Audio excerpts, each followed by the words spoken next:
recorded because the recording is not on. Thank you, ma'am. So the city attorney. Attorney White, can you please make a comment on this here? The city clerk is asking for your opinion, and we do have citizens on here that are dropping off. The mayor is present. The only time anybody has anything to say is when the mayor isn't present. So can you give us an opinion on this? Yes, I can. My A point of order, whatever she wants to say has to go through the chair since he's still here. All right, doesn't have to go to the chair, but proceed, Attorney Coleman. My opinion is that the mayor, in his discretion, can entertain a motion to amend the agenda. If the mayor does not entertain that motion, then the result is as he stated. I cannot force the mayor to do anything. So that's your legal opinion that that the mayor is basically the meeting is over. Is that correct? I just want to hear that for the citizens that are on the line. Yes, but if the mayor will not entertain a motion and there is no agenda, I don't see how we can move forward. We're at an impasse. So someone would have to compromise. And I would ask my fellow colleagues that if we can go past this, so we can get the business of the city, the bills paid, the ordinances paid. If we can go past this and move forward, I think, I'm not sure. I know the mayor was speaking about doing a retreat for us to come together so we won't have these issues during the meeting. So if we can move forward, if that's okay with you, Alderwoman West, if we can move forward without amending the agenda and everyone else, so we can handle the business of the citizens to take care of everything that we need to. And then I understand your point. However, I want to make this amendment. It's something very simple that's on the agenda that was not complete. That's all.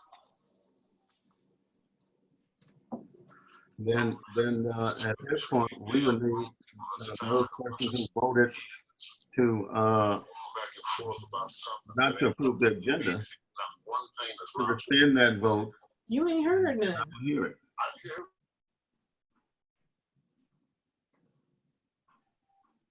Mayor, I didn't hear you. Well, I'll tell you what, if Alderwoman West, if you want to share what your amendment is, just knowing that we would have to reopen the meeting for it to be added, deleted, or whatever.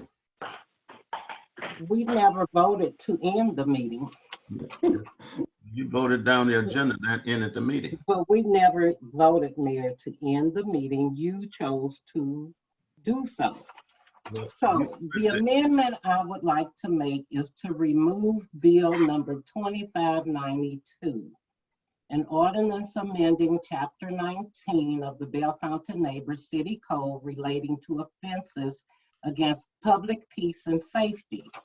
And the reason for me doing that is at the last minute, I noticed that some things were eliminated from this ordinance that I had originally requested to be on there. It was my fault. However, I emailed the attorney at the last minute. So my motion is to remove this until the next board meeting. Then you can do that. You can do that. I mean, it will be on the next board meeting. So I move to remove. You need to make a motion to do that. I'm telling you. I'm doing it now. Huh? Am I muted? Am I muted? No, you're not muted. But it's all, I just need to raise my hand. Oh, I'm sorry. I had pulled it off of that. Alderman Thomas, yes. So you're gonna amend the agenda without us being in the meeting. And that would be the new agenda without, Technically, I'm sorry. go ahead, I'm sorry, because I'm looking for understanding. Technically, we're still in the meeting. Mhm. There was not a motion to adjourn the meeting nor a second.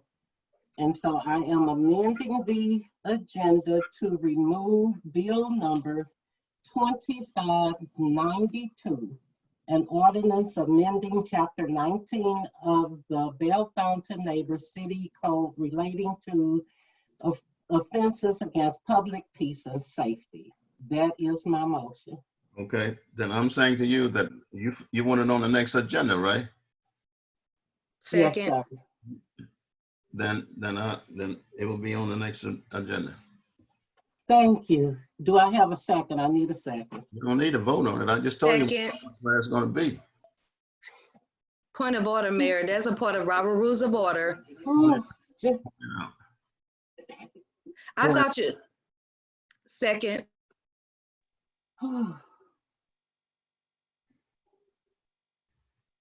Mayor, can you call for, No, I don't need to call for nothing. There is no motion until the mayor recognizes the motion, and I'm not recognizing that one.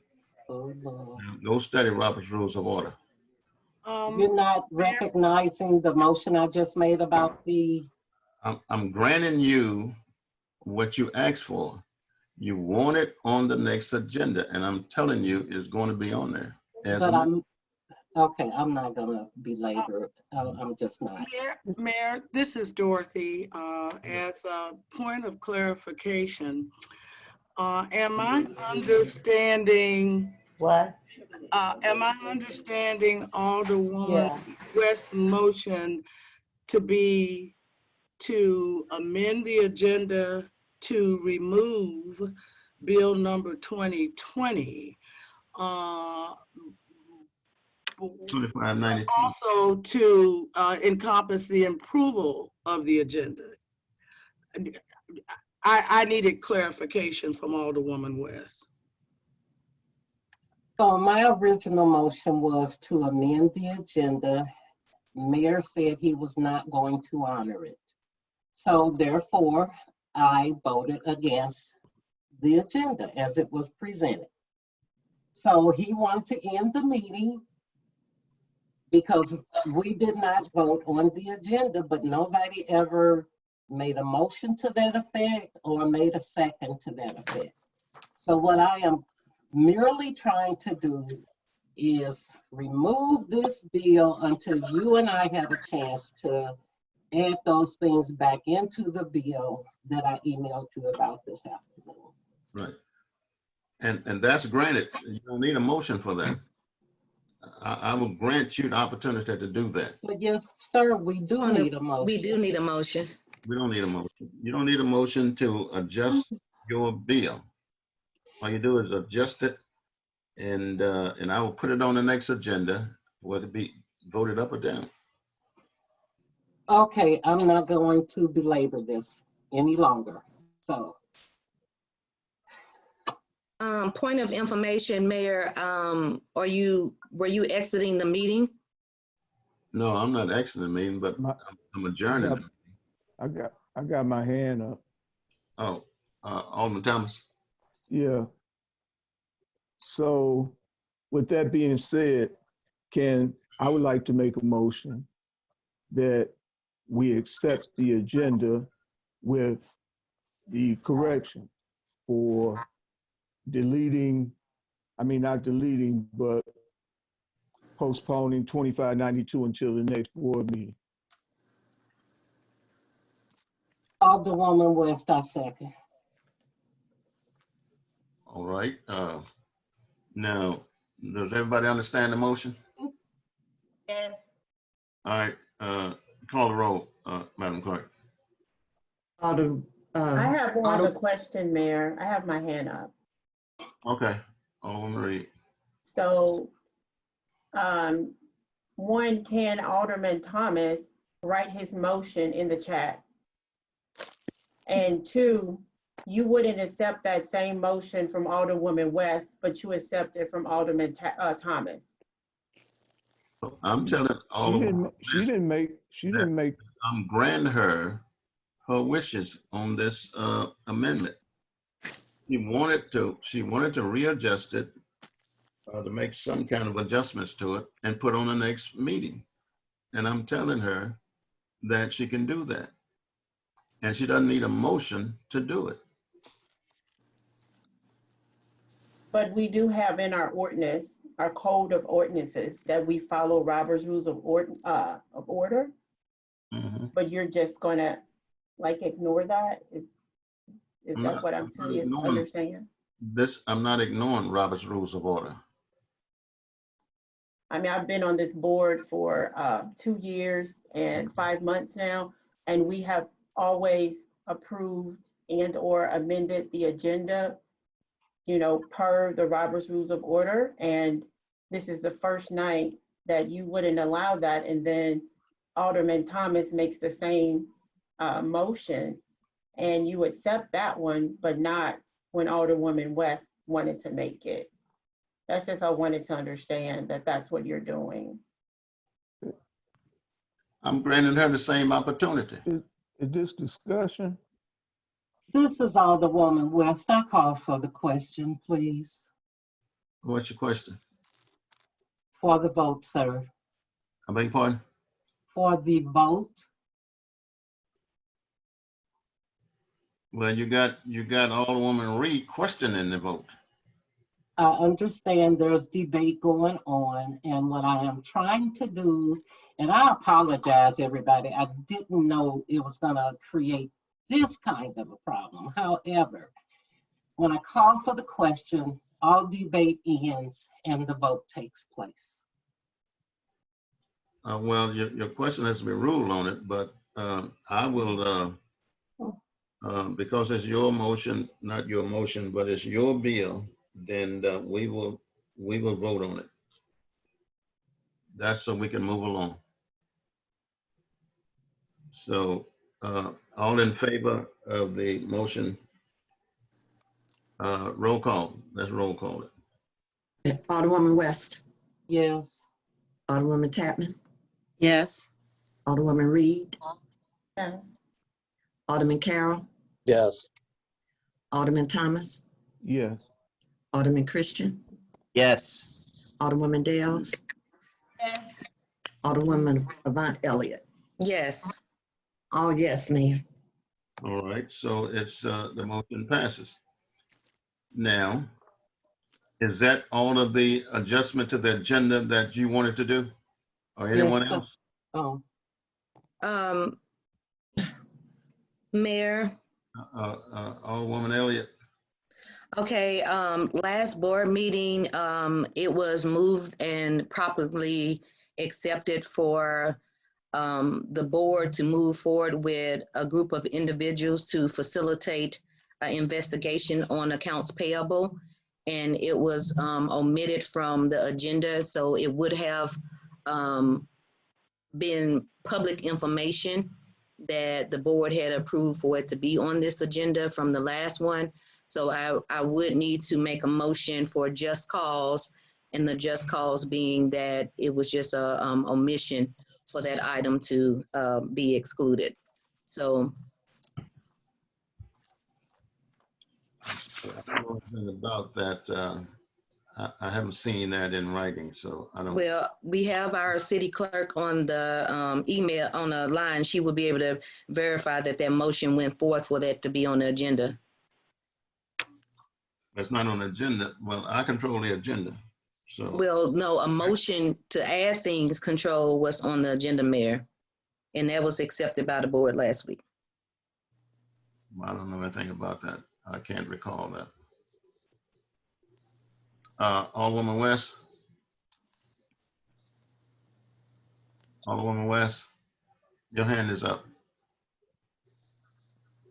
She's muted.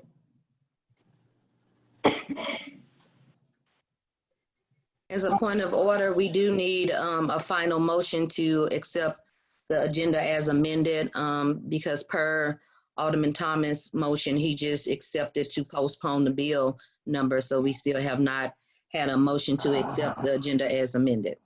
You all, please give me a minute. I didn't know if you were calling. I had to find something for my heart.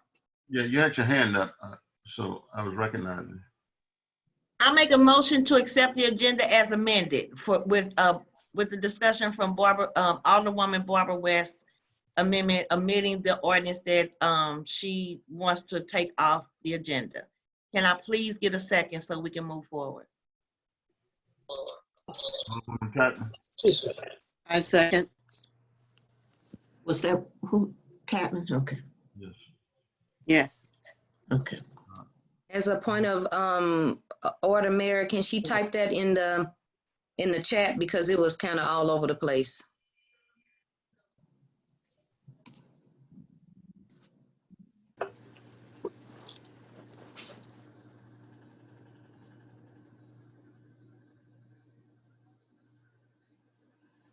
Are you putting that in the chat, in the chat, Madam Clerk? Tatman, that's a motion from Tatman.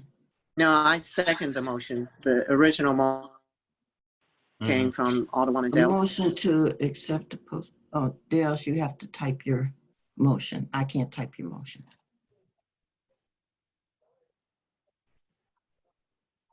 On my computer, it's not allowing me to. Okay, here I go. Okay, I can type that in.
Hello. Okay, I just typed.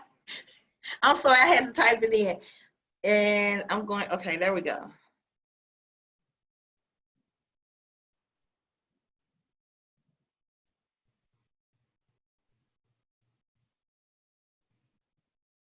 Mayor, I typed it in. I see it. Or city clerk, I typed it in. I see it. And was there a second on that? Yes, Alderwoman Tatman second. Yes, I second it. All right. Roll call vote. Alderwoman West. Alderwoman Yes. Tatman.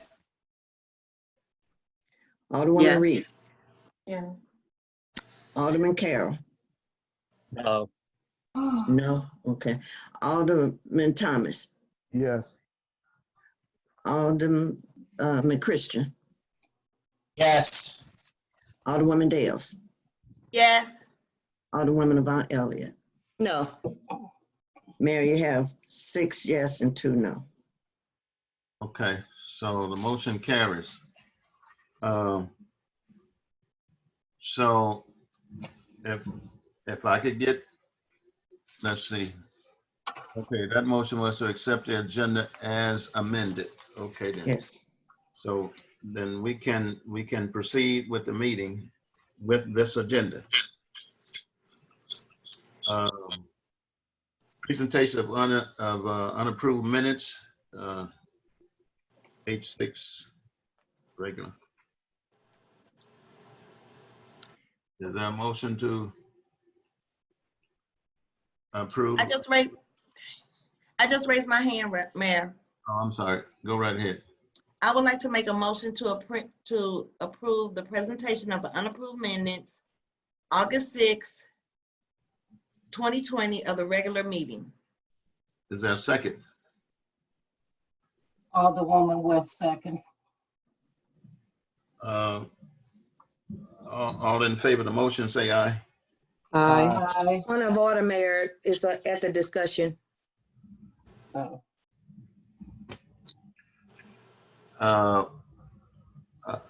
Alderwoman Elliott. It's not clearly stated that, that the minutes are being approved as indicating no quorum, as our other minutes are on our website. So how are we approving these minutes? Are we approving them as if a meeting took place, or are we approving it as a meeting without a quorum? It's on. Would someone refresh my memory on H6? We continued the meeting with the public. Yes, and that was in violation of sunshine violation. That wasn't- No. Mayor, may I comment on that? Yes, you may. The meeting started with a quorum. During the course of the meeting, 4 alderpersons left. We then lost a quorum, but we started the meeting with a quorum. There were no votes or motions taken after the quorum was lost. The only thing that occurred were informational items. Was city business. Again, the only thing that occurred were informational items. So how do you document that no quorum existed for those minutes? So they're not Clerk will in our record. indicate this. I'm sorry, I didn't mean to cut you off. The city clerk will indicate when a quorum was lost. She just indicates that when someone mentioned a quorum was lost, but she did not mention it on her own to have a break from the narrative leading after the quorum was lost. So on our other minutes, no discussion takes place, and you see on the minutes, 3 minutes into the meeting where individuals are called, when the quorum is recognized as not being intact, that then they vote to adjourn.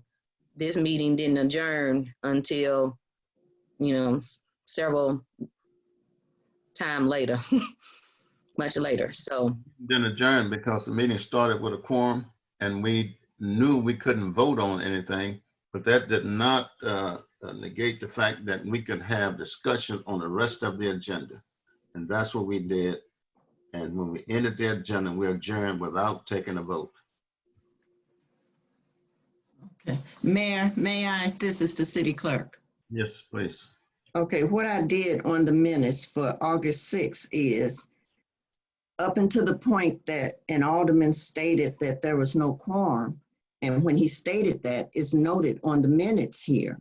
But above there, I didn't know when people left. I didn't know that until the alderman stated it. So that's when I put it on the minutes. Mm-hmm. So, Alderwoman Tapman. Yes, I just point of clarification. Our legal counsel, I just wanted to clarify, our legal counsel stated that because we did not conduct any business that needed a vote, we were within the means of sunshine law. Mr. Chairman, could you pose a question to our legal counsel, please? Councilwoman White, could you address that? Yes, Mayor. If there is no quorum, or if you begin a meeting and you subsequently lose a quorum, you cannot take any votes or any motions. However, informational items can move forward. It is the same as with the meetings that the board has been having as strategic planning meetings. In those meetings, sometimes there is no quorum, but discussion continues. That is precisely what occurred during this meeting on August 6th. Mayor, for clarification, has the attorney attended a strategic planning meeting where there has not been a quorum? I don't know. It's my recollection, Madam City Clerk, did we not attend a meeting, strategic planning meeting where there was not a quorum present? Well, I don't know if you did, attorney. I know Thank you. That's all if I I can, asked. if I can remember correctly, I think you only attended one. I can't remember. City attorney. I think it was maybe 2 or 3. I'm not Okay, exactly I'm certain. sorry. I don't really remember who But attended. yeah, I was just asking if you attended one where there was not a quorum. I, Oh, go ahead. Now, I was going to say, I distinctly recall one meeting where there was a question as to whether there was a quorum. Right, okay, I remember that. A question? Okay, thank you. Alderwoman Reed. I just want to have it on the record that the city attorney never attended a meeting, what used to be called a strategic planning meeting, where there was no quorum. There was one time that an alderperson was logging in late where there was a question, but he was logging in. So like stated before, he has always mentioned that you need a quorum in order to continue with this meeting. Therefore, we have never had a meeting without a quorum. Alderwoman Tatman. Yes, just for a point of clarification. So this can be addressed to either one of my colleagues. I'm trying to understand what I just heard. A point of clarification, there has never been the strategic planning meetings where there was not a quorum. Just from my recollection, I know there were several. I attended one late, but I attended. But the other meetings for a quorum for us, it would take 5. My recollection is we probably maybe had one where there was 5 persons in attendance. I just wanted a point of clarification and to make that statement. Alderwoman Elliott. What meeting did you attend, Alderwoman Tapman? Chairman, may I answer, please? Yes, please. Oh, I'm sorry. Yes. I can't remember the date. It was in the wintertime, but I'm sure if we look at our meeting notes, it'll be noted there. Alderwoman Reed. Okay. Actually, I had the same question because I don't remember Alderwoman Tapman ever attending what used to be called strategic planning meeting.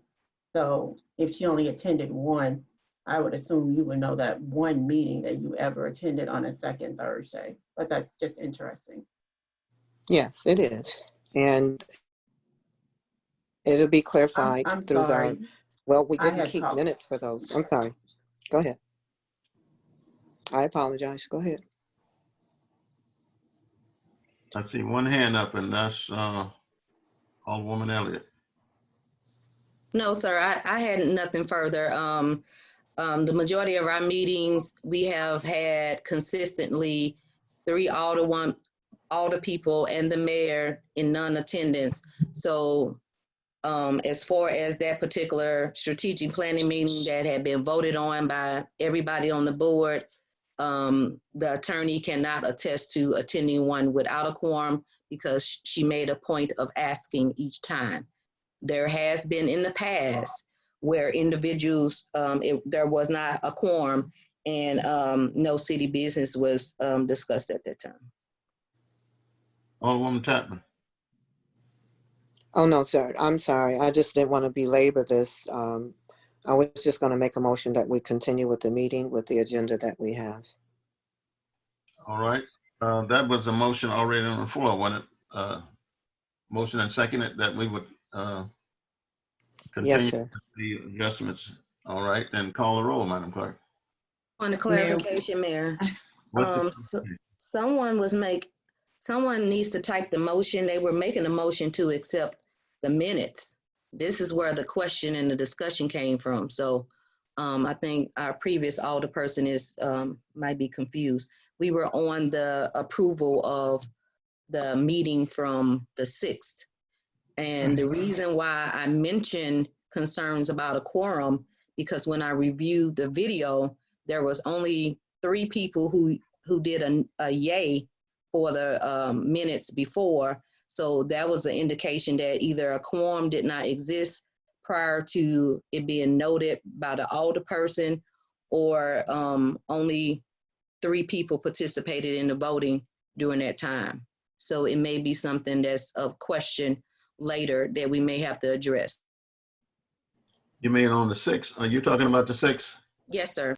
There was a quorum when we opened that meeting, and the clerk can attest to that because she should have that down. Yes. All right, roll call. Let's move forward. Okay. This is for presentation of unapproved minutes.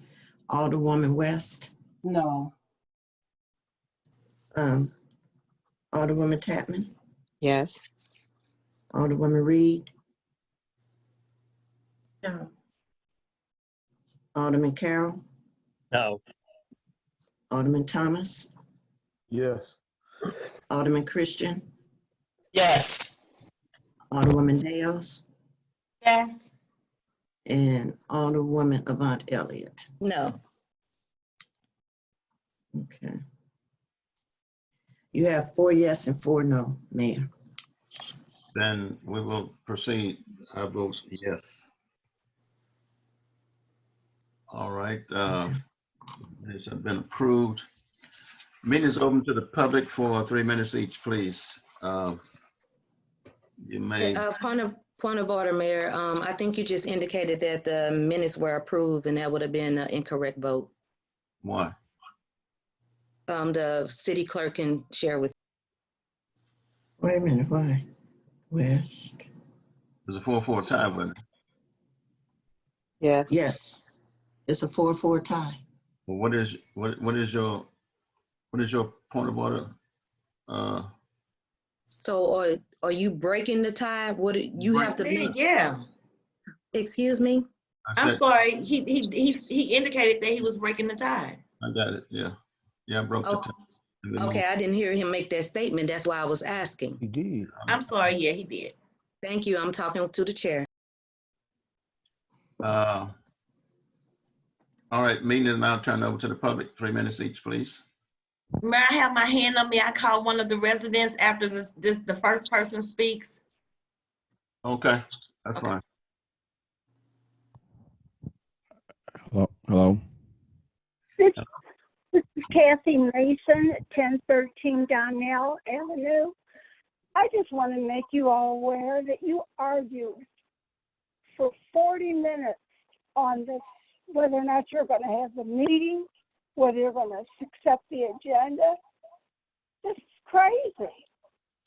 So now are we going to be going to 1 or 2 o'clock in the morning with this meeting? I'm really disappointed in all of you. I think you can just accept what you can and then move on.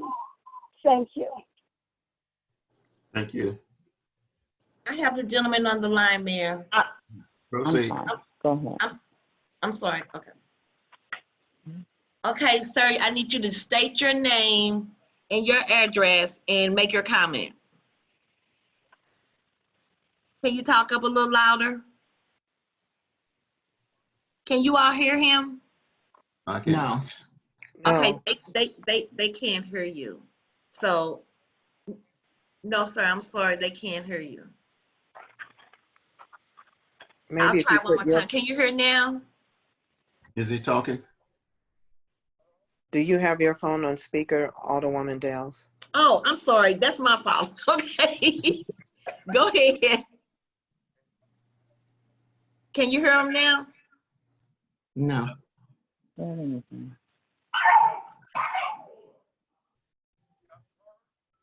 I don't think that's gonna work.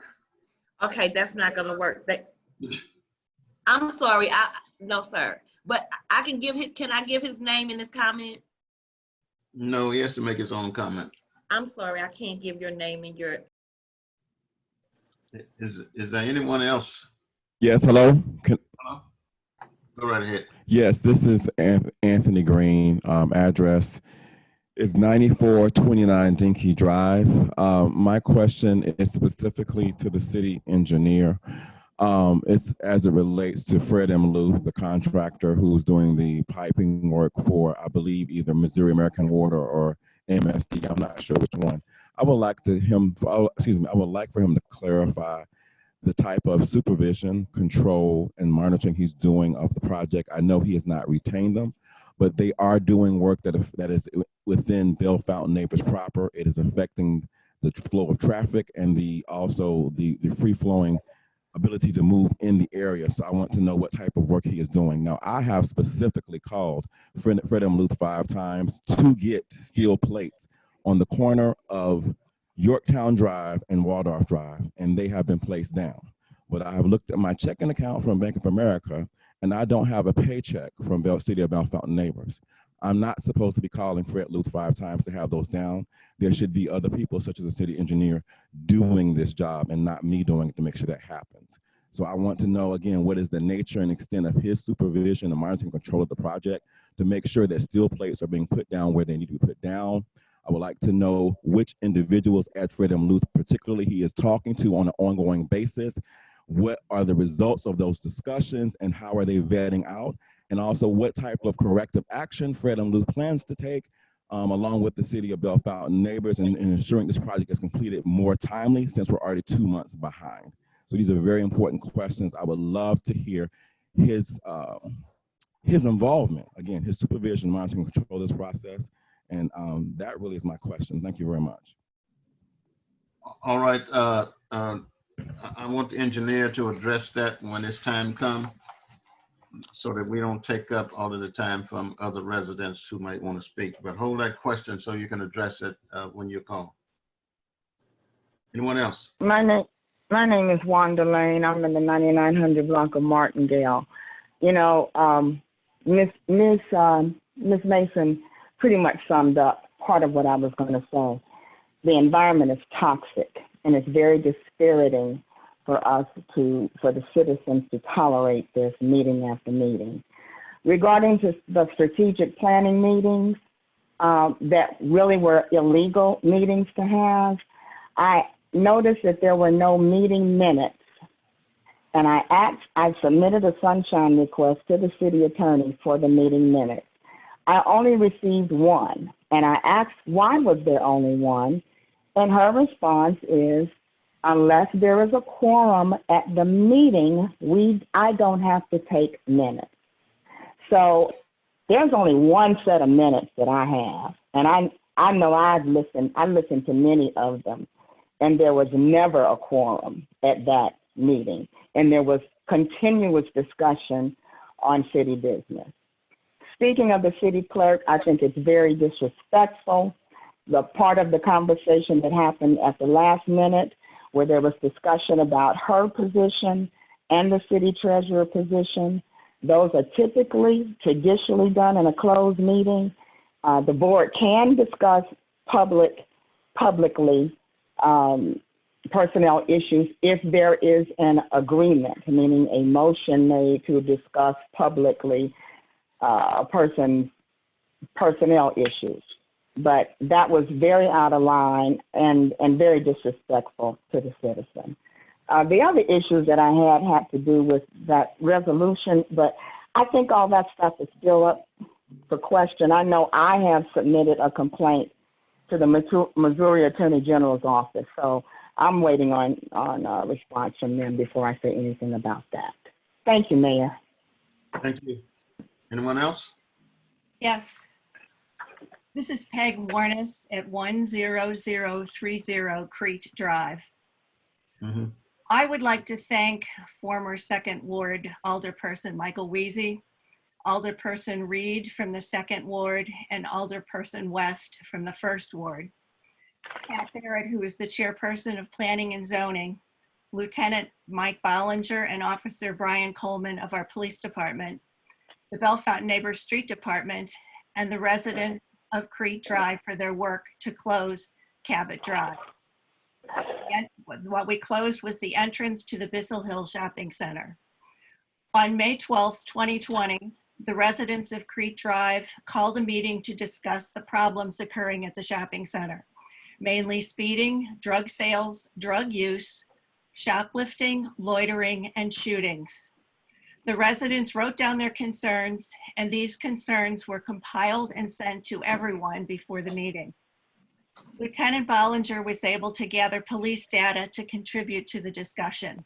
The basic question of the meeting was, how can the residents help the police department in dealing with these concerns?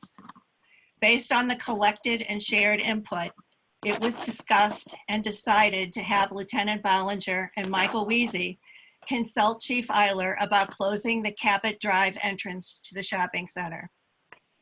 Chief Eiler declared a state of emergency and ordered the street closed.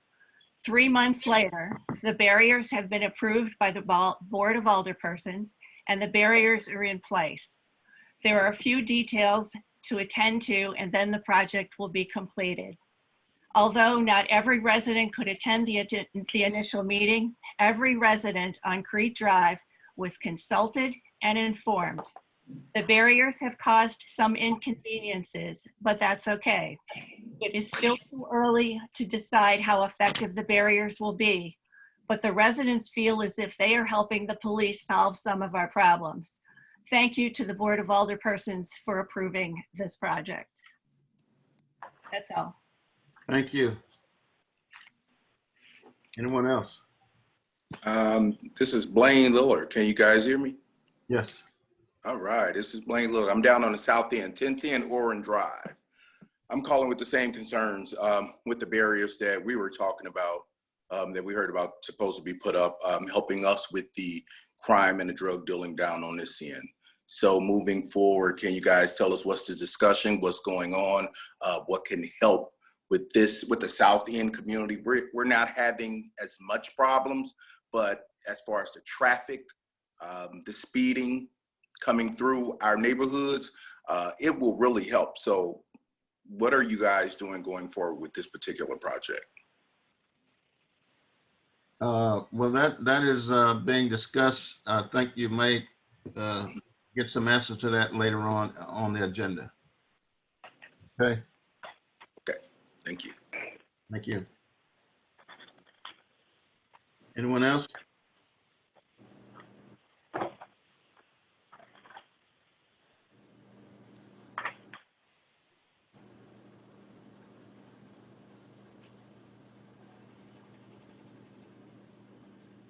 All righty, then we'll close the public portion of the meeting if no one else wishes to speak.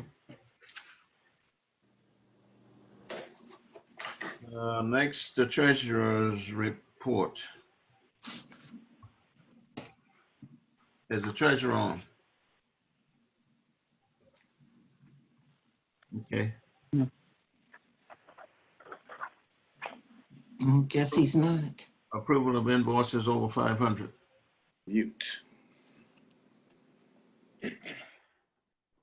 Is there a motion to approve the invoices over 500? Yes. Mayor, my I have hand. my hand up. Oh, I'm sorry. That's Alderwoman Reed. Yes, Mayor. I actually had a comment on the treasurer's report that I would like to have documented on the call, and then I can go into the motion. Is that okay? That's fine, yes. Yeah, so I have some questions because he on on our balance sheet reports that he sent out, I'm wondering why there is 1.3 million in AR balances that are negative. AR is accounts receivable. So it looks like we owe 1.3 million in taxes. Like, it's not right. Accounts receivable should be debit balances, which are positive numbers. It shouldn't go negative. So that's my question for him. Because also on the accounts payable balances, there's 307,000 negative. And what that says is that we have overpaid or prepaid our vendors. So that doesn't make sense if we have lost credit with certain vendors. It's like we've paid over 300,000 to vendors that we don't owe yet. And it's the same way with the payroll payables. Payroll payables are not true expenses of the city. They're withholdings from the employee's payroll. So there's no reason for us to be overpaying it when that money is taken from the check. So that's a question for him. And also on that balance sheet, it says that we have 316,000 in net income, but the company P&L only has 599,000. So there's just some discrepancies. He's using accrual basis for the P&L and cash basis for the balance sheet when you can only use one. You can't mix the two. So I'm not sure why he went to cash basis on this balance sheet now, which June is our last month of our fiscal year. And also he still has 1.5 million booked on the P&L on 5051, which is payroll expense. And that is only budgeted for 16,000, which is the cost to have our payroll ran. That's what we use Paycom. So I'm wondering when, if that was the end of June, when are you actually going to allocate that 1.5 million of payroll expense to the appropriate line items? Because at this point, it looks like it's all out of balance. And I know that we had the problems with the servers and lost the information from June 15th to July, but that was his message last month. And, you know, is there a date that you've given him to get this right? If our auditors are coming in September, then we need to at least have our books done through June 30th of 2020. And the last note is that we are consistently not getting the full financial reports that we've always gotten, and that's we, the board and the citizens alike, which includes the P&L, the balance sheet for all funds. This month, he's only sent the balance sheet and P&L for June for general fund. So we've always gotten all of it. I don't know why now he's not doing that. And now I would like to go ahead and motion to approve the invoices of 500. There are 15 invoices for a total of 61,411 even, excluding check number 42928 for $675 for further discussion. I did too. And then Matthew. Fran, you may need a mute as well. I'm getting to it. I had to get to it. Alderman Elliott. Second. It's been moved and properly second to invoices over 500 with the exception of the ones that she asked to be pulled.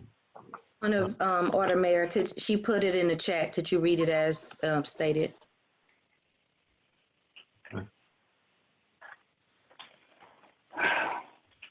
I would like to motion to approve the invoices over 500.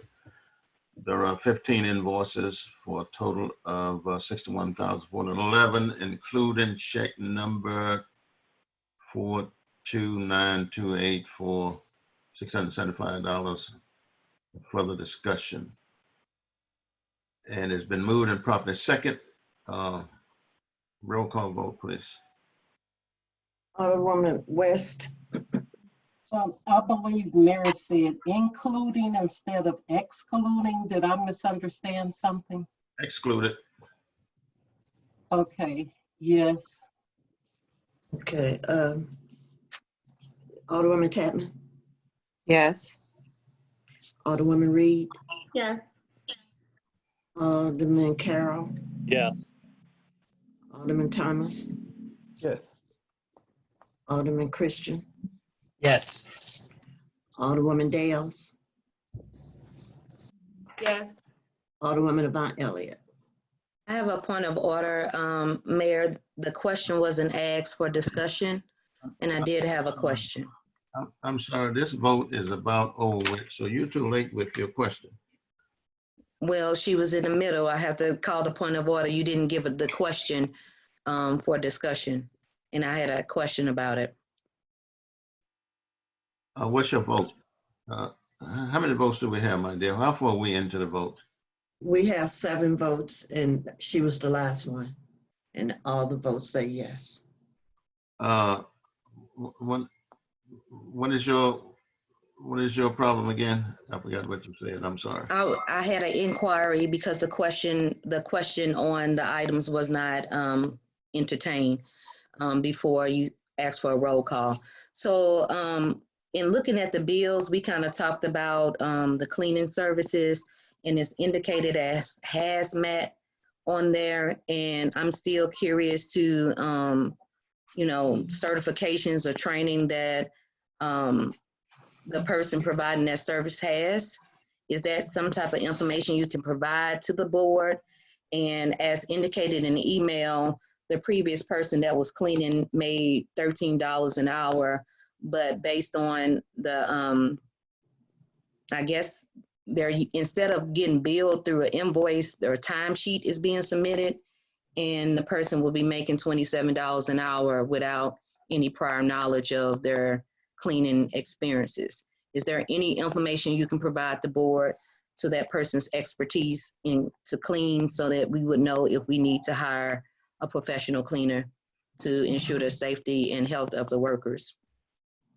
Alderman Elliott, what is your vote? Yay or nay? That was on the question.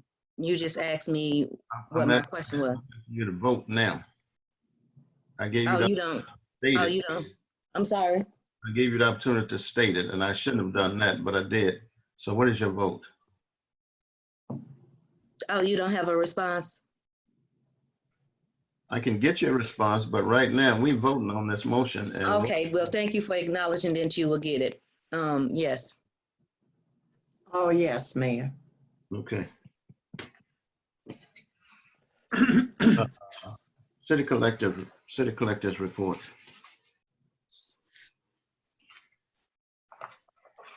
Is the city collector online?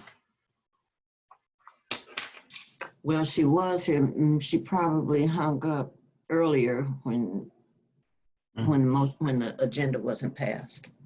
All right, so planning and zoning. Mayor, I have my hand raised. Hello, everybody. Alderman Reed, what is your, I Yeah, recognize Alderman Reed. Thank you. This is actually for the city collector. I had sent her an email to follow up on the Green Acres information a month ago, but she has not responded via email, and I've actually followed up again via email. So I'm not understanding. I don't know. You know, she didn't come back here to respond, so I'm just wondering if you could follow up with that. And I just wanted to note it that I've sent her the email a couple times with something that falls up under the collector's duties, and she hasn't responded to that. Okay. You're on those emails too. Okay. All right, I will get with her and see what the answer is. Planning and zoning. Planning and zoning, we had our meeting on Monday, the 10th. Among the business that we attended to, there was an application for subdivision at 10223 Lewis and Clark. That's the Wirecraft property. Mr. Jim Hennessy, the owner, was expected to be present, but he did not appear. There was a storm that night, and it's possible that kept him from attending. City Engineer Klein said he was not able to talk to the owner, but he did have a few concerns about a proper firewall in the existing building, number and type of exits from the building, and concerns that the existing entrances to the parking lot may be insufficient or out of date. We had also hoped to ask him, ask the owner the reason for wanting to have the parcel subdivided. So I assume we will hear from him later on. We had an informal discussion about a proposed firehouse at 800 Chambers Road. That's the Knights of Columbus property. City Engineer Klein did make contact with Chief Goldstein to discuss the matter previous Friday. He tried to make the case for putting the firehouse on the north side of Chambers for a number of good reasons. Prior to the meeting, we also discovered that there's a provisional deed on that property dated in 1956 that requires a sports field in it. There was an easement through it that was granted in 1988. And at this point, we do not know if the fire department is reconsidering the location or not. We talked about the building maintenance code. We had a document ahead of the meeting that was based on discussions with the building department. It listed the steps and personnel involved in registering, enforcing, and resolving building complaints. We understand that municipal court has been suspended as of February 26 in compliance with St. Louis County COVID-19 instructions. Not having municipal court has contribute to less enforcement. My understanding recently is that there's a proposal to restart our court in October. Is that true? And if they are true, are those firm plans? You addressing that to anyone who would know? If I can speak to that real quickly, I believe that question is best suited for the Judge Judy Draper, who is over our municipal court. She had been working, I know, with Judge Burton from the circuit court. And at the circuit court level, there is a section that governs municipal courts. So there had been rules that had been passed down to our municipal court, along with all the other municipal courts in St. Louis County, that they had to adhere to and provide information on different phases of reinstituting court. However, I don't know personally where that is at this point. I know they did some initial compliance to the request from the circuit court. But that question is best suited and addressed by the municipal court judge. Okay. Just scanning other cities' website, Sunset Hills was scheduled to restart their municipal court today using Zoom. Again, that's from their website. And then Bridgeton is scheduled to restart theirs on September 3rd. And again, having municipal court is helpful in enforcing building violation. We also had a short discussion concerning the city's alcohol and liquor ordinances. A particular interest was the Conoco station at 949 Chambers. We looked at the documentation and found it to be in compliance with the ordinance, which breaks down types of license according to the percentage of alcohol in the product sold. They are allowed to sell products of any alcohol content, and they are allowed to sell on Sunday as well. Having visited the store, they do appear to comply with our requirement that they have at least $5,000 worth of non-alcohol merchandise for sale. The last thing is something I asked the chief about. He was kind enough to provide it. The Family Dollar store, which is later in this agenda, there were 119 calls for service over the last 12 months at that location. That's all I have. Thank you. Mayor, Yes. I got some questions. All right. Yeah, I would like to know from the planning and zoning chairman, a couple meetings ago, the board referred to the planning and zoning to look at our sign ordinance to ensure that it was constitutional. And I haven't heard anything regarding any discussions about that issue. Could we get some sort of time frame or when they, the planning and zoning commission will take that up? That's something I still need to do. My question for that is, what part is unconstitutional? Is it the number of signs that are disallowed, that are allowed on residential properties? Mayor, may I? Yes. Go right ahead. I believe it's the content, regulating the content. And if city attorney, correct me if I'm speaking incorrectly, but I believe it's looking at the residential and commercial sign ordinances regarding the content that you can't really, if you can't, the city can't be regulating that. So from my understanding, like if I want to put 3 signs, vote for the census, or complete the census, that wouldn't be permitted under our ordinance as it stands now. But with that Supreme Court ruling, it would be, because I can put as many, as long as I have, you know, the correct distance and the correct number and the size of the sign. I think we can regulate that. But when it comes to the actual content of the signage,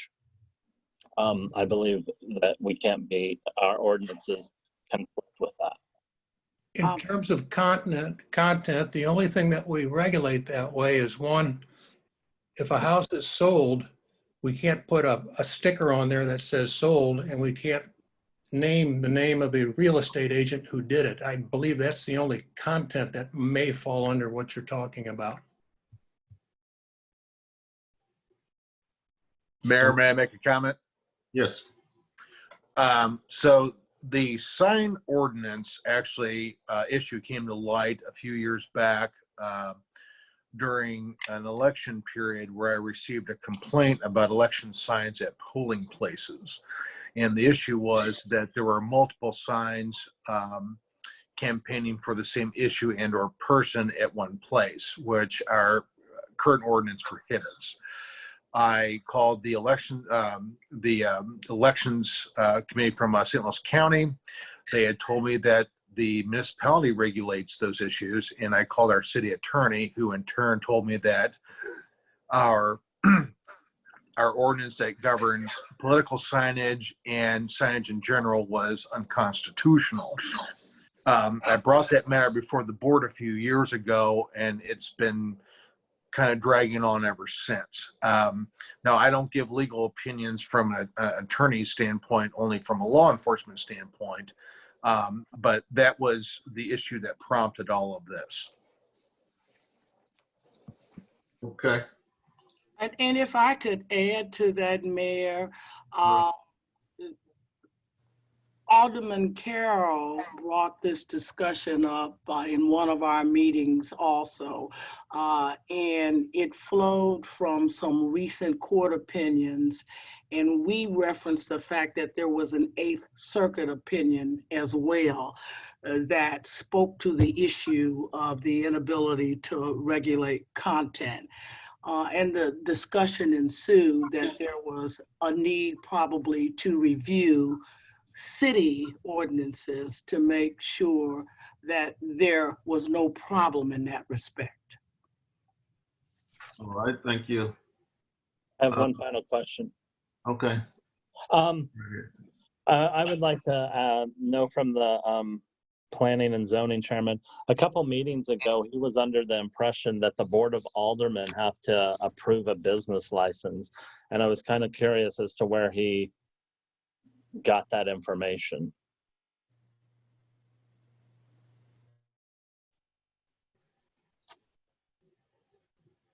Who are you addressing that question to? That's to the planning and zoning chairman. Well, that, I think what it was, I think the context was a business license was being held up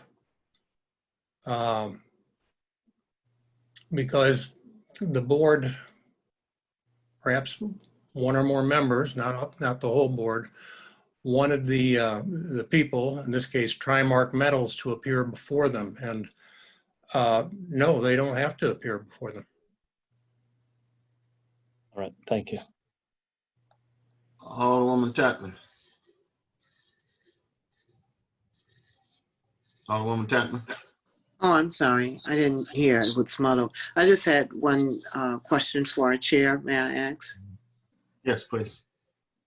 In looking at further investigating our ordinances concerning intoxicating drinks, there is a portion that states the alcohol content, I guess, or the strength of those alcoholic drinks. Are those items being enforced in the Concord gas station as well? Because I know they do sell hard liquor, and our ordinance under Section 3 prohibits some of those items to be sold. Is that correct? They are allowed to sell hard liquor of any percentage. I've taken a look at their license, and unfortunately, our ordinance is a little difficult to read. That portion of the license is $150. And then if they want Sunday sales, that's another $50. And looking at their license, they have complied with both of those requirements. They are meeting our requirements. Okay, thank you. Alderwoman Reed. Thanks, Mayor. I saw in the planning and zoning minutes that the building inspector had not been informed of the building fee changes that were approved by the board last month. So have you actually communicated that now to the building inspector or the building department?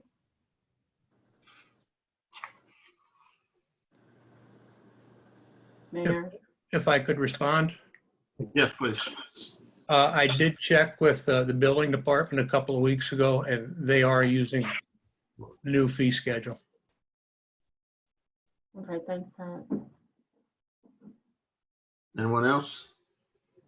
Thank you for your report. Thank you. Building inspector report. And Jim has his hand up. I don't know if you can see it. Jim Christian has his. Thank you. Alderman Christian. Thank you, Mayor. I just wanted to reiterate about the building fees. I had emailed everyone, I guess a couple of weeks ago, asking about it. And it's been sent to all the departments and everything now, and there was a form that got sent back through email. So I know the building department knows about it now. Mm-hmm. All right. That's all. Thank you. Building inspector's report. Good evening, everyone. This is Joe. Just to reiterate what Jim Christian just stated there, yes, the building department is using the new fee schedule for all permits and inspections. You should have the numbers for you for July in front of you. We did 35 residential inspections and 31 re-inspections. We've also been going through our list of the 120 plus occupancy permits that had not been taken care of during the period that the city hall was closed down. We have called those people. The ones that did not respond after the call have been sent letters. They are coming in to get their occupancy permits. We have gone from 120 occupancy permits on that list down to 16. So we have almost, and we have a few of those coming in this week. So we should be catching back up with all of our occupancy permits from the time that we were closed down. This month also, we've been going back through and going over our dead tree list. We've had not very good compliance with people taking down the dead trees that have been asked. I'm guessing somewhere around 25% responding on the dead trees problems. The one project that's proceeding, a commercial project that's proceeding, is the Bell Fountain Food Shop. They have submitted for a revision to it to do some food preparation area that the city engineer may discuss a little bit. But inspections have been going along there, and construction has continued since the kind of postponement during COVID. So that project is hopefully going to be proceeding and getting done soon. That's about all I have to report upon. All right, thank you so much. City engineers report. Excuse me, Mayor. This is Alderwoman West. I have my hand up. Do you? Yes, sir. Okay. All right. I have a question for Mr. Raven. Okay. There's a house on Calumet Drive, and I apologize that I cannot see the address, but I think we have squatters. I would like to meet you one day so I can show the house to you. Again, like I said, unfortunately, I cannot see the address. Yeah, that'd be no problem. Okay, so could you call me tomorrow morning? Yeah, I can do that. Not a problem. Okay, thank you. Any other questions? Any other questions? I don't see another hand. City engineers report. Good evening, everybody. Can you hear me? Yes. Yes, good evening. You have my report in front of you for the month of July on the occupancy permits. And then also we have 30 building inspections applications for this coming month. We had quite a few of heating and AC permits and roofing permits. So Joe's been kept pretty busy. As he mentioned, the Gateway Mart has applied for withdrawings to do some cooking in their store. I reviewed the drawings, and they have to make some answers to some of my questions, and have to meet some of the codes. So I'm looking forward to seeing those replies before I issue the permit on giving them the permit for the heating and cooling and the exhaust hood that they're putting in. The next thing is that Coburg MSD is putting in a big sanitary sewer, which is be about 2 feet lower than where the existing one is now. It should help alleviate the backup of the sewer that's been happening over the years there. They are starting now. There's been some concerns raised by some residents about the vibration caused by the equipment being used. And MSD, they got a seismic company to come and monitor the work being done, and a preliminary report will be given. It's like over 200 pages long right now, so I'll be reviewing that. They have stated that if there are any concerns and if any residents have any questions about possible damage, is that they should be taking pictures, and then they can contact MSD and the contractor who is doing the work, and they can look into it. In regards to that project also, the City of Bellefontaine Neighbors has an ordinance that was enacted back on February 1st, 2018. It was ordinance number 2414. In it, it was a very lengthy ordinance, but in it, the city was requiring that on any excavation, that after the utility was placed in the hole, in the trench, that 12 inches of granular or rock be placed on top of the utility, then a vapor barrier put on top of that, and then it's called a controlled low-strength material, which basically is low-strength concrete, be poured on top of that. It's a practice that is not really used in construction today. It's an option for use of the old vitrified clay tile pipe. However, in this regard, on Coburg, they are not using clay pipe. They're using the reinforced scheduled 40 pipe. It's also down 12 to 13 feet below grade, which means that after putting 12 inches of rock on top, you'd have concrete that would be about 10 feet by what the trench is 6 feet wide, which would make it virtually impossible to try and work on it again in the future. So MSD has asked if they could not put in concrete and go with the typical construction method of granular fill done in layers with compaction. And then before the top of the street is put on, that a independent geotech company come in and make sure that the compaction meets industry standards. I have drafted a letter which I had our city attorney review, and I will be giving it to MSD, allowing them to do this, and we'll be monitoring that. The project is basically almost a mile long along Coburg, and the project is due to be completed end of next May.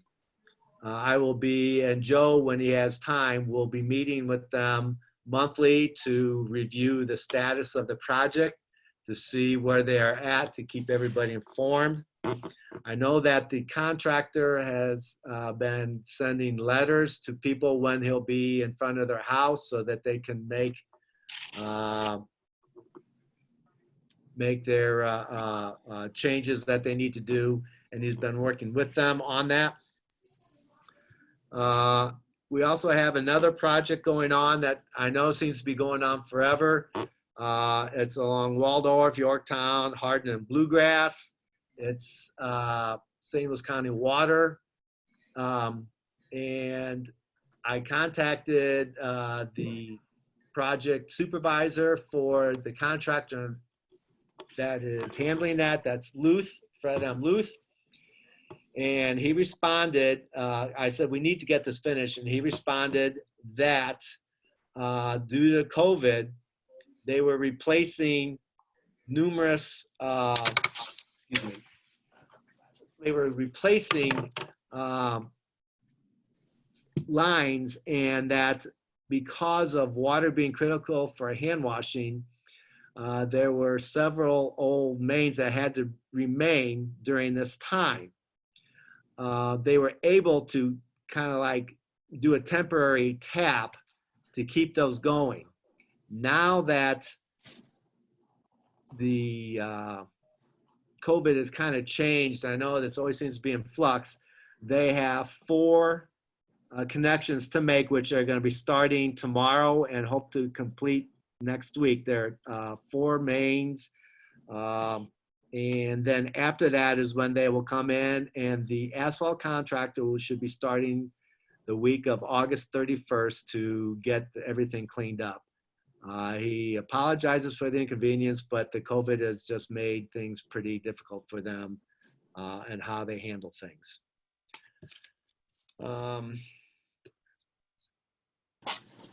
That's what I have right now, and I'm open for answering any questions. Mr. Anthony, I see you. Mr. Anthony, are you still with us? Anthony Green? It looks like he's gone. All right, Alderwoman Dale. Oh, wait a minute. He's there, but he's muted. Okay. He had a question earlier, and I was wondering if you gave him enough answer for his question. Alderwoman Dale, please. Thank you, Mayor. Mr. Klein, I have two requests. The information that you gave us regarding Waldorf in Yorktown, can you have the individual put that in an email and he can send it to you or to me? Therefore, I can relay that to my constituents. Okay. Also, the individuals that work on that same project appears to be working on several other projects. So they have water for those projects, but they don't have water for this one that has been going on for 60 days. I want to know, the citizens want to know, can they, because of the way it's set up, the individuals that have to cross over these drafts that's in the street is destroying their tires because they have to go over them every day. And I don't know if they would like to compensate our citizens, but the citizens really want to know, can they be compensated? And the other question I have is, how often do you inspect their work?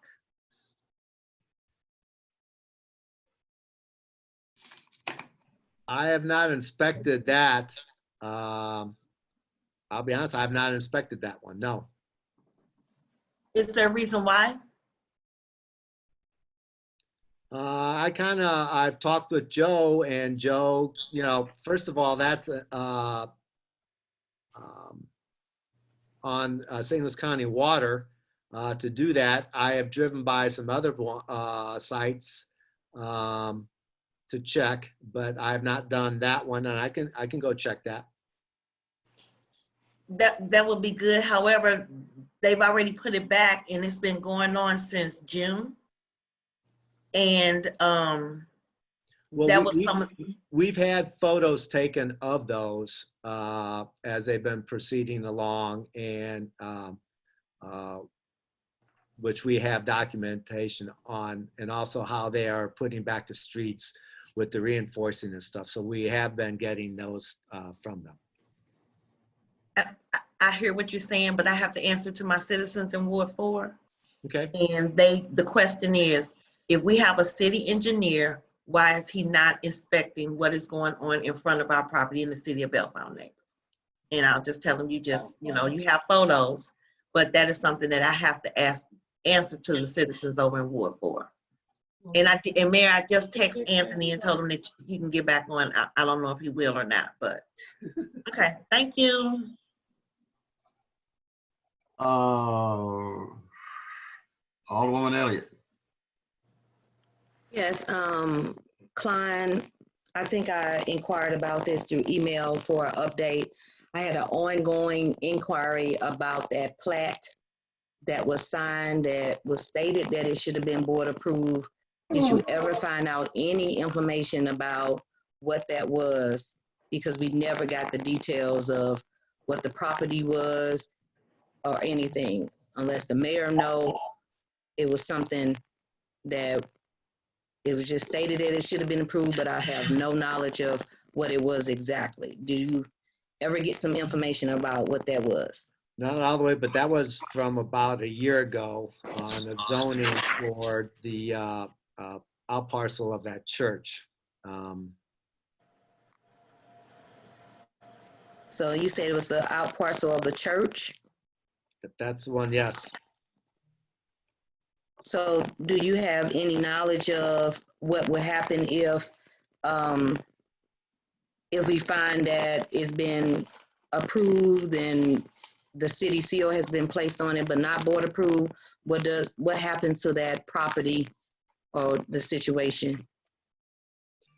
That would be something for the city attorney. That I do not know that answer. That would be the city attorney. Okay, we'll find out the information as soon as you share what has happened. Thank you. Okay. Oh, I did have a question about the grant, community block grant. What was the status of that? Any additional information? What activities are taking place around that as an update for the community? Right now, I'm just trying to figure out what exactly is going on. I was contacted by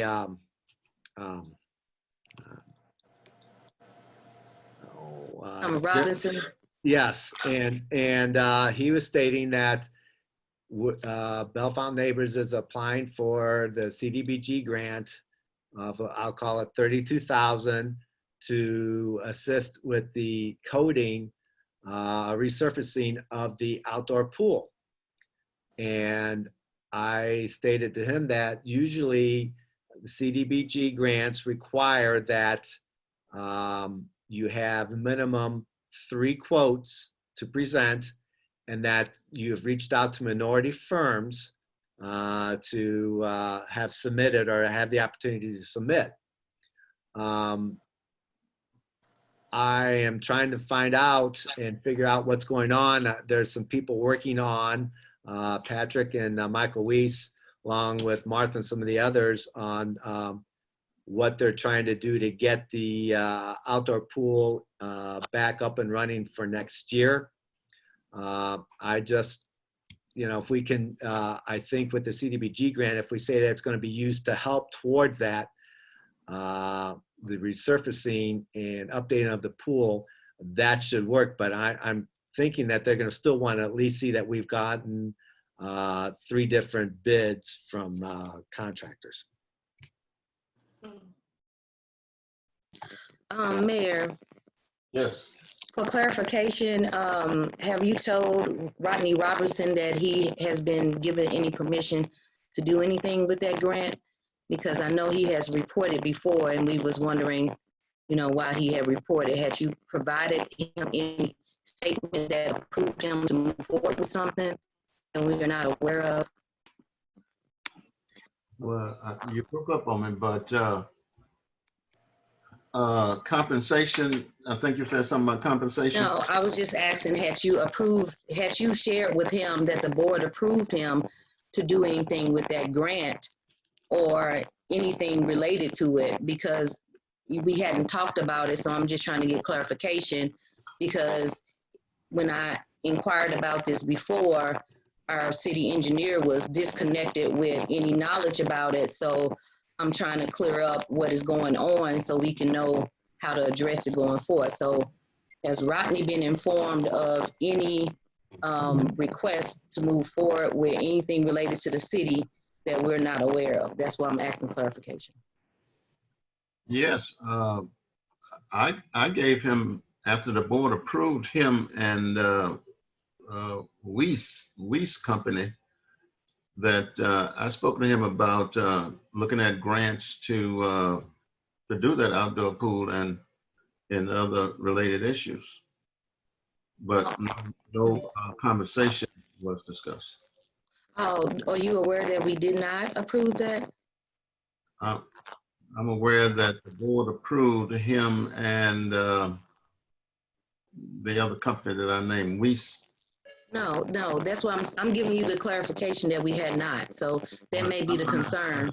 I'm under the impression that we had, and until I get clarification that we didn't, then we move forward. Alderwoman Tatman. Yes, thank you, Mr. Chair. Thank you, Clayton, for your extensive report. I also wanted to add that I want to thank Mr. Klein for working with me with citizens who live along covert lanes. We will be meeting with Seber Leon and Sayat Amir, who are the project manager and the resident inspection officers for that project along there, because of the concerns that citizens had. And they have availed themselves to make themselves available, where we'll be walking through the project, the mayor, myself, Joe, Mr. Klein, and these 2 persons.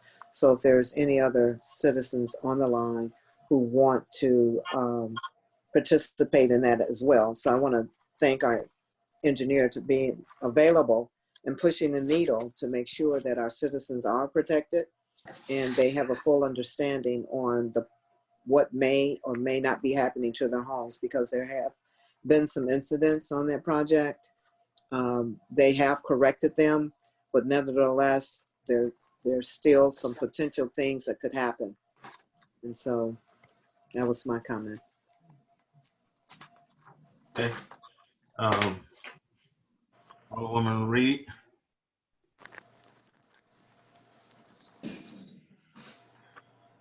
Alderwoman Reed.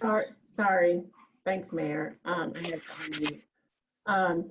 Yeah, Mayor, just for recollection, and I know we have this in our minutes, I invited Rodney Robinson to a meeting after him calling me about having him replace our city engineer. So he just came in to talk about his qualifications.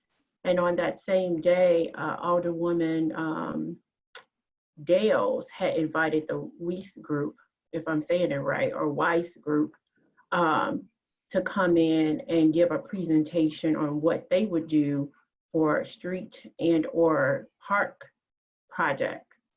But never during the meeting did we vote on either one of them. It was just a presentation. And to be honest with you, Alderwoman Dale's invitation was last minute. So we wouldn't have been voting on anything that night. It was just a presentation. But you can refer to the minutes, and I'm assuming, you know, our city clerk can provide you with those minutes that we didn't vote on anything that night. Okay. If that's the case, then I'd be happy to make that adjustment. Alderwoman Dales. Yes, I have one question for the engineer. Mr. Klein, when in the city of Bellefonte neighbors, is it, and I don't know if you can answer this question or not, when we're dealing with our streets which are in the city of Bellefonte neighbors, does MoDOT have anything to do with our streets? No, MoDOT, they have their own streets. Okay, thank you. All right. I don't see any other hands up. Thank you for your report. You're welcome. Can I, Chief of Police. Tommy? Mayor. Oh, wait a minute. Mayor. Alderwoman Reed. I'm sorry. Thanks, Mayor. Just for clarification on that last statement from the prior alderperson, there are streets within Bellefonte neighbors that are MoDOT streets though. Yes. You know, like Jennings and Bellefonte Road and Chambers Road. Correct. I don't know if that's an exhaustive list. That's just the three I know. Okay. Alderwoman Dales. And I apologize, I'll clarify that for the residential streets. I'm aware that the Jennings and I think Bellefonte are county streets. I can't say which ones are MoDOT and which ones are county, but the streets that are within the city of Bellefonte neighbors, the residential streets, basically belong to the city of Bellefonte neighbors and not MoDOT, correct? Is that correct? Yes. Yeah. Okay, thank you. You're welcome. Okay, I'm gonna move this meeting along. Mayor, can I ask the questions about the city engineer and Fred M. Lewis, please? Anthony, yes, I had called you earlier. I do apologize. Yes, this question relates to the construction that is going on. I guess the repiping. I believe either Missouri American Water or MSD is doing repiping in Bellefonte neighbors proper. So I would like to ask the city engineer to kind of really clarify his involvement in supervising, monitoring, and controlling Fred M. Luth as they do construction throughout Bellefonte neighbors. My understanding is that they are grazing certain asphalt in the streets. They're putting gravel there. They're putting gravel mountains in other areas. They're partitioning off areas. And I had specifically requested Fred M. Luth to put steel plates down on the corner of Yorktown Drive and Waldorf Drive. I had to contact them about, I believe, 4 to 5 different times over a course of different months to try to do that. And they just this last week put those steel plates down. They had removed the actual asphalt down. And so there was an actual, I didn't measure the inch, but there's an actual significant drop. There used to be a significant drop when you go across the intersection of Yorktown Drive and Waldorf Drive. Now they put the gravel down and put steel plates down. Just to kind of give you just a very short indication, before they had done this, there were certain people on Waldorf whose driveway entrances had steel plates in them to help facilitate the entry and exit of their vehicles. But at the intersection of Yorktown Drive and Waldorf Drive, that area originally did not even have steel plates, which caused additional wear and tear on vehicles, the axles of vehicles, and also on the tires themselves. And I could not get anyone to explain how certain people on Waldorf Drive had steel plates for their driveway entrances, yet an intersection that had a lot of traffic in it did not qualify for these steel plates. And again, I had to call 4 times to get that. I really think this probably falls under the city engineer. So again, I would like him to clarify what is his involvement with Fred M. Luth on this project, what individual or individuals he has talked to at Fred M. Luth as he supervises this project, or at least monitors and controls and gives feedback on it and collaborates with Fred M. Luth. What individual is he talking to at that place? And also what corrective action, if any, Fred M. Luth plans to take, as they are already 2 months behind schedule. So they are impacting our areas and longer than originally promised. So there is some kind of concessions I think Fred M. Luth should make to the community at large now that they have taken much longer than anticipated. And I guess they should be monitored more for, I guess, what we call milestone achievements that they're making during the project. So those are my questions that I would have. Thank you very much. All right, thank you. Ms. Klein? Yeah, Anthony, I guess you didn't hear my response earlier. I have not monitored that project. I don't monitor these projects day to day. We get field reports and photos taken. We do, Joe will go by occasionally. I have gone by on other ones and looked. In regards to this project, COVID kind of wreaked havoc on a lot of construction schedules. I can only go by with what they've told me and sent me. He said that, and as I stated earlier, some of the water mains that they were supposed to be replacing when COVID came up, they couldn't do that because the CDC had a precaution that, you know, public had to have hand washing and sanitation, and they did not want to disrupt the service. So they did some temporary, what they call a hot patch. And now that the CDC has changed some of the requirements, they're able to go back and make these hard connections, which are going to be starting tomorrow and hopefully finished by the end of next week, which will then allow them to get the street back in shape and the asphalt put back on. In the future, contact the building department and I can see about getting on it earlier. I apologize for not knowing on this earlier. Okay, thank you. Alderwoman Elliott. No further questions. I just know that it was a point of order that we normally don't entertain those type of comments in the middle of our business, but that's fine. Thank you. Chief, the chief's report. Thank you, Mayor. A few things. Start off with crime. And I've talked about this before. We are still experiencing a gun violence problem. It is affecting our robbery, assault, and property damage rates. We are also still experiencing thefts from vehicles, from people leaving property in their vehicles and leaving their vehicles unlocked and unattended. And motor vehicle theft in particular is way high, and still the majority of the problems that attribute to these opportunities for criminals are people that leave their vehicles unattended with the keys and ignition and leave the doors unlocked. So, you know, what I'm asking for again is that, number one, the public report problems in their areas of the community that may lead to violence. We're trying to reduce gun violence the best we can. I do give thanks to the residents in the Bosworth area. Monday night we had a double shooting, and many residents came forward with a lot of information for us that helped us actually quickly expedite an investigation that's going to lead to some arrests here really soon.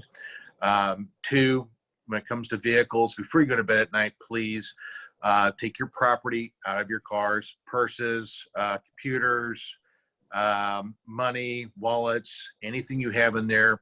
Please remove it, take it in your house, lock your cars, and roll up your windows. That'll reduce that opportunity for criminals to take advantage of you. And third, and this has been an ongoing problem for many, many years, please don't leave your vehicles running unattended with the keyless ignition. Usually happens in the morning, people cooling down their cars or heating them up depending on the time of the year. We had recently another police officer resigned who took employment with another police department. So we have 2 vacancies. The mayor and I have been in conversation with a potential candidate for employment. And in the spirit of trying to diversify our police department and find somebody within our own community, which is a win-win, to serve on our police department, I am asking the board again for approval of interest only right now, to give the opportunity to someone who qualifies to attend the police department, the police academy at the city's expense. I explained this before, that we at some point would need to create the opportunity for people to serve the mission of diversifying our police department. So on that note specifically, I'm asking the board to consider right now, if you will, just an interest so I can move forward in this particular person's application process for consideration of being sent to the academy. And mind you, that this position and both positions actually are budgeted, and the academy salary rate is lower than the entry rate for a police officer who is hired, who has experience and or has a police officer's license. So Chief, would you put that in the form of a motion then? He can't do it. I can't make a motion, sir. You can't I make a would motion? like to, but I can't. Mayor, I have my hand up to make the motion. Alderwoman Diaz.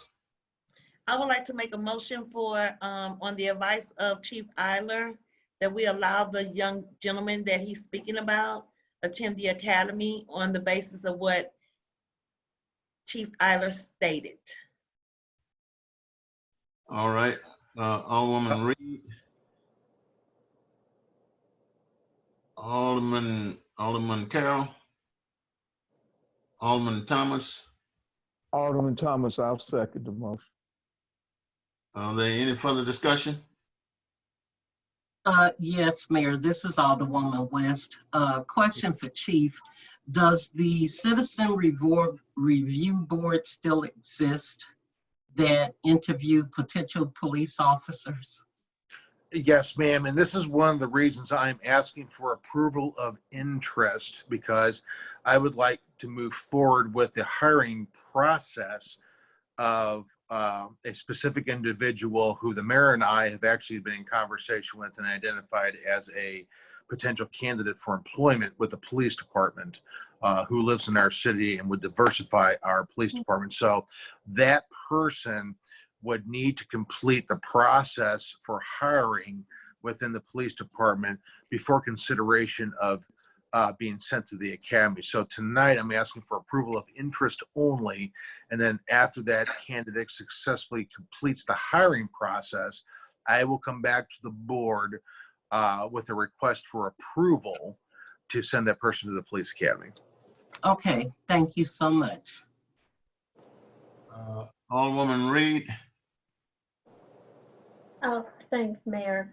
Chief, so this is an approval of interest, so there's no dollars associated with it. Am I getting you right? No, ma'am, I am not asking for a commitment to send somebody to the academy. I am asking for an approval of interest. And the reason I'm asking for it is because if the board is not interested in sending somebody to the, basically sponsoring somebody to the police academy at the city's expense, there is no reason to move forward with the hiring process of individuals who are not post-certified and licensed as police officers to hire. So I'm asking for interest to send people to the academy, just interest only. But this is not abnormal. This is normal, right?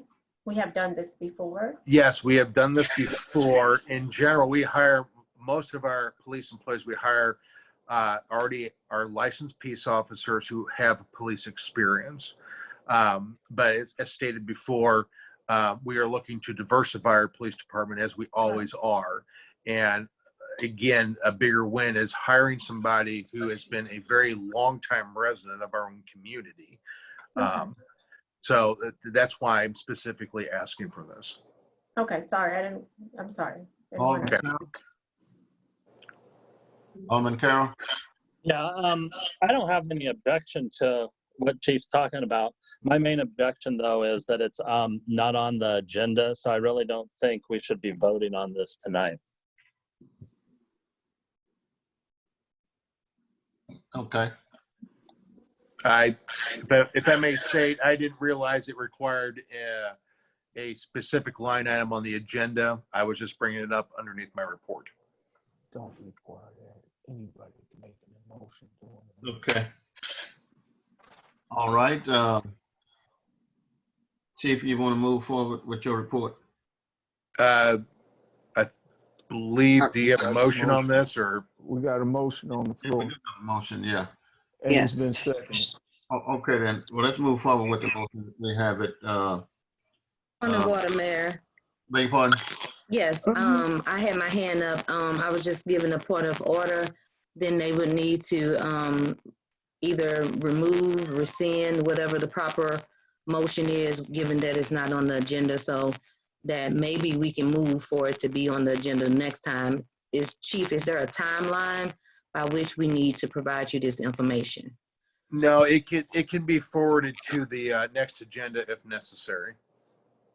Okay. I would like to, Mayor. Wait a minute. Mayor. I have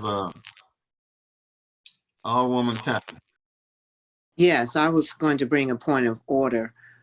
We had a motion and it was seconded. And I think having a motion second that we move forward with the vote. All right, well, let's May I move. make a point? May I make a point of information? I made a motion that was seconded last Thursday and we did not move forward with the motion. So, because the items were not on the agenda. So this applies to this same scenario. Well, I'm sorry, dear. Okay, thank you. But we have a motion and a second, and my point of order still stands. Thank you. Okay. I have my hand up. I'm coming to you. I'm sorry. Alderwoman Dales. Okay, thank you, Mayor. The point of order I would like to make is during the chief's report, and he's given us the information about the young man. That is why I made the motion while we're here, because he wants to get this started. Our community do need police officers. We have it budgeted. And I'm asking the board if we would consider what the chief is asking us. It's been motion, it's been second. Can we please take a motion on that so we can get this out the way? Thank you. Alderwoman West. The point is that the motion is out of order because it was not on the agenda. And I understand and agree with both alderwomen, one from Ward 1 and 4. However, we must follow the rules. Chief has stated that it can wait until the next board meeting. So it's a matter of just simply putting it on the agenda and we'll vote at that time. Thank you. All right. We still have a motion on the floor that we have to dismiss with. So you can. I have my hand up, Mayor. All right, proceed. I would like to make a motion to amend the previous motion by placing on the next general board meeting a vote to the board concerning Chief, can I get the correct statement? Is it hiring? What is the statement, Chief? I moved. It's of interest. The proper approach to this, from my perspective, is the approval of interest of the board to sponsor and pay for a candidate for police employment to attend the police academy. Approval of interest to attend police academy. Correct.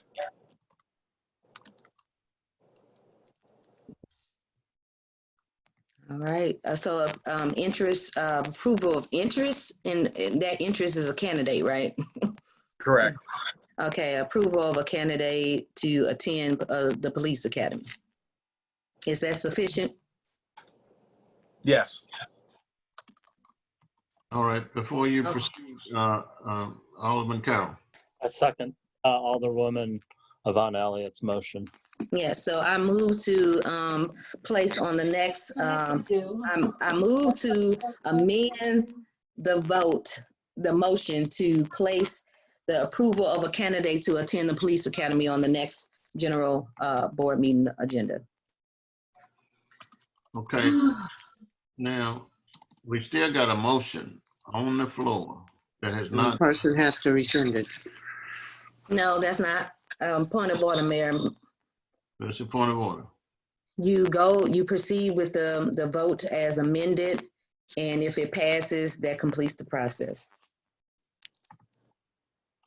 All right, is that Robert or is that you? There's only one. Only one. Mm-hmm. So, all right, it's been moved and properly second that we would put this on the next agenda at the next regular board meeting. Yes. Then all in favor say aye. Aye. Opposers nay. All right, ayes have it, so it'll be put on the next agenda. Madam Clerk, make a note of that, please. I've got it. Okay. Alderwoman Elliott, your hand up. Thank you. All right, Chief, proceed. Okay, if everybody will note where it says my report, it also notes employee insurance.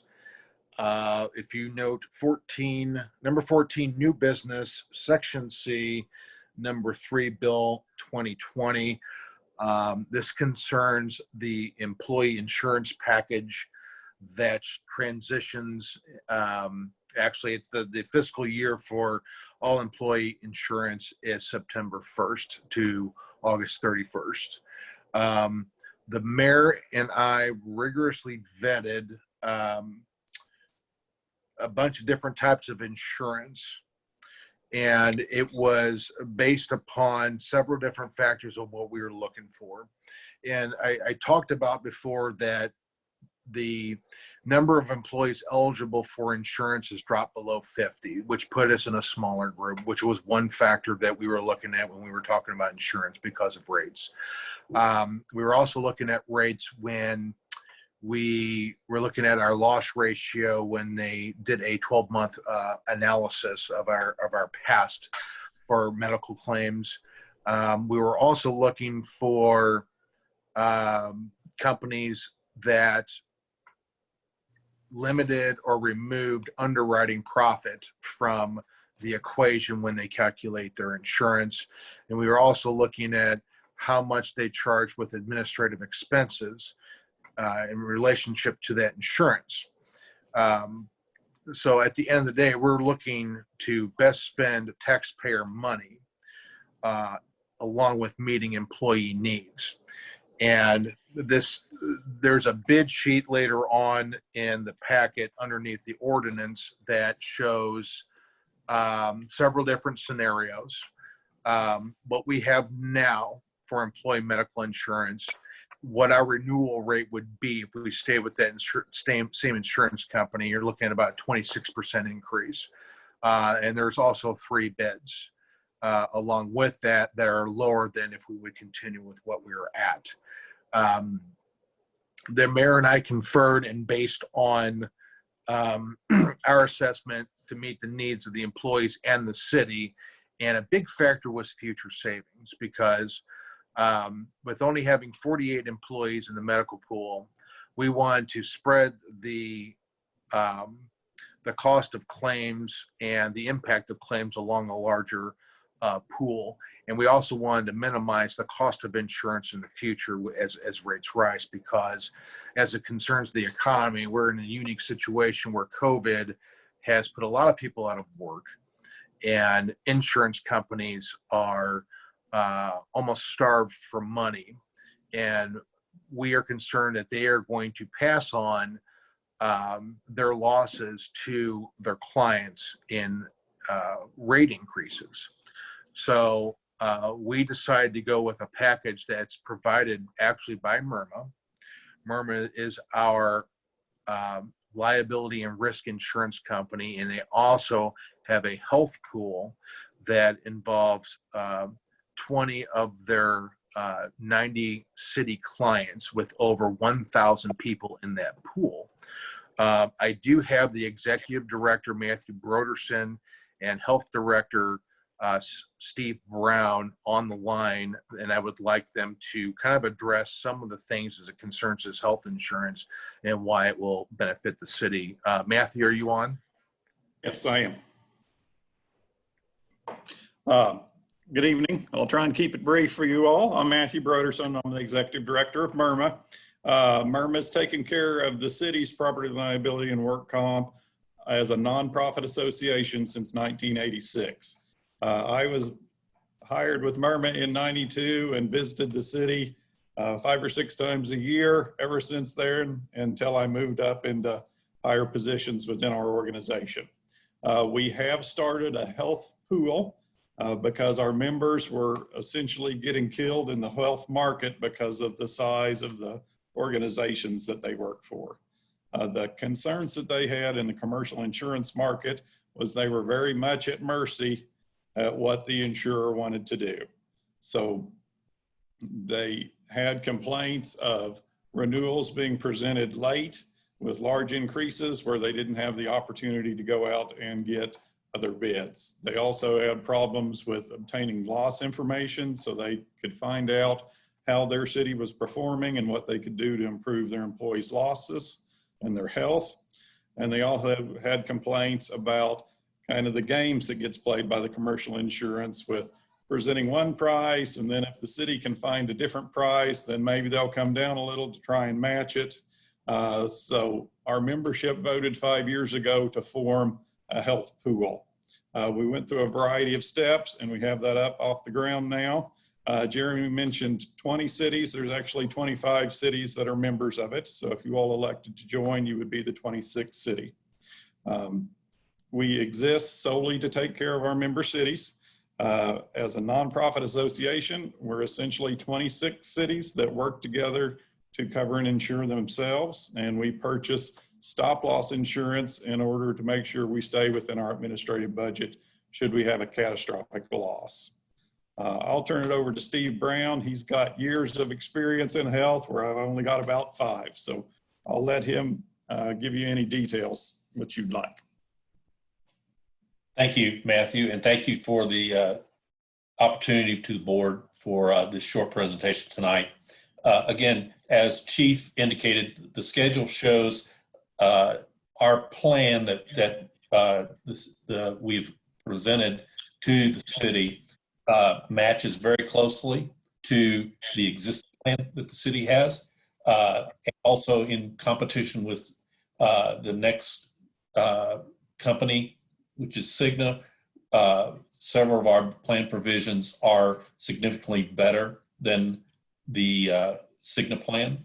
The other primary consideration that we have provided, we have guaranteed the rate for 16 months versus Cigna rate is only guaranteed for 12. That takes you through the end of calendar year 2021. And with any kind of rate increase that Cigna would propose next September 1st, you would eat up any savings you had. Again, we always price our proposal to all the cities at the best price. We don't come back and and try to drop it.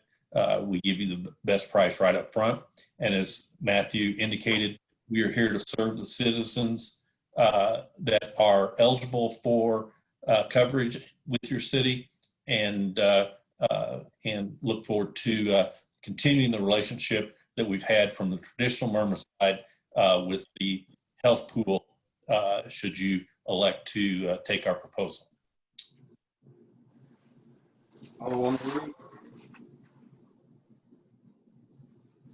Mayor, did you say Reed? Yes. Okay, sorry. Thanks. Yeah, Chief, I guess, I know you came up with the spreadsheet. I thank you so much for that. That was nice. And I heard Mr. Brown say something about the differences in Cigna with the 16-month versus 12.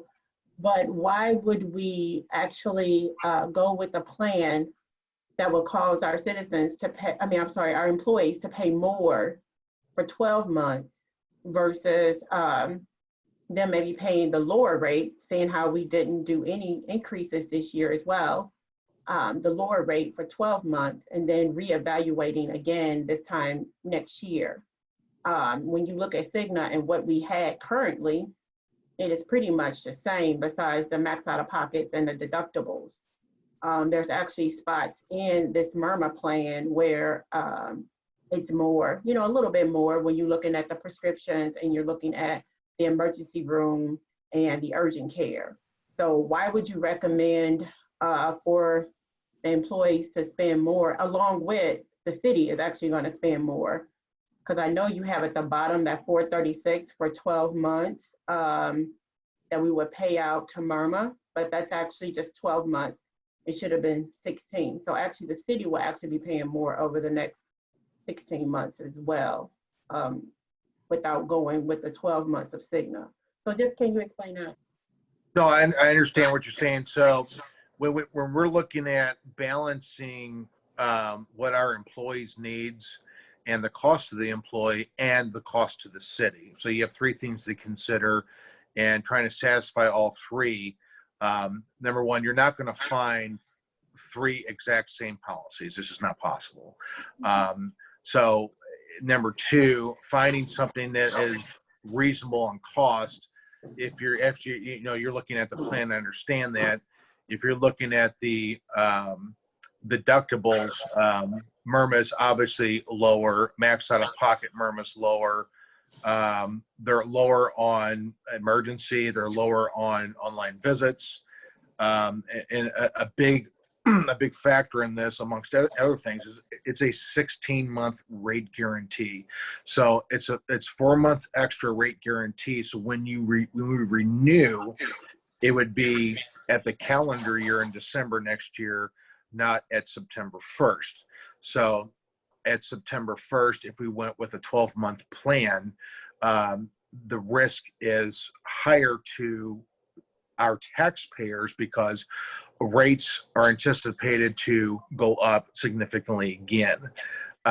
So when we're looking at renewals after 16 months with Murmur, and when you factor out that they have no overhead cost, they have no profit built in, they don't consider that we are a city with less than 50 employees, where we were considered a small group for other insurance companies. Those factors are taken out of the equation. And when you're looking at renewal, the anticipation is that if there is a rate increase, it's going to be significantly lower than any competitor. So for example, Murmur Health, for this upcoming year, for their current clients, there is 0 rate increase, where we're looking at right now max 26% on that sheet, all the way down to a little over 13%. I'm not saying that's what's going to happen in renewal with Murmur, but the likelihood of them increasing rates and being incredibly competitive in the market against competitors is more than likely. So if everybody's going to go up, possibly. It's going to go up regardless. It's the amount it's going to go up, and it's not just this term, it's also future terms is what we were looking at over the next, especially 3 to 5 years, especially with the economy the way it is. When you're talking about building in profit on private insurance, because that's what we are. We're privately insured right now with Anthem. We're moving to a pool insurance where we are spreading our claims, where we are lowering our risk because of the number of costs that are not included with Myrma Health that are normally included with private insurance. So we are looking at long-term cost benefits to not only the city, but to the employee as well. So it's really the timing of when your increase is going to come, because they can have the increase on the insurance today, or they're going to have it later. That's what you're saying, because you can't guarantee the rates from Myrma in 16 months, correct? You're talking about after 16 months what the rate guarantee will be? Yeah. No, I mean, no insurance company is going to give you a rate guarantee after the current proposal they're going to give you. It's like if we would go for Cigna for 12 months, Cigna's not going to come back and say, listen, we're going to guarantee you that there's going to be no higher than a 5% increase. No one's going to give it to you at all. So that's why going with the pool side of insurance is so attractive, is because it's going to go up. It's an 80-20 plan, as we've always kept. So 80% of the deductible is borne by the employer, 20% by the employee. So to reduce the cost of both the city and the employee looking for the future, it's going to cost less in anticipation with the Myrma Health pool than it is to go with a private insurer. Okay, last question. So on your spreadsheet, you had 43 people, but you're saying there's 48 now? Well, okay, so there's 48 total eligible. The number that you have is a number of people that are going to use the plan. So that's the difference when I said 48. There are 4 people that have waived coverage currently. Okay. Thank you. Alderwoman Elliott. Chief, could you go back to the clarification? I think I asked this question last week, and maybe the staff who were on the call could not explain this. Could you explain further about what you're saying is happening because of the number of staff we have dropped to? Okay, so when you're privately insured, they group and employees by number. So since we dropped below 50, we are considered a small group. And Steve, actually, I would like you to step in on this conversation and kind of explain what the differences is when you drop to a lower group and how the rates are calculated based on a small group, and when we're talking about private insurance versus the pool insurance. Certainly. To clarify that for you, the Affordable Care Act that was passed, basically 12 years ago, dictated that 50 was the cutoff of what was considered an employer that had to offer group insurance and did not if they were under 50. And what that did in the commercial marketplace is most employers that wanted to continue offering that if they were below 50 was limited.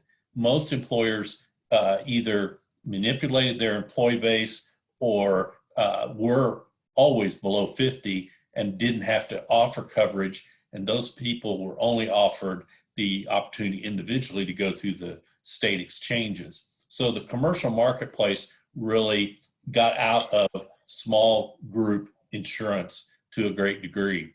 They still provide it to existing employers that have in the past been over 50 and would be considered small business, small package business. But when you, as the chief indicated, when you drop below 50, the commercial marketplace really looks at it as a business that they're not going to pursue aggressively. And so they price it, as you see what happened with your Anthem renewal, significantly higher.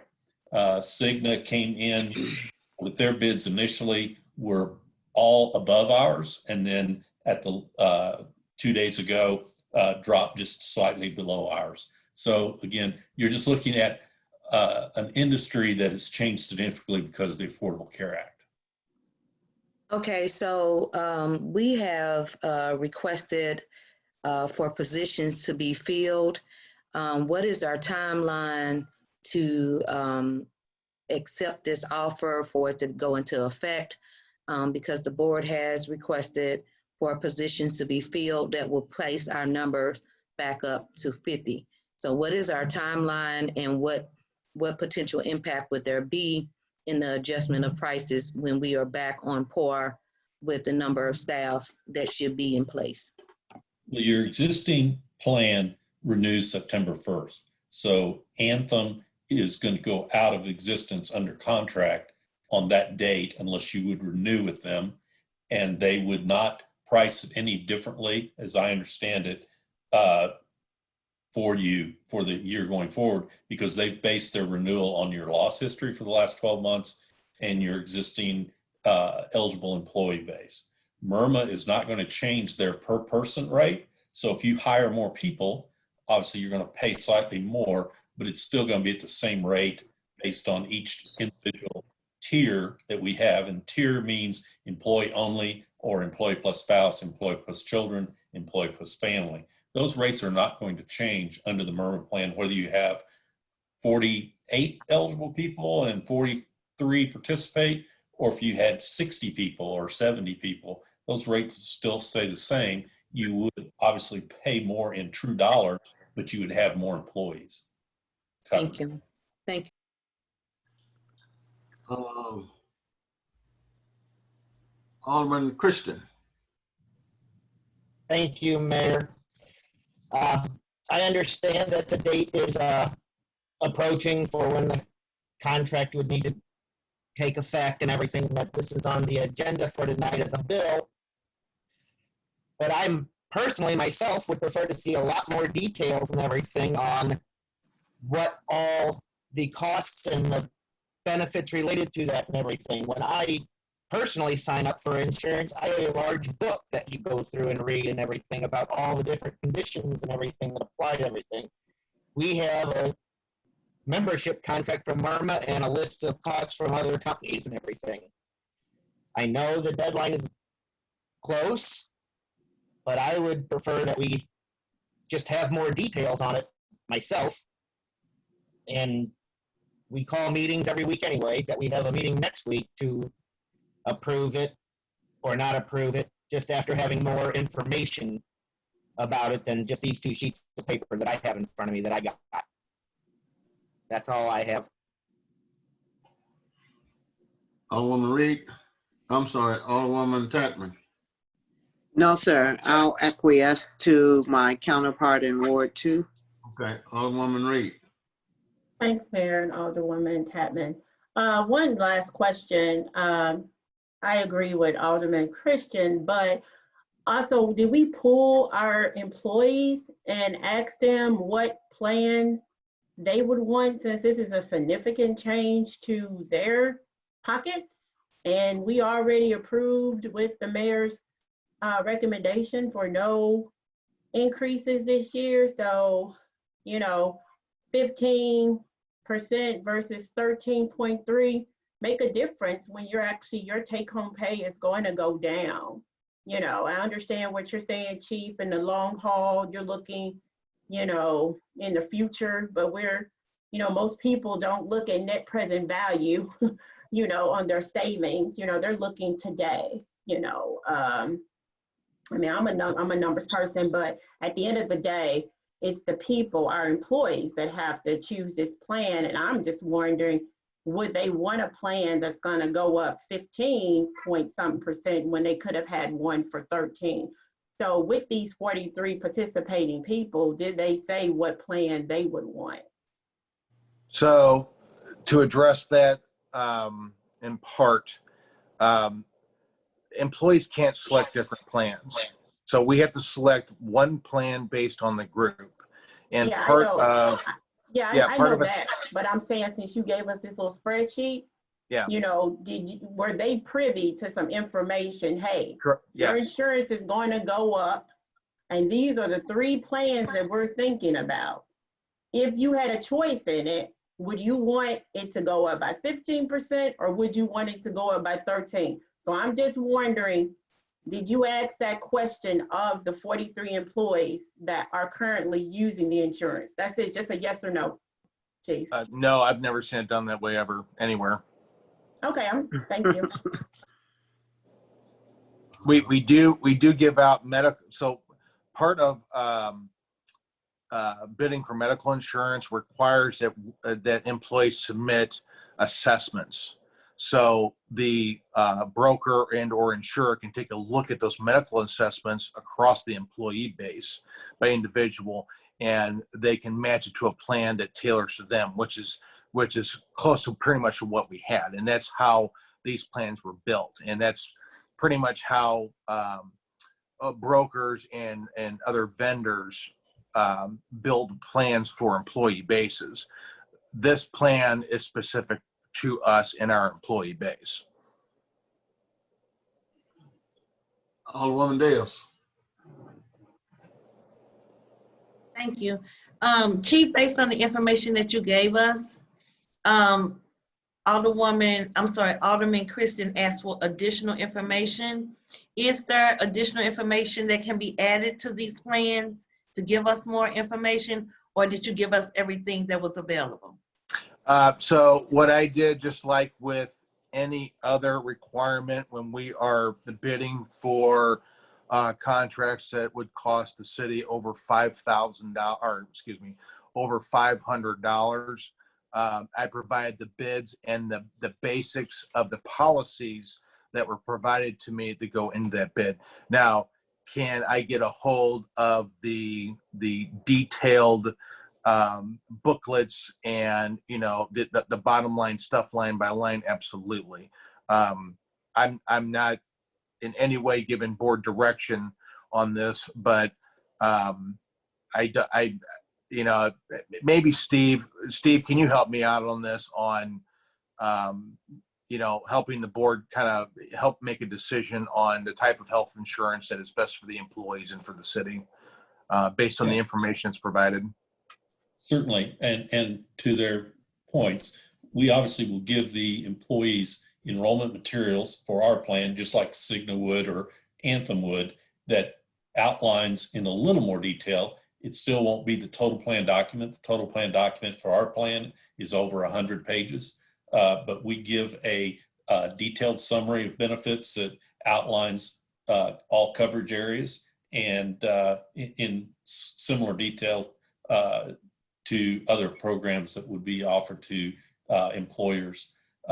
I think the other thing to look at, I understand the Alderwoman's concerns about, well, the price that you're seeing that the employees pay per pay period is slightly under, but also if you look at, you have quite a few in your eligible employees participating at a tier that covers dependents, either children and or spouses.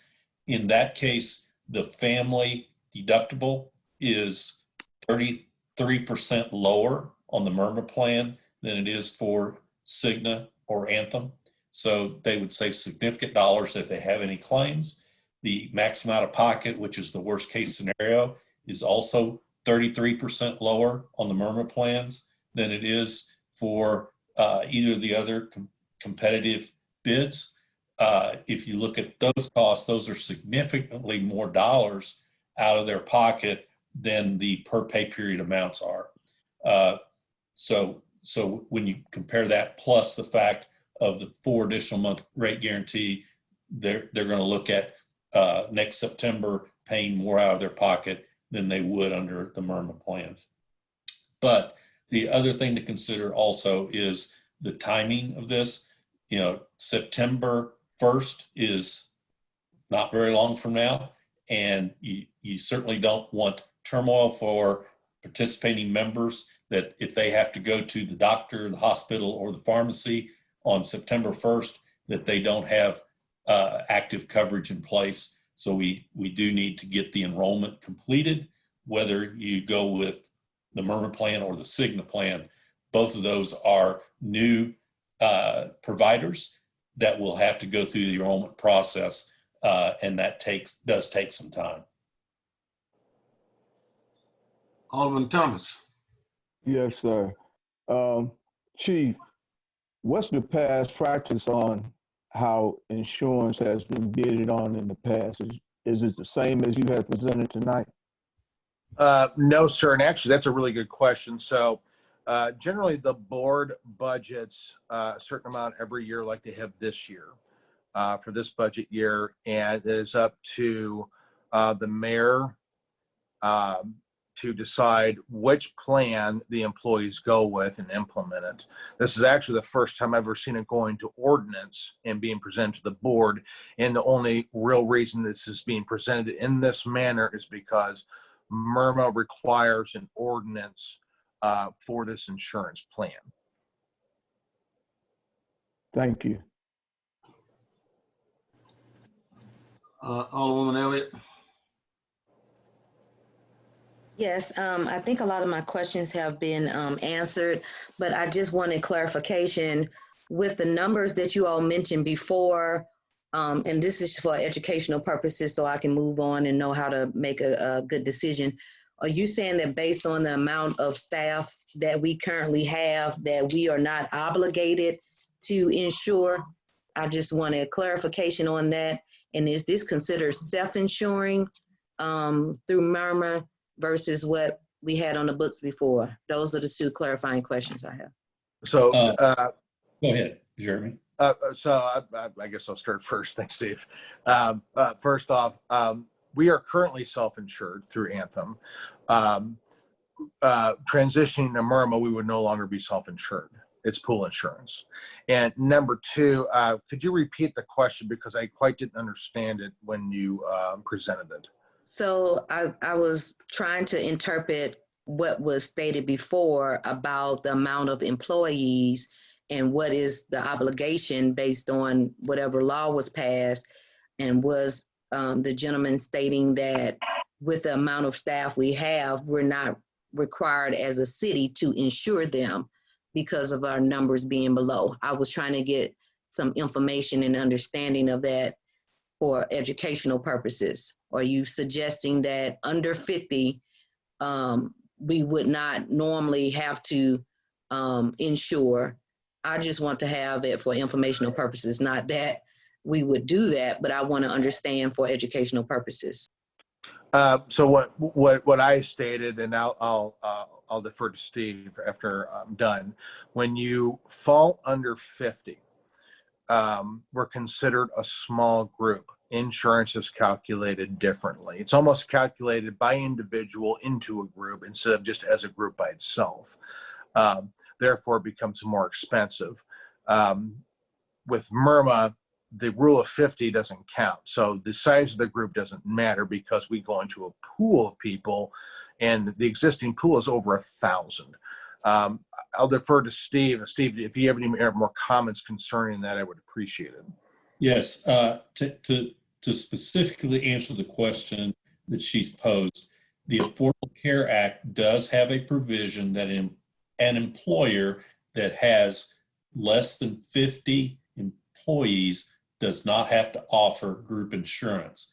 But to the point, I think you would find it hard to employ a proficient staff if you didn't offer insurance that you've offered in the past.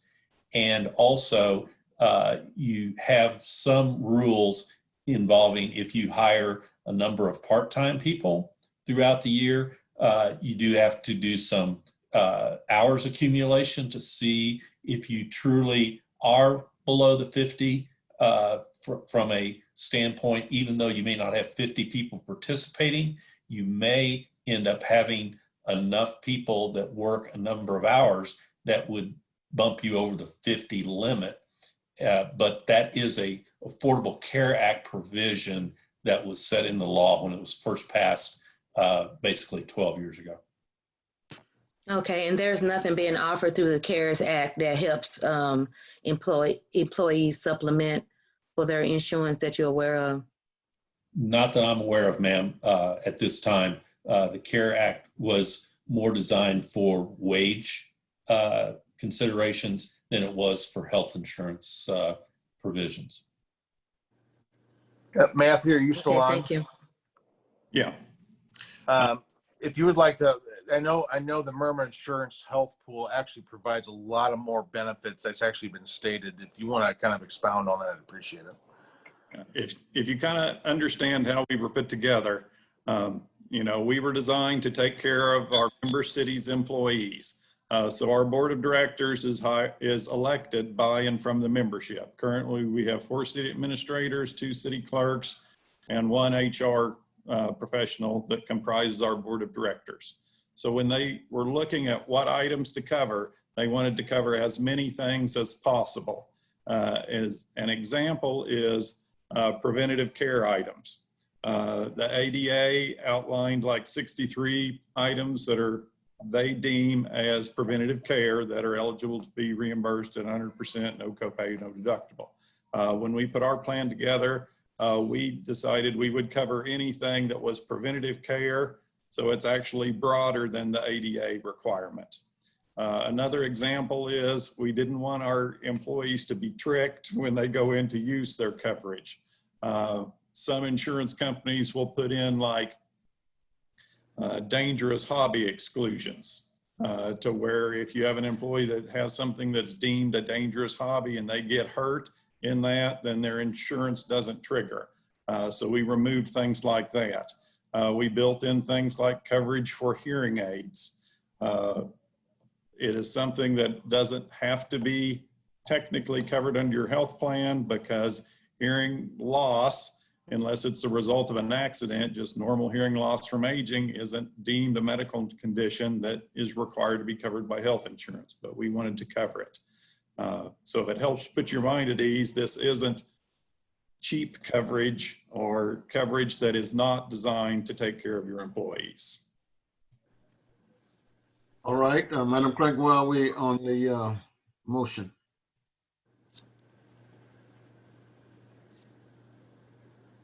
Madam Clerk? I was on mute. I'm sorry. I was saying they didn't have a motion. They were just discussing the insurance. So there's no motion. Okay then. Can we get a motion to move forward with the insurance? Mayor, we're on the chief's report. The bill is down under new business. All righty, so we'll move forward then. City Attorney, thank you for that info. Thank you, Mayor. Well, City Attorney. Thank you, Mayor. Good evening, everyone. There are 2 matters on which I would like to report. First, as city attorney, I was requested by the mayor and 3 alderpersons at the board meeting on August 13th to render a legal opinion and findings regarding whether the board meeting held on August 12th, at which a majority of the board passed certain resolutions and took other actions, was properly called in accordance with the applicable law, and whether the resolutions passed and other actions taken at that meeting were lawful, procedurally sufficient, and had any legal effect. While I was requested to render the legal opinion and findings at today's board meeting, I have determined that there are potential ethical issues with my doing so. Specifically, Section 2-86 of the City Code states that the city attorney provides legal services to the mayor, the members of the Board of Alderpersons, and other city officials as designated by the board. Although I am ultimately the attorney for the city of Bell Fountain neighbors, there are ethical concerns about the nature of the legal opinion and findings that I have been requested to render, as same relates to my obligations as an attorney, in that they have potential consequences for those whom I am to provide legal counsel.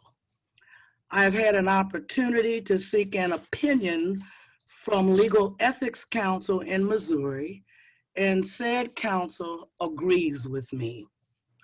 Accordingly, it would be my recommendation that the mayor and the board seek an opinion from an outside legal counsel regarding the issues arising from the board meeting held on August 12th. Given the actions which were taken at that meeting, I would strongly recommend that the board seek independent legal counsel before proceeding with any of the actions arising from that meeting. Although I have advised the board as to what section 79.240 of the Missouri Revised Statutes requires to remove an appointed officer, such as the city attorney, outside counsel can also render a legal opinion as to whether the majority's action complied with the law.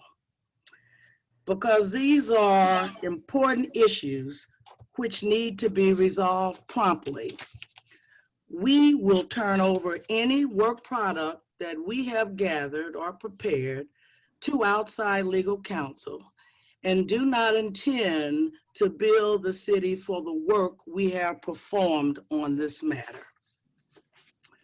The second matter on which I have to report has to do with the nuisance ordinance, amending Article 3 of Chapter 13 relating to property nuisances, which was prepared by former city attorney Helmut Starr.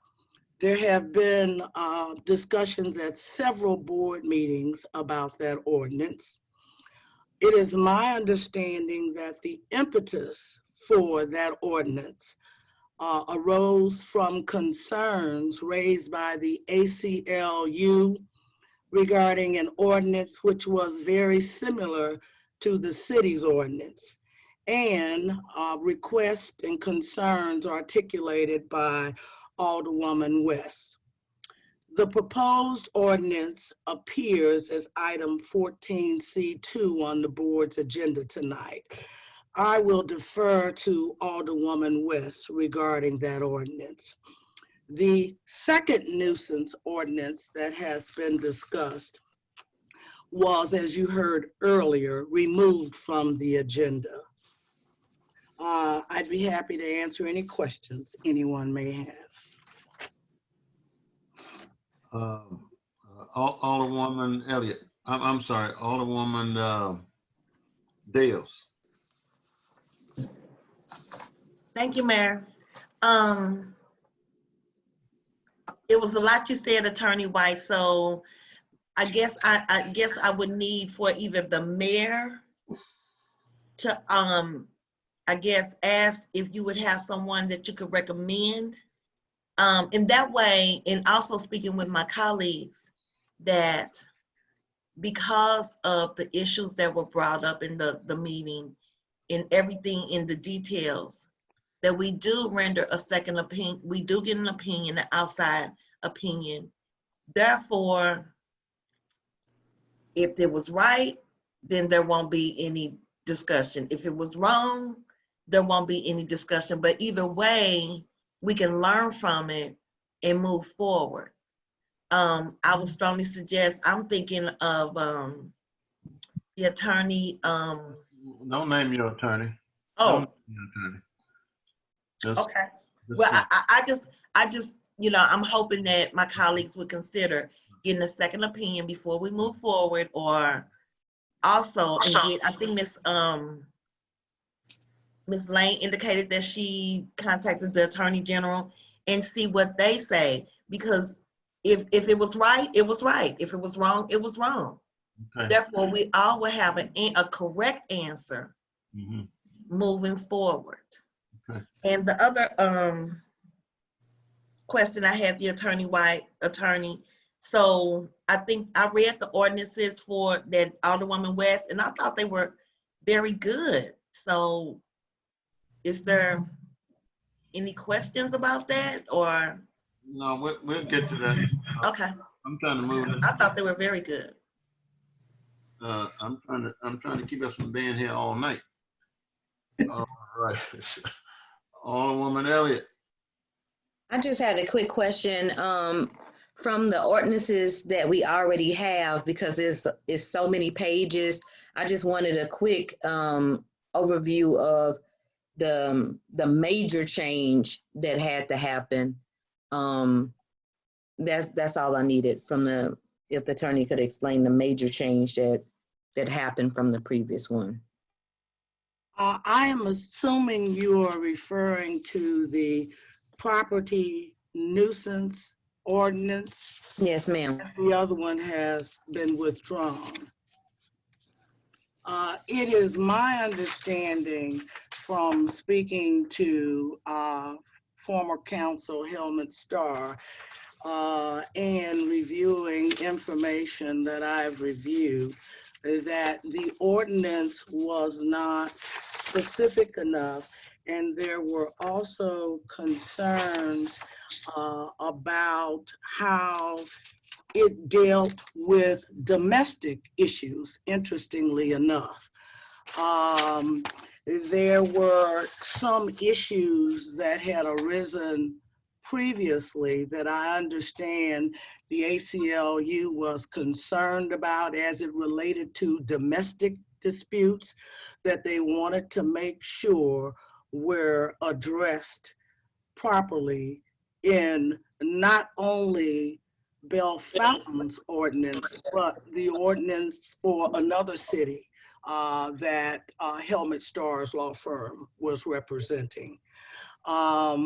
I would defer to Alderwoman West for more, but I will say that we made some revisions to the ordinance that was sent to us by Helmut Starr. And the changes that we made were designed to address the requirements of Senate Bill 5 and Senate Bill 572, specifically as those bills related to notice provisions and the fines that could now be changed or could now be charged under those Senate bills. Changes had to be made in that regard. Does that answer your question, Alderwoman Yvonne Elliott? Yes, thank you. You're very welcome. Alderman Carroll. You're muted. Yes, I have a couple of questions about the legal opinion. Exactly what is that?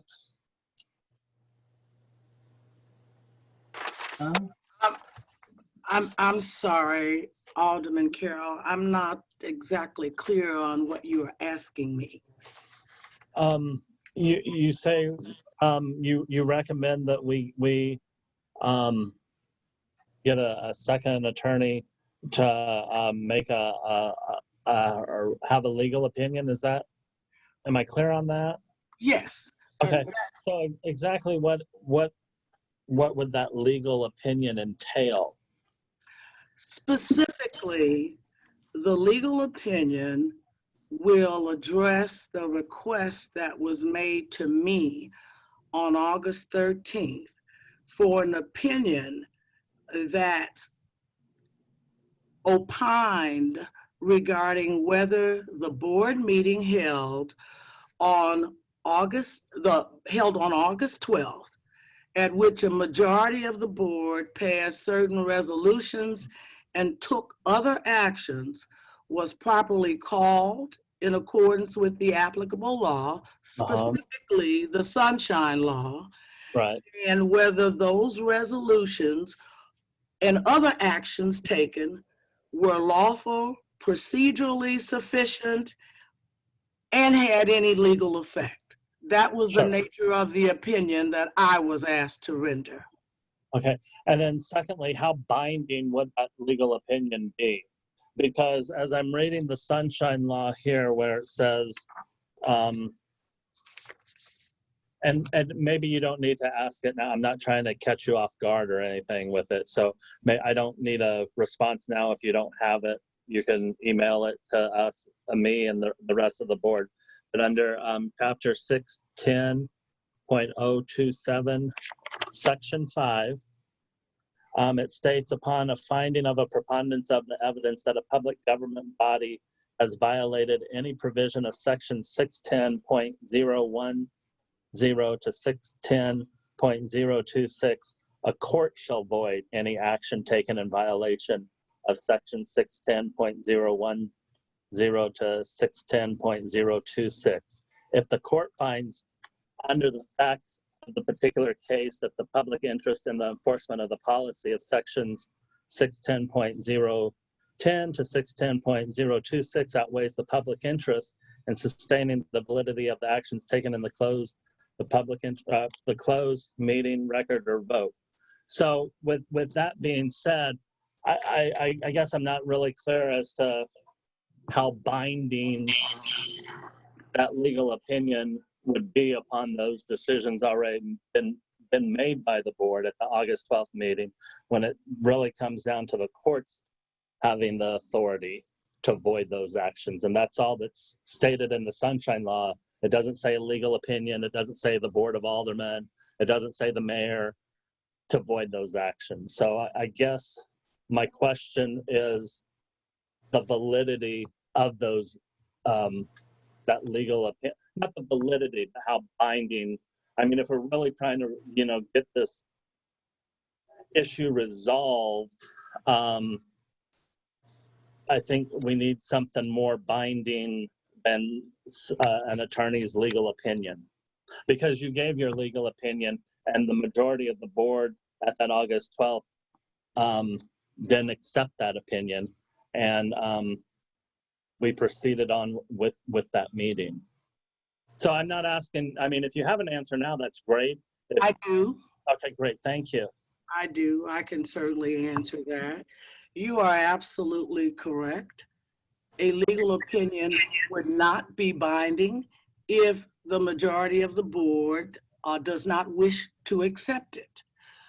The purpose in getting a separate and independent legal opinion is because you did not accept my opinion, and I believe I have a conflict of interest in making and rendering an opinion on these issues that I have been asked to opine on.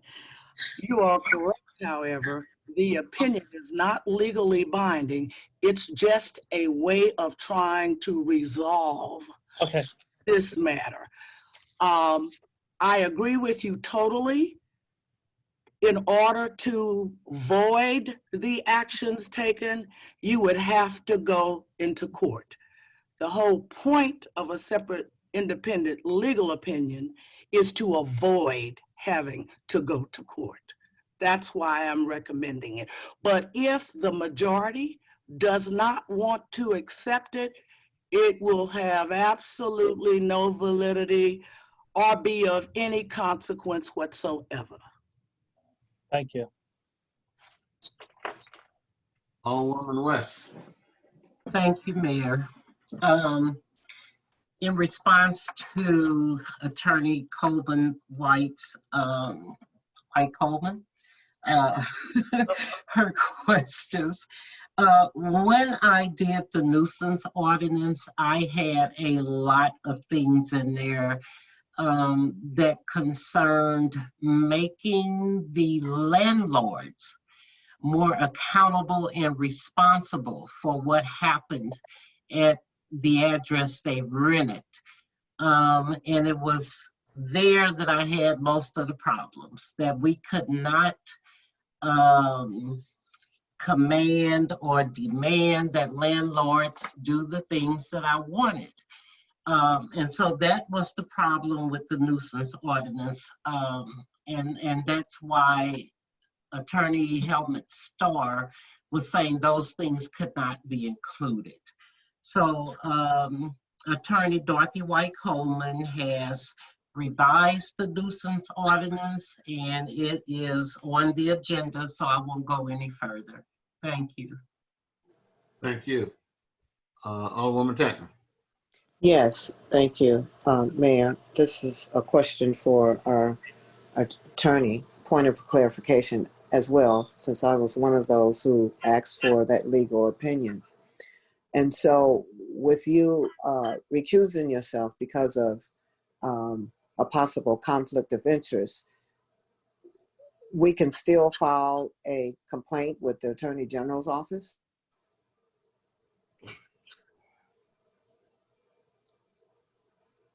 Alderwoman Tatman, nothing that I have said this evening precludes you or any other alderperson from taking any action you desire to take. I am just speaking as to the potential conflict that I have. All righty. Thank you. You're Thank welcome. you. All right, let's proceed now and Madam Clerk, I still don't know where we are on any action that was proposed.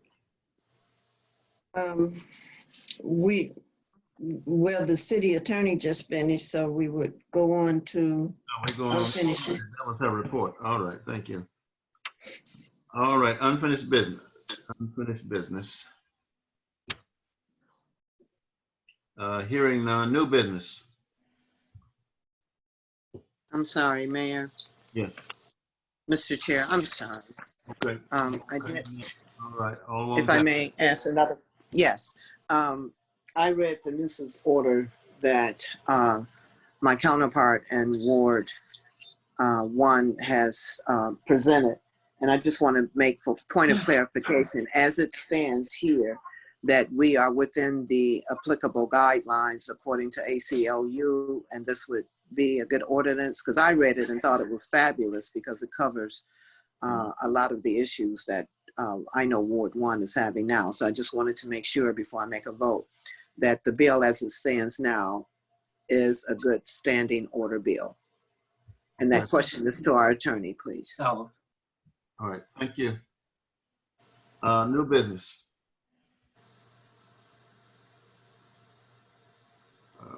Alicia Williams. All right, that was the Family Dollar Store liquor license. Mayor, I have my hand raised. All right, Alderwoman Elliott. Mayor, in the absence of the city collector, could we put this item on the next meeting agenda? And I would like to propose that the board maybe pick a date, maybe next Thursday, if possible, since we will need to revisit the insurances. So I can make a motion for that to be placed on that agenda. So I would like to make a motion to move item A, Family Dollar Store liquor license, presentation and collector advising to a special board meeting scheduled for next Thursday at 7 p.m. Is there a second?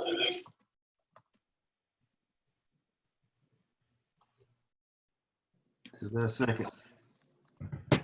All right, motion dies. You have some hands up. I don't know. You have hands up. You have to call them again. Well, Alderwoman, these things jumping all around here. Alderwoman Tatman? Okay, Alderwoman Reed? For August 27th, yes, I will second the motion. What is that, August, what is it, August 27th? 27th, yes. All right, all in favor, say aye. I had a question, Mayor, please. All right, what's the question? The question is I think it might be prudent that we check the schedule of our collector to see, so we won't have to go through this process again if she's available. Just a suggestion. All right. Alderman Carroll. Can the motion be typed in the chat box? I'm not clear on it. Yes, I'm okay. I'm typing it now. I moved to table.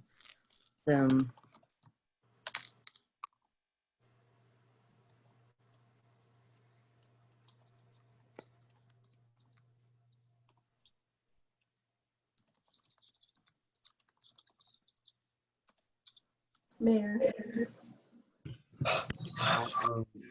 Reed. Thanks, Mayor. Since we are waiting, yeah, in the past, our city collector would actually come to us with these liquor license applications.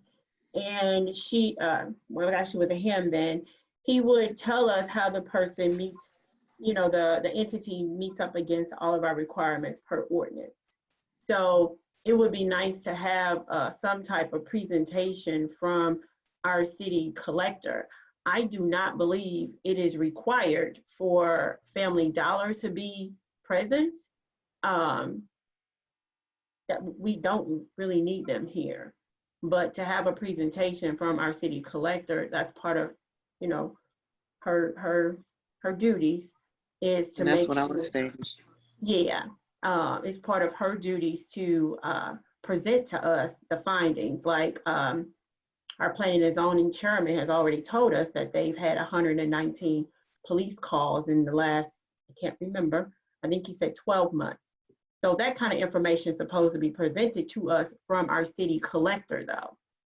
And so it would be, you know, it would be advantageous for us to figure out what her schedule is and to have her have a presentation for us. There does not need to be a presentation from Family Dollar. Thank you. All right, well taken. So we will get her that information and have her come to the board and yes. All right. So do we still need to move forward with the motion for? All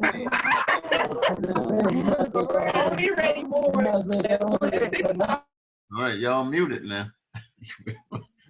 I just did. Yes, sir. We're on the second, and I typed it more clearly in the chat. I moved to table the Family Dollar store liquor license items and agenda during a special board meeting scheduled for Thursday, August the 27th at 7 p.m. Is there a second? I think it was already moved and seconded by Alderwoman Reed. Yes. All righty then. Is there any further discussion? Carl. Thank you, because this thing is covering you up, Alderman Carroll. Yeah, I'd like to make a motion to amend the motion to 7:30 because we have public safety meeting on that same day. I believe it starts at 6:30. Mm-hmm. Second. Yeah. Okay. I mean, are there any further discussion? Alderman Thomas. Oh, Alderman Thomas, yes. Yeah, I thought it was some discussion to make sure that she would be available for the 27th, if I heard it correctly. You did. Because if we schedule it for the 27th and she can't make it, then we're gonna have to change the date. Excuse me. So would you allow me to contact her and see if she's available on that day, and if not, give me a date, and then we'll shoot that out to the board. Just a point of clarification, Mayor. So there are other items that need to be discussed, such as the insurance. And if there are any other items, then we will be able to address it at that time. But it normally states that our ordinance desires for us to make that motion of a special meeting in a public meeting so that the public is aware. So that's the process I followed today. And I wasn't saying I wasn't saying that we couldn't have the meeting. I was saying that we need to make sure that the collector is going to be there because I understand that we have other things to discuss. Oh, yes, sir. That would be the responsibility of the city clerk. Alderman Carroll.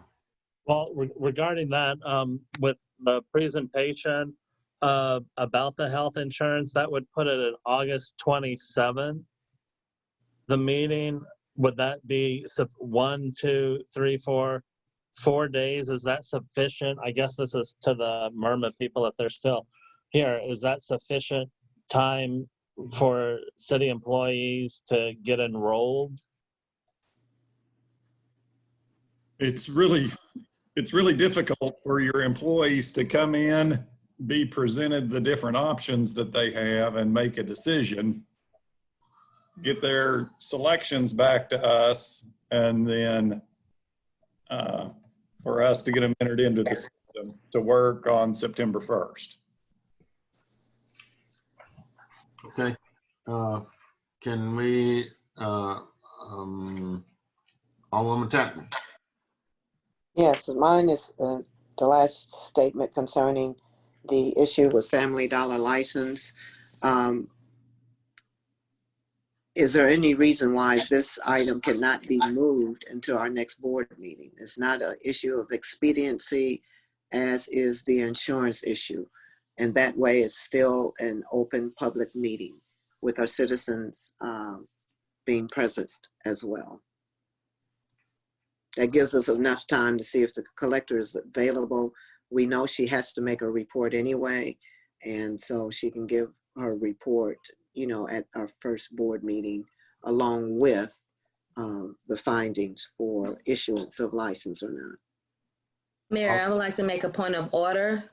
We have voted, and so discussion is closed unless alderperson wants to make a motion to amend. No further discussion on that item can take place based on Robert's Rule of Order.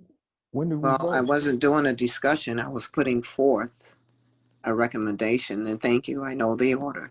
I appreciate that.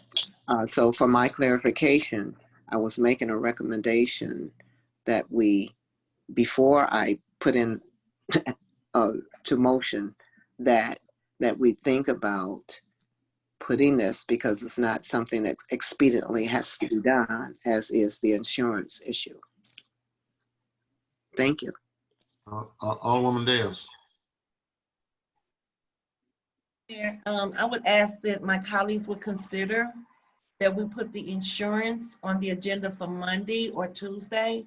Hopefully that will give us all an opportunity to read the information that's going to be sent forth so we can, you know, at least get it to our employees, and, you know, the staff won't be walking around thinking, what are they going to do about our insurance? They're already on edge because of the things that the board does. So can we move the meeting up to either Monday or Tuesday? Would that be okay with everyone? So we can get this information to them and they have ample time to make a decision, if that's okay with the rest of the colleagues. We just want to make sure that they're taken care of. Can I make a comment, Mayor? Yes, please. I'm unsure about what information the board is requesting. I know there's a lot of mixed feelings. There's been a lot of discussion about the health insurance.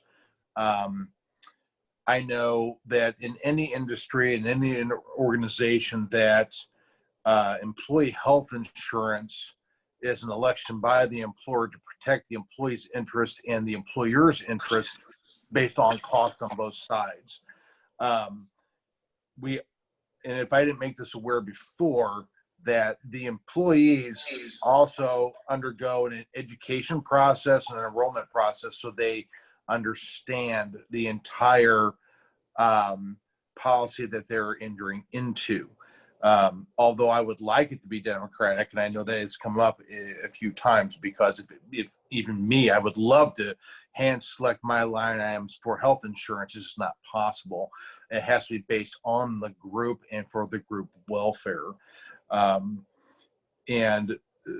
on top of that, I didn't discuss long-term financial benefits. And Matthew, if you would talk about how being a member to this actually adds to the financial reserves that could come back to the city. I would appreciate that. We actually didn't discuss that, which is actually a unique factor based on this pool insurance versus going with a self-insured policy. Chief, just as a point of order, we were on the liquor license, and then we do have that item that will come back up again. I only made a motion specifically to the liquor license. So when we get to that area, if it's moved to that particular board meeting that's already established, then we can go from there, because at this point we don't have that discussion on the floor based on the agenda. So once we get back to that, maybe we can continue that discussion on what we need to do at that point. Understood. Okay, thank you. Okay, so we want to hold a meeting with the collector on the 27th. That's I mean, I think that was the last thing that was put out there. Yes, that's the last thing. The last thing is a meeting regarding the liquor license on August 27th at 7:30 p.m. That's what's before the board right now. All right, then let's let's a roll call vote, I guess. Let's have a vote on that and move on.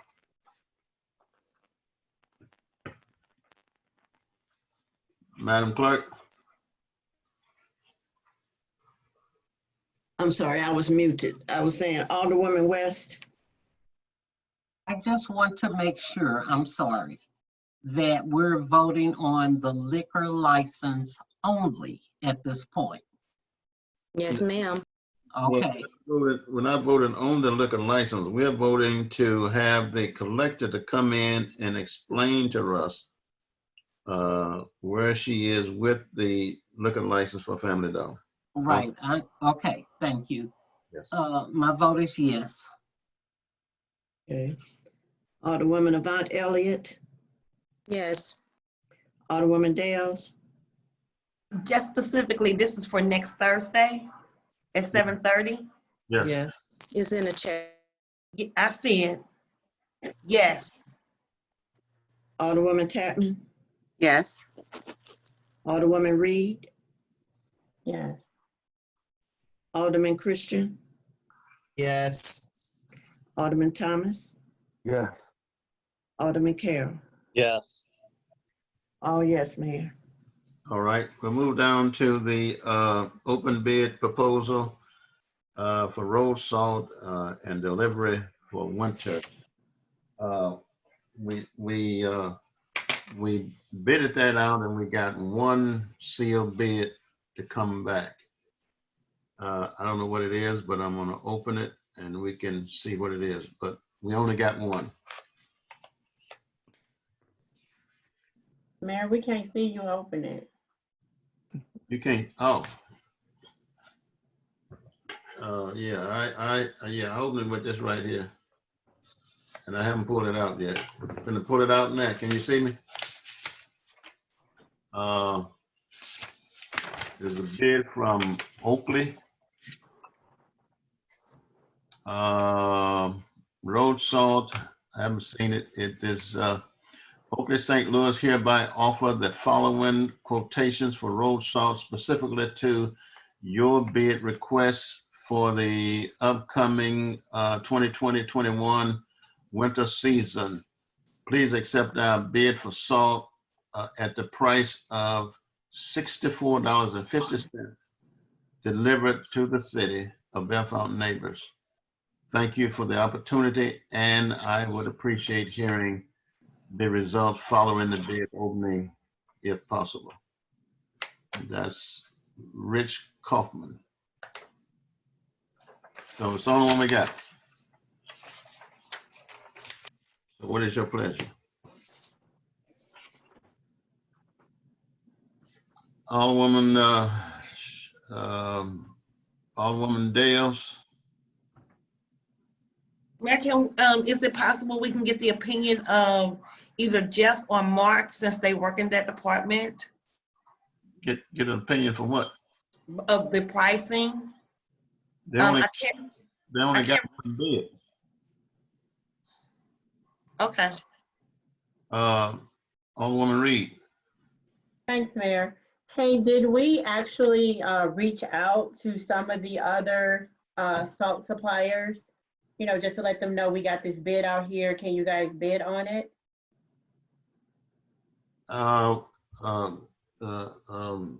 Madam Clerk, tell them where you posted that stuff at. Well, I posted the ad in the community news, but I believe Jeff said he was going to reach out to some people. I don't know if he's online or not. The only thing I did was posted the ad. Okay, so it's more of a Mark or Jeff question, Mayor, if they actually reached out to some of our former, you know, suppliers Right. Okay. like Weber I and. don't think we need to put this off. Winter is coming. How much did we, do you remember how much we paid this past season? I do not Hey, remember. here, Deborah, I'm waiting on them to get out the car. Sorry We about paid that. how much for the car? What? Oh, yeah, Mel, do you know how much we paid last year? You know, when we needed more salt earlier, actually it was earlier this year. No, I don't remember. Okay, and it's $64.50 per.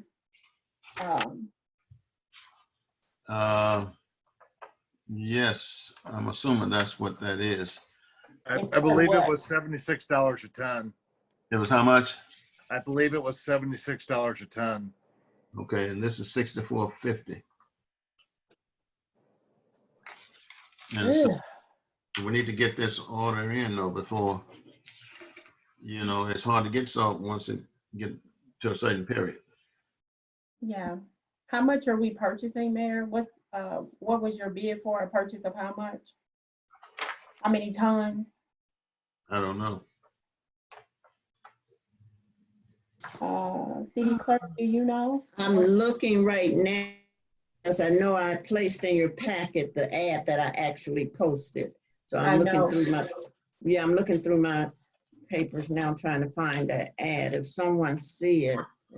If I pull it up, it takes my screen away. I didn't know if you had it in front of you. I don't have it in front of me. I'm going through my papers now. Does anyone else have it in front of me? Let me see. It's in there.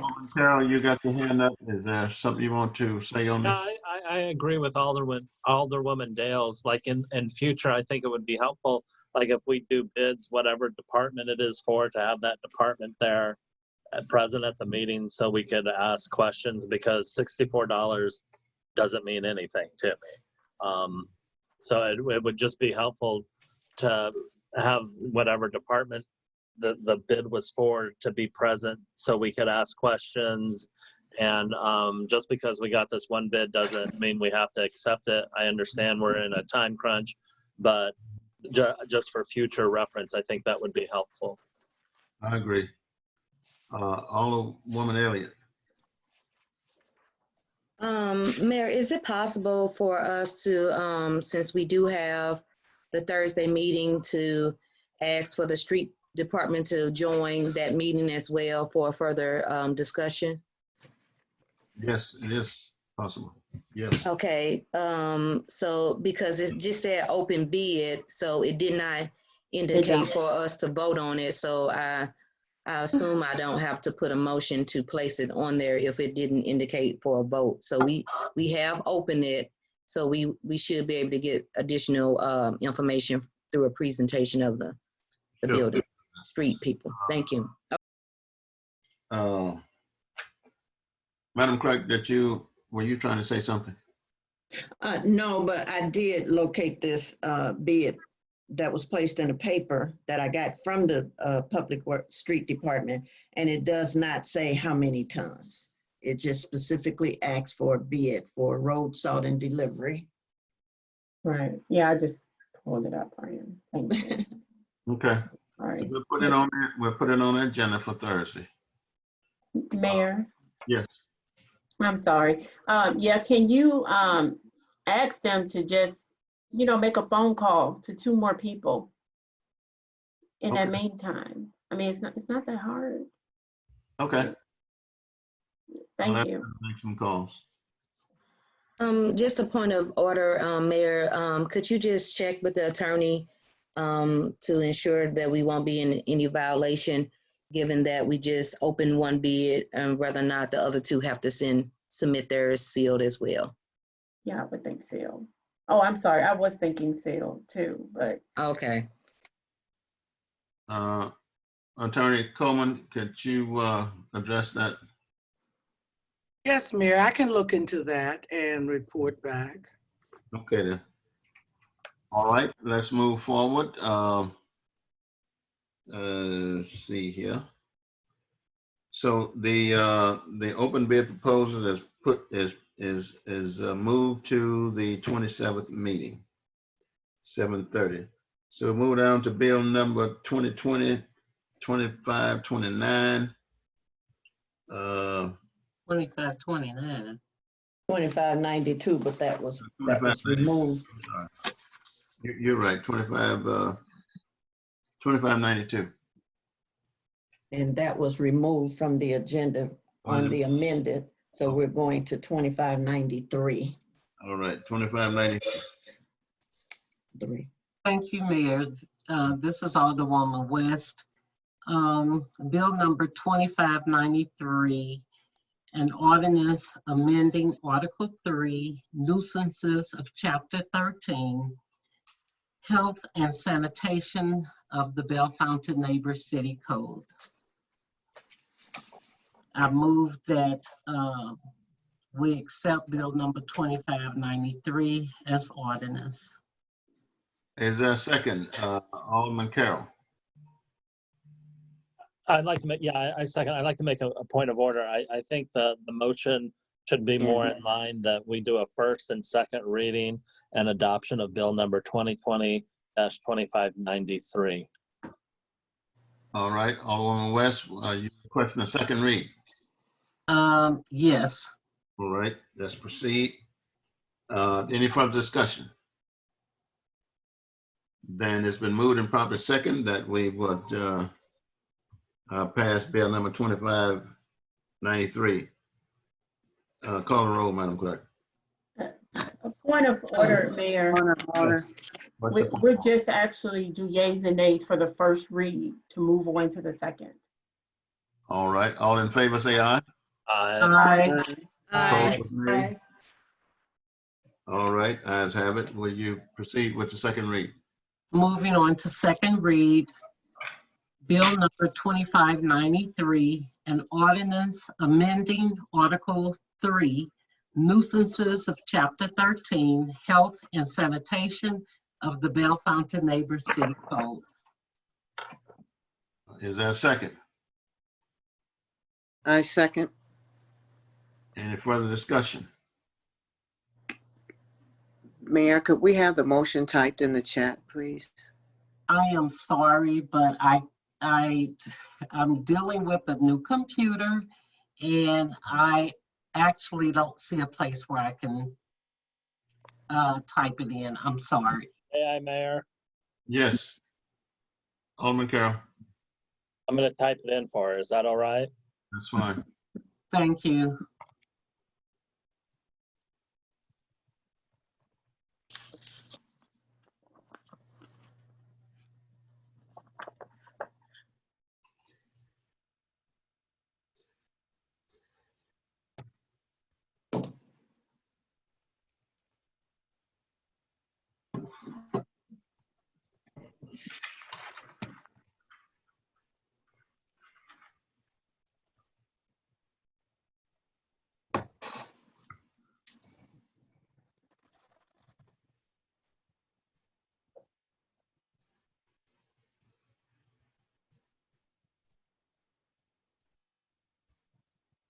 All right, it's been typed in. Are there any further discussion? If not, roll call vote. Alderwoman West. Yes. Alderman Carroll. Yes. Alderwoman Tapman. Yes. Alderwoman Avant Elliott. Yes. Alderman Christian. Yes. Alderwoman Dales. Yes. Alderman Thomas. Yes. Alderwoman Reed. Yes. Oh, yes, Mayor. All right then, so proceed with your talk after that. Okay, the majority, with the vote of 8-0, the majority of the board voted and passed Bill number 2593, which will become ordinance number 2585, if and when signed by the mayor. All right, thank you. Bill number 2594. Mayor, Yes, I'm sorry. This is Alderwoman West. My hand has been up for some time. I thought And I know we discussed the health insurance for quite some time, and there were like 1 or 2 motions. But I believe the end result was that we would not discuss this at the meeting next week. And it is my belief that this is something that's important that we need to decide on tonight. I trust that the chief has done his due diligence in researching this. And I just feel like we should vote on this tonight. So I move that we vote on the health insurance being Myrma for the city employees. I'm sorry. Oh, shoot, sorry. Mayor, may I make a point of order? What's your point? Yes, no one had proceeded with a vote or no vote concerning item number 3. So it's already on the books for a motion to be made, but or that person presenting the motion will either be tabling it or making it tonight based on it being on the agenda already. So she wouldn't have to necessarily make make a motion to go forth with it because it's already there to do so. So Alderman Thomas would be the one that would be presenting that ordinance if he's planning on presenting it tonight.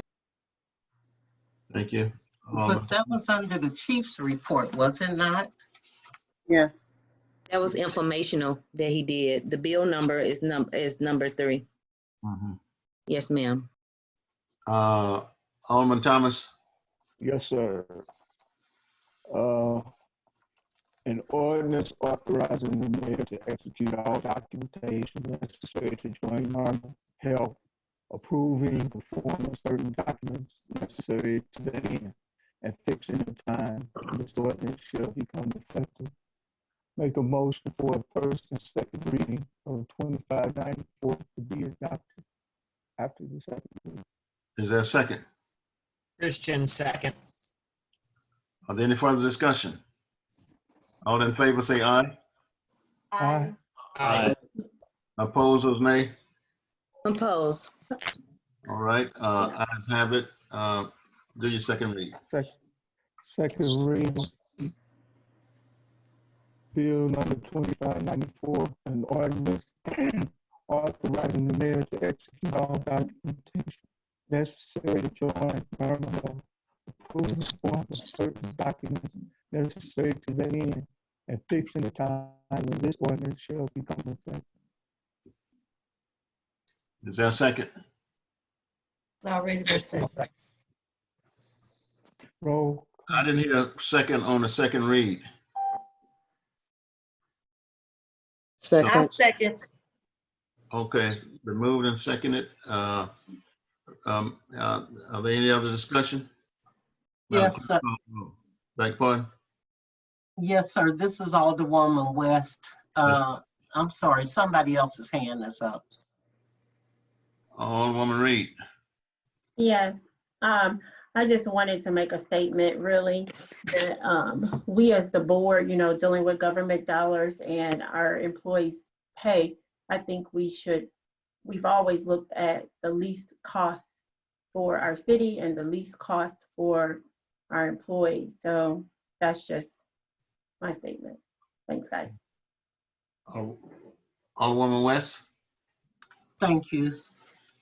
So it's my understanding that an employee has to work at least 30 hours per week before they are eligible to be insured.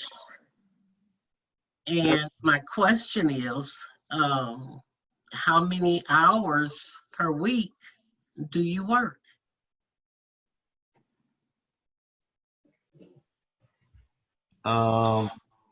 Madam Clerk, can you answer that? Because I know some people work over. Right, I can answer, Mayor.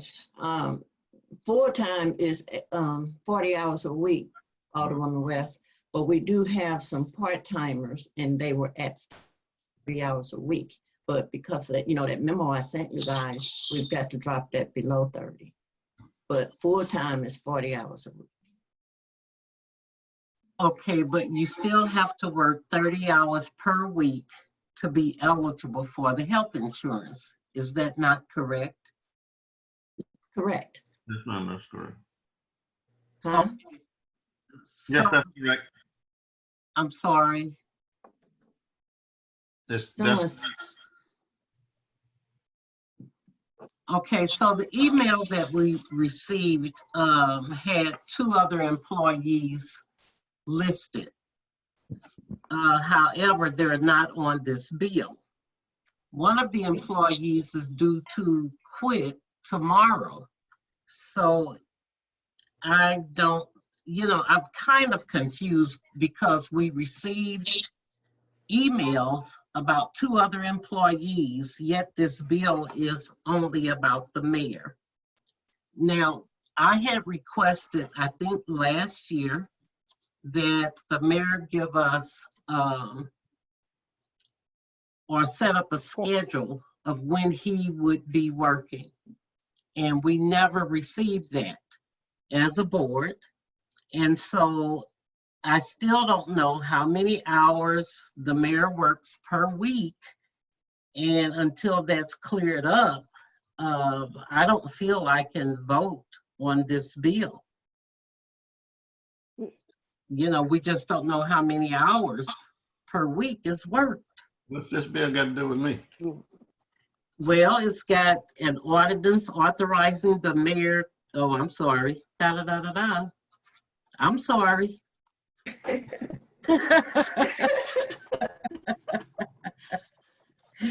I apologize, but I think all the emails that we got about the 2 other employees who wanted to get health insurance. No. Like, Mayor, may I? Yes, Please explain. Okay. I said that because I did not want the city to get in any kind of trouble for having part-timers working 30 hours a week and not having any benefit. I received from the finance clerk just today that we had our 2 part-timers doing 30 hours a week. And she said that the city had gotten into a little bit some years back because they did not include those people on the benefits. So I sent this information out to you guys to let you know that one of them we don't have to worry about, and I'm going to post her job at 25 hours a week so we don't have to do the benefit thing. But the other one, we need to drop her. I was saying we need to drop her down to 25 hours a week. But I did speak to the person who you see I have listed on there that I said I would inform her of it. So she came in today, so I did talk to her about it. And she said that that person is already retired and she will sign anything she needs to sign, not to be on any kind of benefits, because they do need to have that person working at least 30 hours a week to stay in compliance with the federal guideline. So that's what I was going to mention to you guys, that one of them, I would drop those hours when I post a job to 25 hours a week, and the other one would stay at 30 hours a week, but no benefits, and she will sign what needs to be signed, saying that she don't want benefits. Okay, thank you. My apologies. I am so sorry. That's all right. I see a lot of hands here, but let's don't talk this to death, please. Alderwoman Dales. Mayor, this is for the attorney, and I just need to know, because Alderwoman Reed is related to an employee. Can she vote on this ordinance?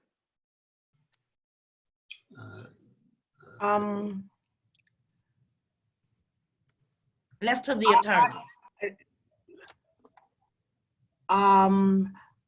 I don't believe it would be a conflict of interest for her to vote on the ordinance because she's related to an employee. She's one of several employees. Okay. That it? Can we move to vote now and end discussion? My question is real quick, because All right.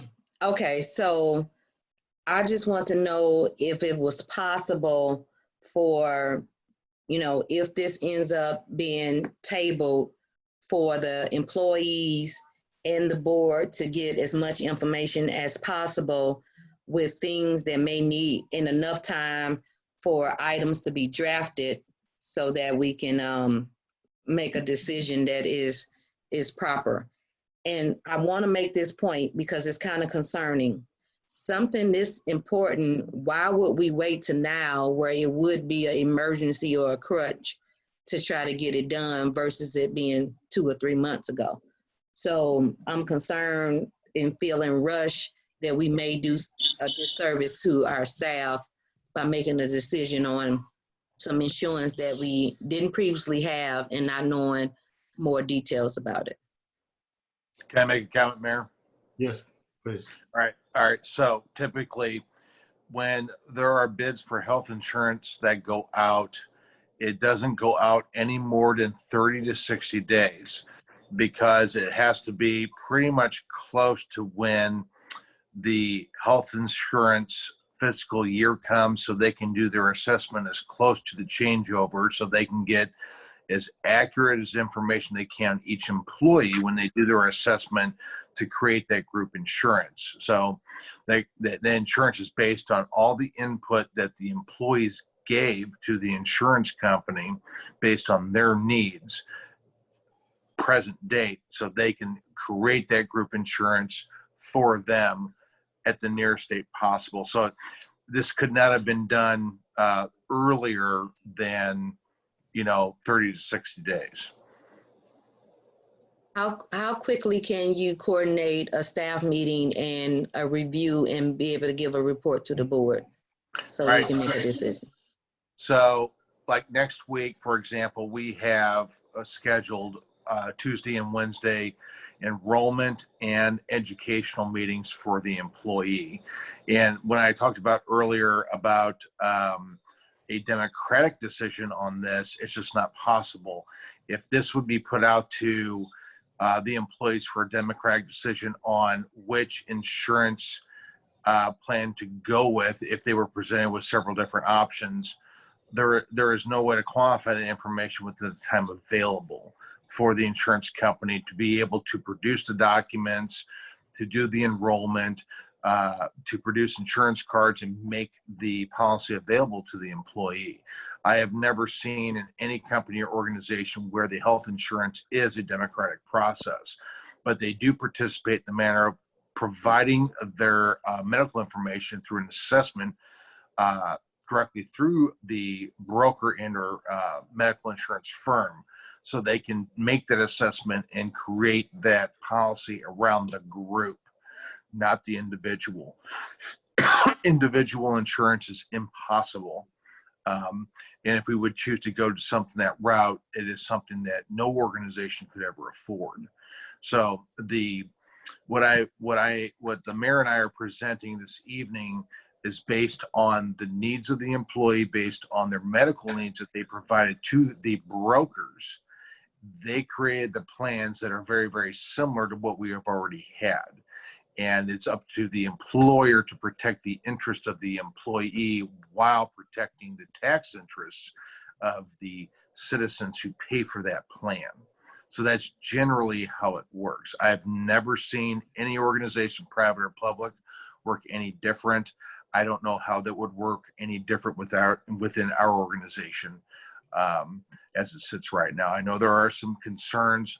There are processes that are outside of our control that are solely controlled by the insurance firms when it concerns with vetting and bidding insurance. So that's why the mayor and I dug deeply and vetted as best we could to provide the employees the best possible policy and rate to fit their needs while meeting the tax needs of the citizens who pay for this medical insurance.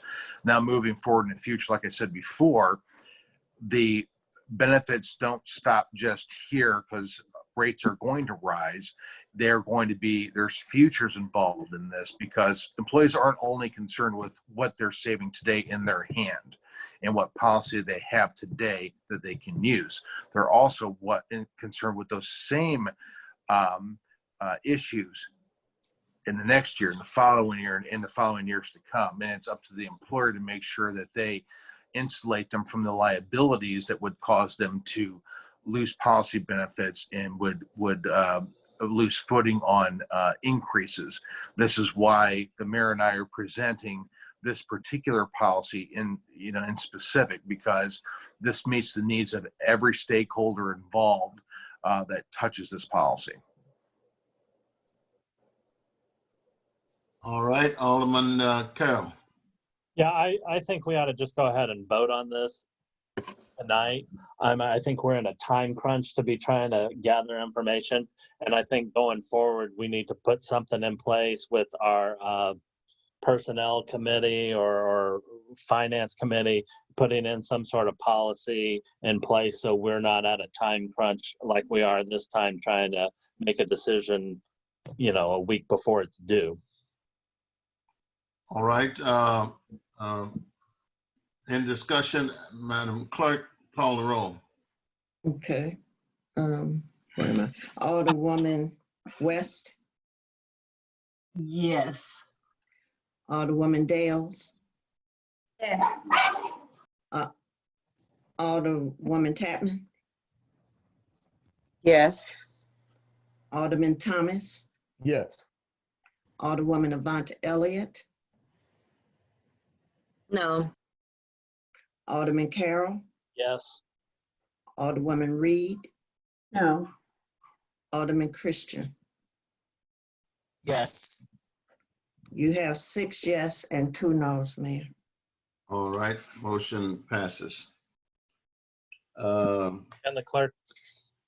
Oh yeah, read your. Oh, yep, I'm sorry. The majority of the board voted and passed Bill number 2594, which will become ordinance number 2586 if and when signed by the mayor. All right, thank you. Let's go to discussion of Ward 4 street closure. Alderwoman Elliott. Alderwoman Dales, I'm sorry. Hi, everybody. You got the information by email, hopefully, and you can understand, the way Michael broke it down. The first thing that I did, I went to the fire department to see if it would be doable. And the chief sent a letter in today, and it is doable. He did say he did receive some phone calls from some of the elected officials. Then I asked our chief if it's actually the day that I went around to the streets with the fire chief of Riverview Fire District, Jeff and Mark went with me, and they said that they've been really needing this because of the issues that we have over in Ward 4, and they said it would be a great idea.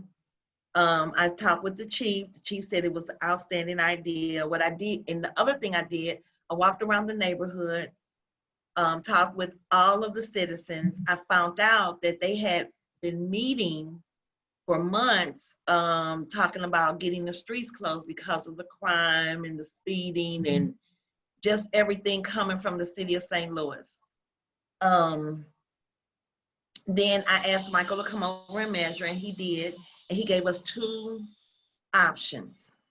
Well, after he submitted the options, and I didn't know that Pat and Leo from the planning department, we had been discussing this.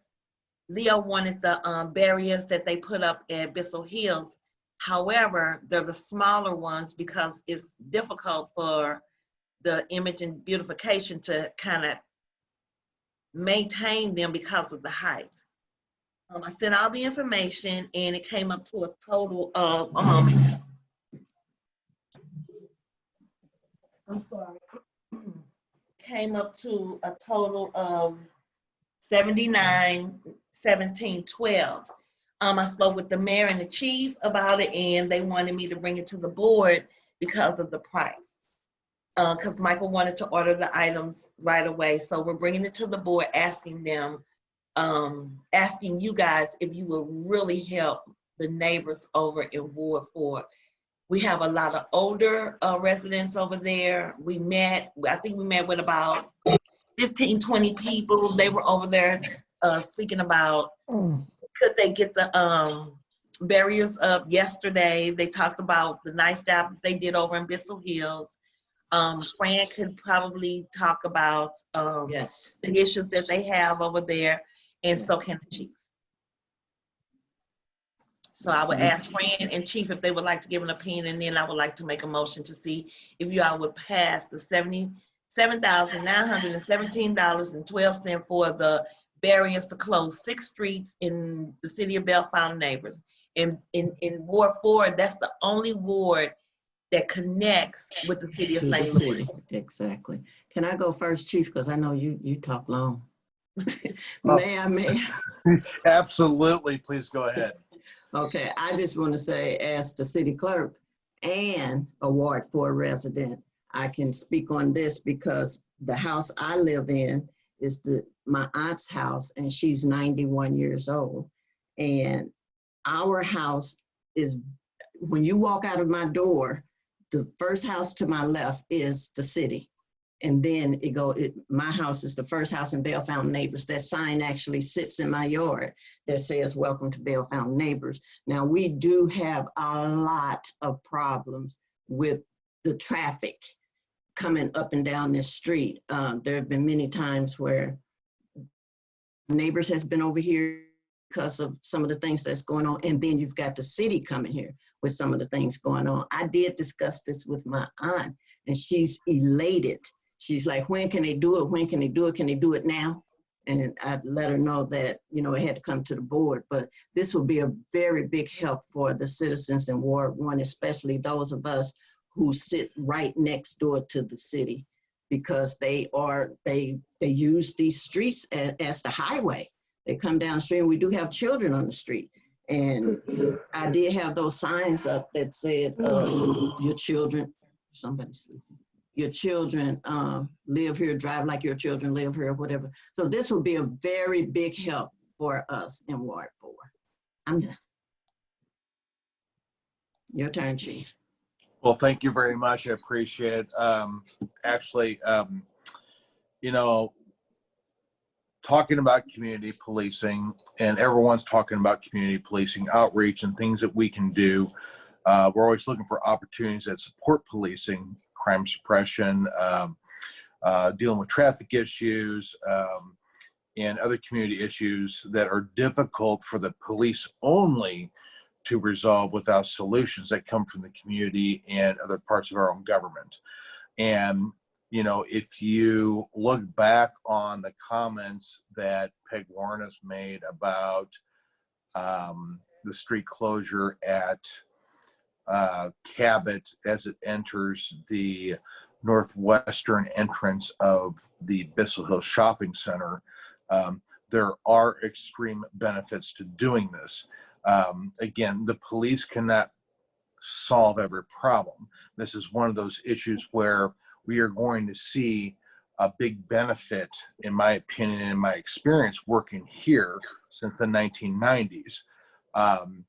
In the Bissell Hill Shopping Center and in that Cabot in the area of Bissell Hills, where we have seen a lot of traffic problems and a lot of crime problems, to include violent crime like shootings.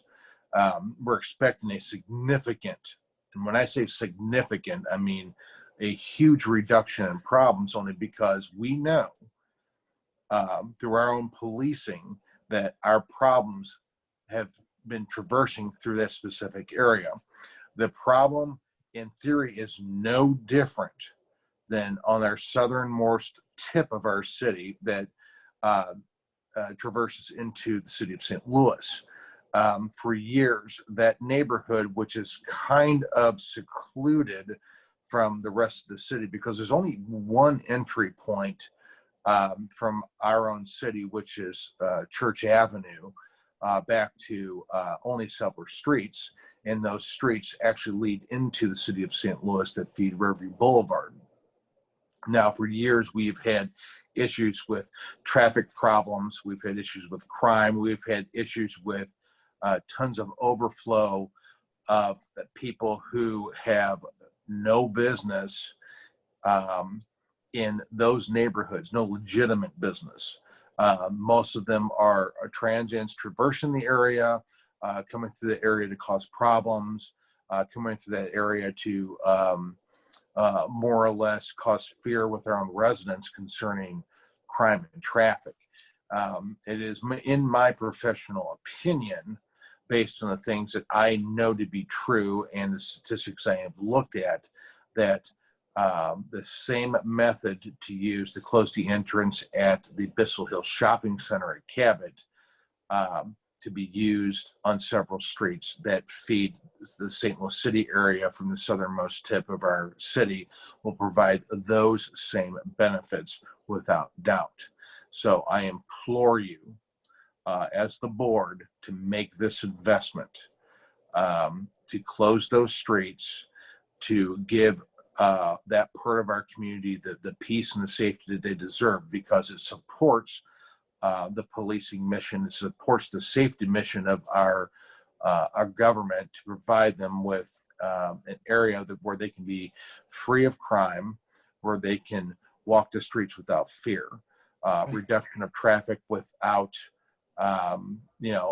just a neighborhood in peace.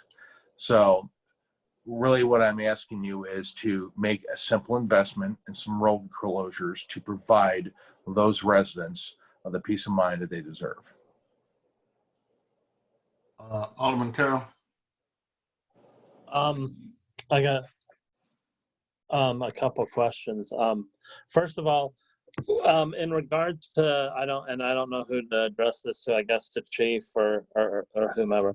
With the street closure there at Cabot, what was the reasoning behind closing that particular street?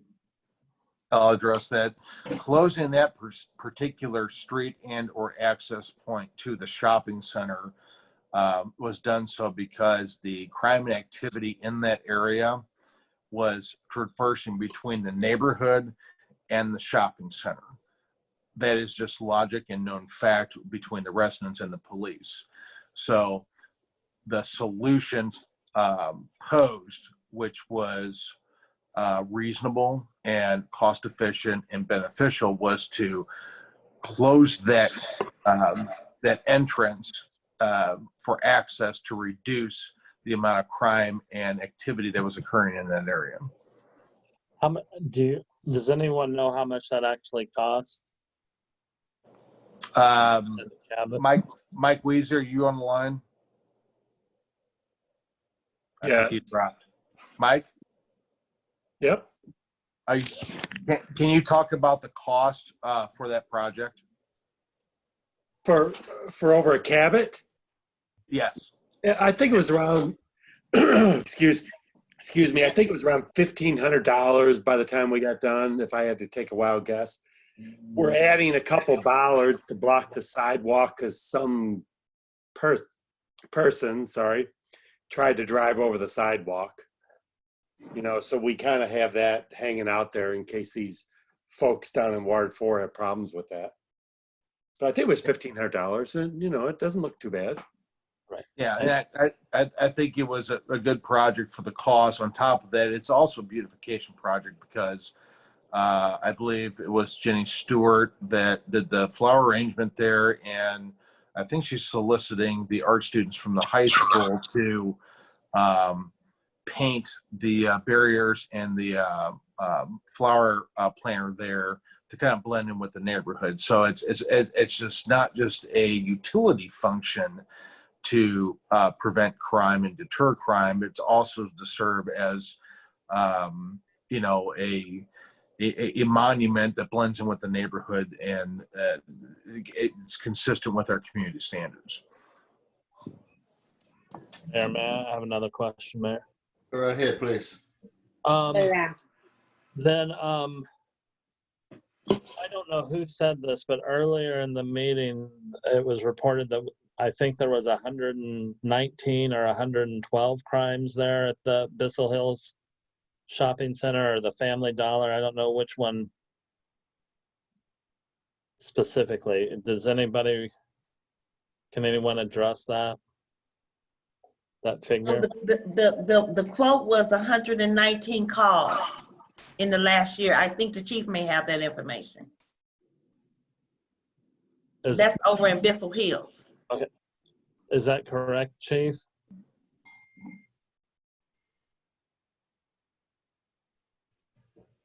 You're on mute. You're muted, Chief. I could barely hear what you were saying. Can you repeat the question? Sure. Earlier in the meeting, there was somebody reported, I believe it was you, that there was 119. I don't know if there was calls for service or actual crime or what. That's a good question. And that was actually Pat Barrett, and he approached me about crime statistics involving Family Dollar and the relationship to the liquor license. So when I run crime stats and I present them, they can be run in a variety of different ways because they are logged in a variety of different ways. So, for example, when I do a report based on a specific address, some of those problems, and that's when Pat made the report, the amount of calls to that specific address for Family Dollar were specific to Family Dollar alone and may or may not have had something to do with the Family Dollar business. It's the same thing if I would run crime stats for Chambers and Bellefonte Road, or Bellefonte and Chambers Road, or the 10,000 block of Chambers, or 10,000 block of Bellefonte, for example. All of those run patterns, when I enter them into our computer-aided dispatching program, will return a bunch of different calls that come to that area, which may or may not have a relationship with a specific business or with a specific group of individuals. However, knowing policing and knowing how our community works in the areas where we do have problems at, there's a tendency to cause relationships that are implied that, putting in that barrier and closing that street right there at the entrance, because we know as the police department that most of the crimes and the issues that happen in the area are going in between that shopping center and that part of the neighborhood that that entrance feeds into the neighborhood. So I hope that kind of answered your question. It's objective and somewhat subjective at the same time. And then I have another question, Mayor, if that's all right. That's all right. Then regarding the streets down in Ward 4, like Donnell, Church, Frederick, Newby, Edna, Long Ridge, would you say they have the same amount of crime as on Cabot?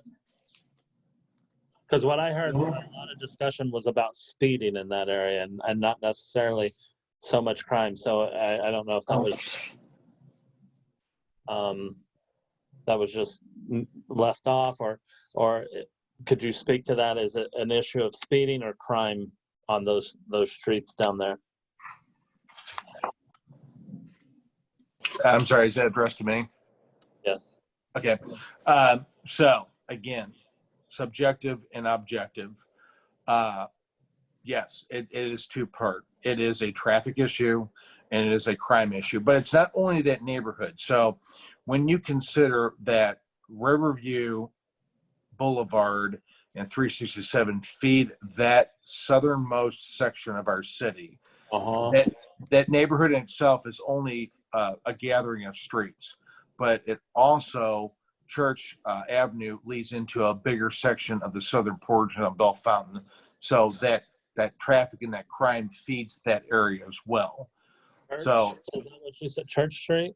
yeah, Church Street is I would call the main access point from Riverview Boulevard into that southernmost tip of Bell Fountain neighbors in that small neighborhood.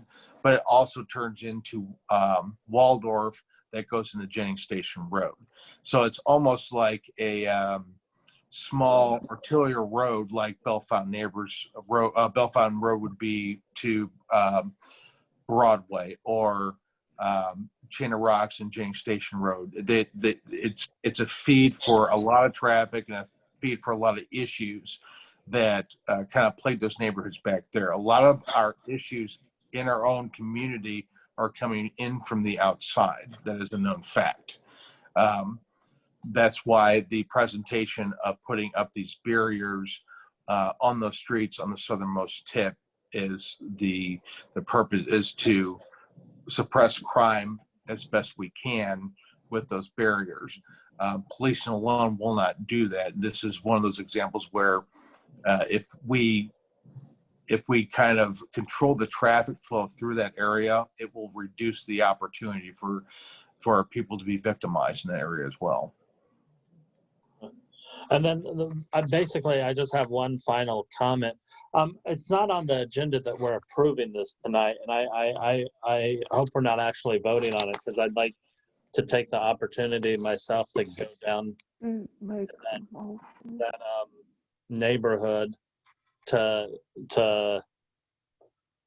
check this out for myself, because I've never really been down there. I mean, I've got the map and everything, but I'd like to be for myself. So I'd just like to point that out, that it's not actually on the agenda to approve anything tonight. It's a discussion.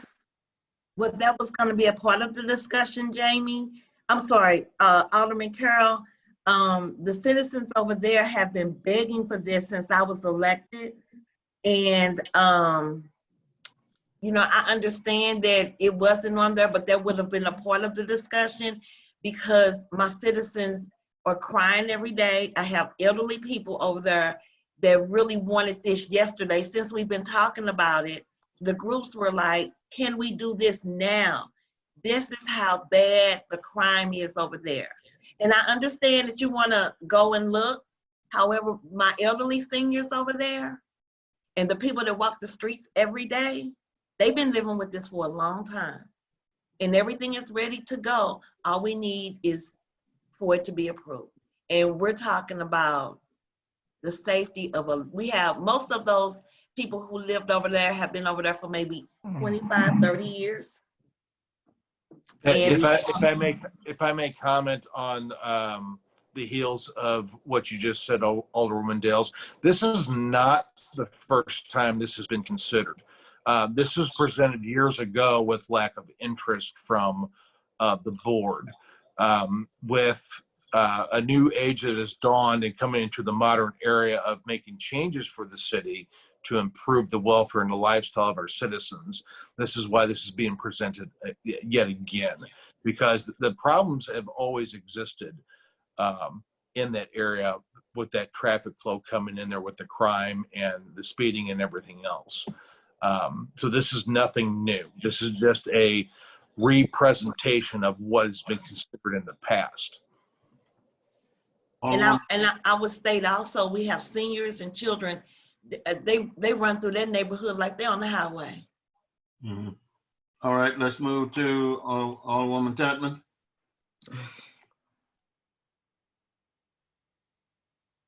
Alderwoman Tatman, are you there? You had your hand up. Yes, I'm sorry. Yes, I'm not going to belabor. I just want to make a comment. I think that the model that at Cabot is an excellent model for us to utilize to start thinking about the safety and crime prevention for our city.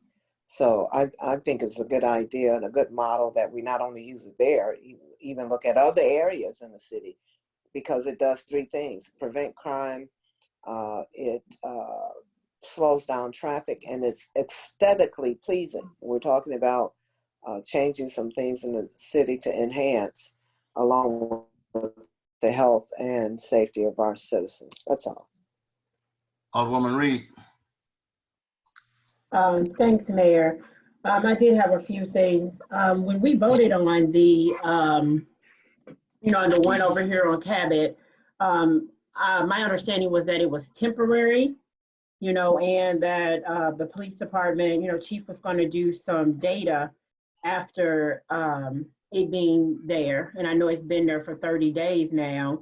And I hoped he could speak to what has changed with it being there, because initially it was temporary. I mean, in all honesty, blockades are not beautiful. I don't care how many flowers you put in them. I don't care if you paint them, they are tacky. But I did vote for it because it wasn't one citizen on Crete or Coburg Lanes. It was all of them, and they came to this meeting, all of them, and the ones that didn't come, they wrote a letter. And so it was extenuous, their concerns, and it wasn't just coming from me or from former Alderman Weesey at the time. They showed up for themselves to plead their case. So, and it was real, with the drugs or whatever, it's speeding, it's theft, we already knew all of that.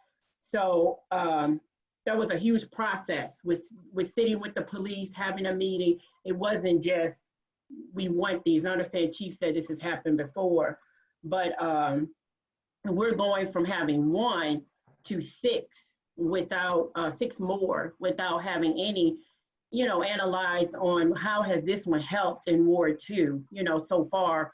And like Michael Weesey just notioned is that people, and I wanted to ask him that, it's funny he brought it up, are people going around the A's onto the sidewalk or on the grass? So I'm kind of scared that now down in Ward 4, they're probably just going to drive along people grass and go around the A's. I don't know, but we're not voting on it, but that's just kind of how I feel. And I know there's a letter or something from Chief Goldstein about the safety, but if there is some type of emergency, we can't get support from St. Louis Police and or fire, if there's fire issues that we need support if they happen to be there. So I'm kind of leery. I mean, I grew up in the city, so when you start blocking streets off, but that's just my thought, whatever. Thank you, Mayor. Alderwoman Elliott.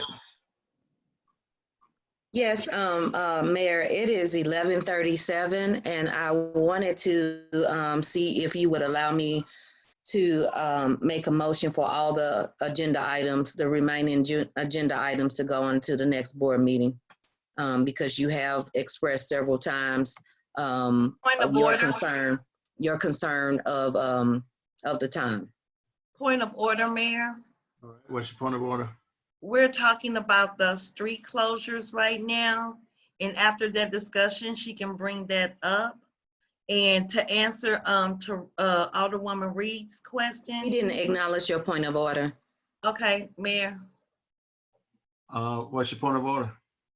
My point of order is that we are talking about the street closures and not about the other agendas that are on the other items that are on the agenda. And I would like to continue on discussing the street closures for Ward 4. All right, proceed. Thank you. And to answer. I'm sorry. I'm going to come to you as soon as Thomas has his hand up, and it's been up for a while. So can we kind of move it and keep Yes, yes, sir. I understand. I hear what Alderwoman Reed is stating. However, she doesn't live over there. And the citizens have been asking for that. And we met, everyone in that area has been begging for these. We had a meeting of, 20 people or so. A lot of them are older, cannot get on online and ask the questions. I had 2 that wanted to call in. Even Miss Kathy, I think she emailed and called everybody begging to get this approved. So everyone that lives over there that I spoke with, homeowners and renters, there was only, out of all the people that I spoke to, it was one person that did not want it. And they are not a homeowner. This is really important. Their lives over there have been, it's a daily threat with the traffic and the crime. And it's very important to my citizens in Ward 4 because they want to know in the morning, did this board feel for us? And how would you feel if your family was over there? And the fire department, they can get through. That's why I asked the chief. The assault trucks, they can get through. The police department, the ambulances, they all can get through. As a matter of fact, Chief Goldstein showed me how they're doing it in the city of Jennings. So I would like for us to please vote on this so I can let my citizens know tomorrow what happened. Alderman Thomas. Yeah, I was just gonna make a comment that it took a young 17-year-old girl to die in St. Louis City. I believe it was 3 or 4 days ago. And St. Louis City came back with their answer to the question, and they blocked off one of the major entertainment districts in the city. But we should not have to wait until something happens of that magnitude for us to put up these barricades. Yes, if the chief is going to do some studies and we get back the results and we find out that we put barricades in places that we didn't need to put them, then we take the barricades down. But right now, we know that there is a need. And that's all I wanted to say. Alderwoman West. Thank you, Mayor. I would just like for the Alderwoman in Ward 4 to make her motion so that we can move on. All righty. I would like to make a motion for, is that okay, Mayor? Yes, I agree with that. Okay, I would like to make a motion for the Board of Aldermen to approve $7,917.12 for the barriers in Ward 4. May I please get a second on that? It's Alderman Thomas. I'm sorry, I didn't put my hand up. I'll put my hand Have a roll up. call vote, please. Go ahead. Did you second it, Alderman Thomas? Yes, I did. I put my hand up. Okay then. Mayor? We've had a discussion on this. Yes, I was just amending the motion. I move to amend the motion to place this topic before the Public Safety and Planning and Zoning Committee to provide a report at the next general board meeting. Point of order. It's not a point of order. I'm making a motion. Point of order. It's a discussion. Okay. Mayor, the chief had. It's not on a discussion. I just made a motion. I'm He has making to a ask for the point of second. order. So, Point of order. this is Alderwoman West. There's a motion on the floor, so it calls for a second. If nobody seconds, we move on. Thomas did second. Yes, No, second it. So the amendment. The amendment. The amendment is not received by the chair. That's not how that worked, Mayor. You acknowledged me and I made my amendment. We're doing Robert's Rule of Order. We've done great along the way. The board has to continue to decide on that process. There's a motion and a second on the floor that we would pass the amendment, and we've discussed it today. Roll call vote. Mayor, we was waiting on the second for my motion. There is no second. I haven't heard a second, and it's time for us to move on. You didn't ask for one. We was waiting for one. Roll call vote, please. Okay, Alderwoman Tapman. Just a point of order, because we do have to get off this call. I have a motion on the floor. The mayor didn't ask for a second, so we can proceed on. If it fails, then it defaults back to Alderwoman Dale's motion. And then I would like to make a motion to table everything else to the next agenda based on the time in consideration of everybody that's still on this call. Let's get this motion out. Okay, so for the second. Madam Clerk, call the roll, please. Alderwoman Reed has her hand up for the second. Alderwoman Reed, yes, come on. Yeah, I'll second the amended motion to place the topic before planning and zoning and public safety. Well, listen, I'm ruling that out of order because we have a motion and a second on It's this. the same process. If it fails, it defaults back to the other one, Mayor. So if you proceed on, I know you're tired. We all are. If you proceed on, they're gonna the board will vote, and if it fails, it defaults back to Alderwoman Dales. It's just a part of the process. Is no reason to get frustrated. So we on the can we do a roll call vote? Point of order, please. This is a roll call vote on Alderwoman Dale's motion and seconded by Alderman Thomas. Madam Clerk, call the roll, please. Alderwoman Chapman. Yes. Alderman Carroll. No. Alderman Christian. Yes. Alderwoman Avant Elliott. No. Alderwoman West. Yes. Alderwoman Reed. No. Alderman Thomas. Yes. Alderwoman Dales. Yes. 1, 2, 3, 4, 5. 5 yes and 3 no's, Mayor. All right, then the motion passes. Now, if you want to put a motion out there to cancel the rest of the agenda and put it on for next meeting, that's fine. Yes. Okay. May I need to make the roll call for the motion for the $7,900. Is that what we did? Yes. Yes. Yes. Okay. Yes. All right. Thank you. Put it in the chat, please. It's already in the chat. It's in the chat. Thank you. I'm sorry. And I would like to say to my colleagues, I really appreciate. Thank you. I really, really appreciate you. You're We have welcome. citizens over here really hurting bad, and I thank you so much. I thank you really do too. thank you. Okay. All right, Mayor, it's in the, I put it in there twice. I move to amend the agenda to move all remaining items to the agenda for next Thursday special board meeting on August 27, 2020 to include previously approved agenda items and move to adjournment. No. Alderwoman West, I second.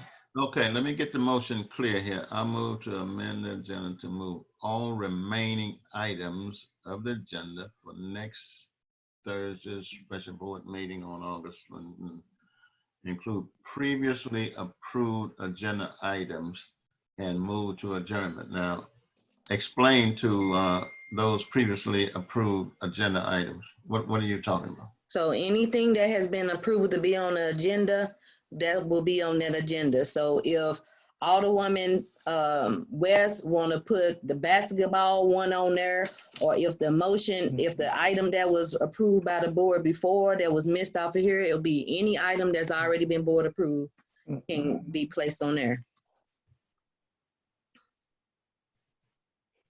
Not to be voted on. You're not talking about that, are you? Is whatever that is an item to be voted on. It, whatever it was on the agenda before, it will be the same on there.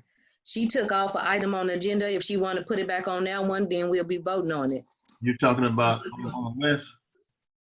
Alderwoman West, and that the item that you said that you missed from the from Fran, that you said you didn't know that it was recorded as a vote for the investigation committee. All of that will go on there. That was previously approved by the board. Nothing, it shouldn't be anything new unless it's emergency. Now you created an issue here. No, You muddied it a little bit. Now, I don't mind, and I'm for putting everything on the special meeting agenda that we didn't cover tonight, which includes Alderwoman West's agenda item. But when you say include previous approved agenda items and move to adjournment, You talking You about didn't- tonight? You talking about? Mayor, you can speak with Fran. She has the minutes from before where there were some items that was motioned to be on this agenda. And when we tried to amend it to properly place it on there, you disallowed it through the regular process. So we have to put it on there at some point because it's already been board approved to be on there. So we have to address it. It's not something that gets to be ignored after the board has approved it. So I had moved to put it all on there. It can be done. We don't have to have it on the general board meeting. You're talking about those items that you emailed me about, right, today, Mayor? No, it was the item that I think Adam and Carol had made the motion on the payroll, the accounts payable investigation, and for the committee to be voted on. That's what was being moved to that, because if everybody voted that we would have it on this agenda to decide who those members are. And then it wasn't properly placed on there. And so since we have another meeting coming up, I said any previously approved items. So then the city clerk will have to do the due diligence to make sure you're clearly aware of all the things that should be on the agenda that's either been approved or a carryover from this meeting right here.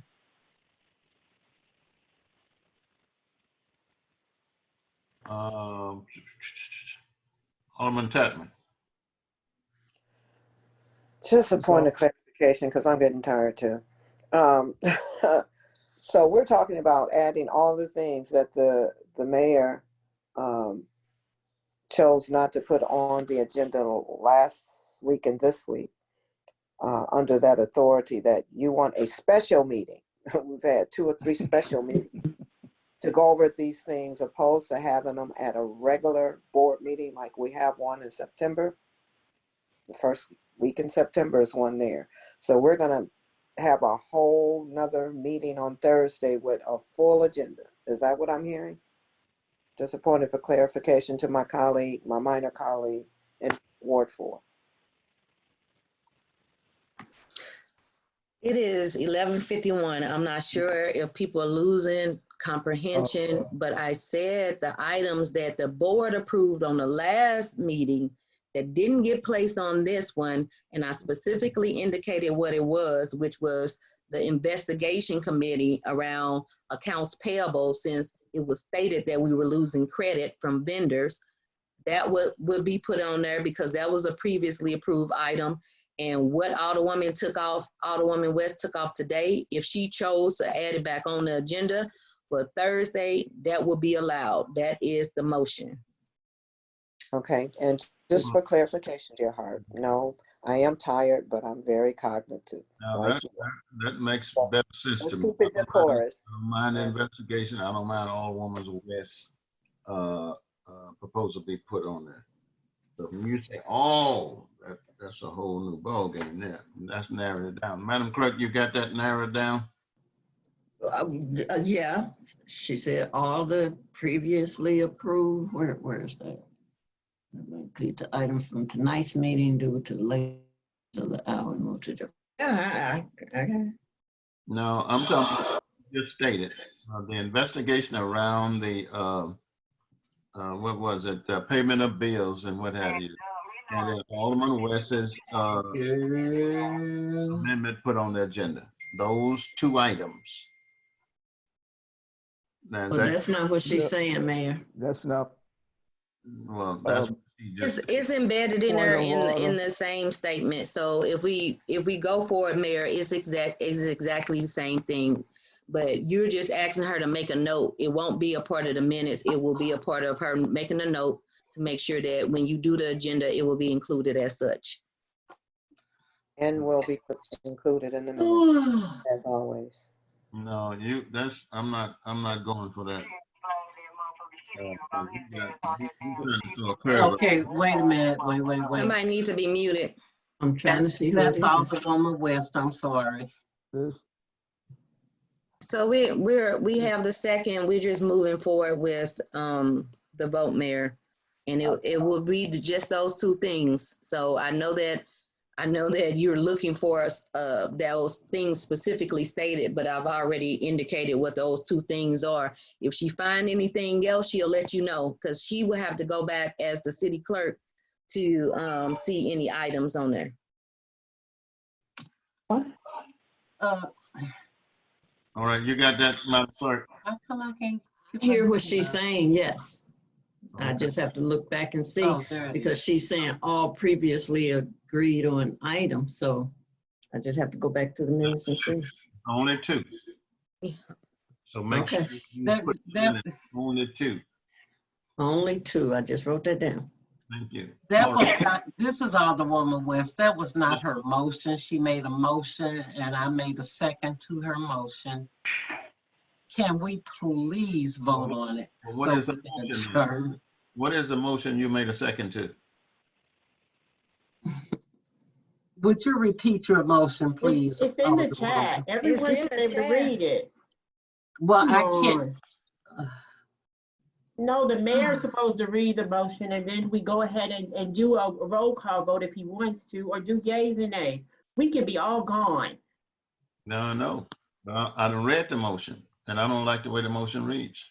Well, Mayor, it's not about your like or not. It's just time for us to vote and move on.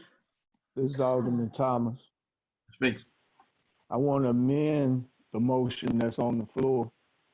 No, point of order. I mean, you didn't allow that the last time. You can't pick what you're gonna rule on and who can amend things when it suits you. You're not following Robert's rules.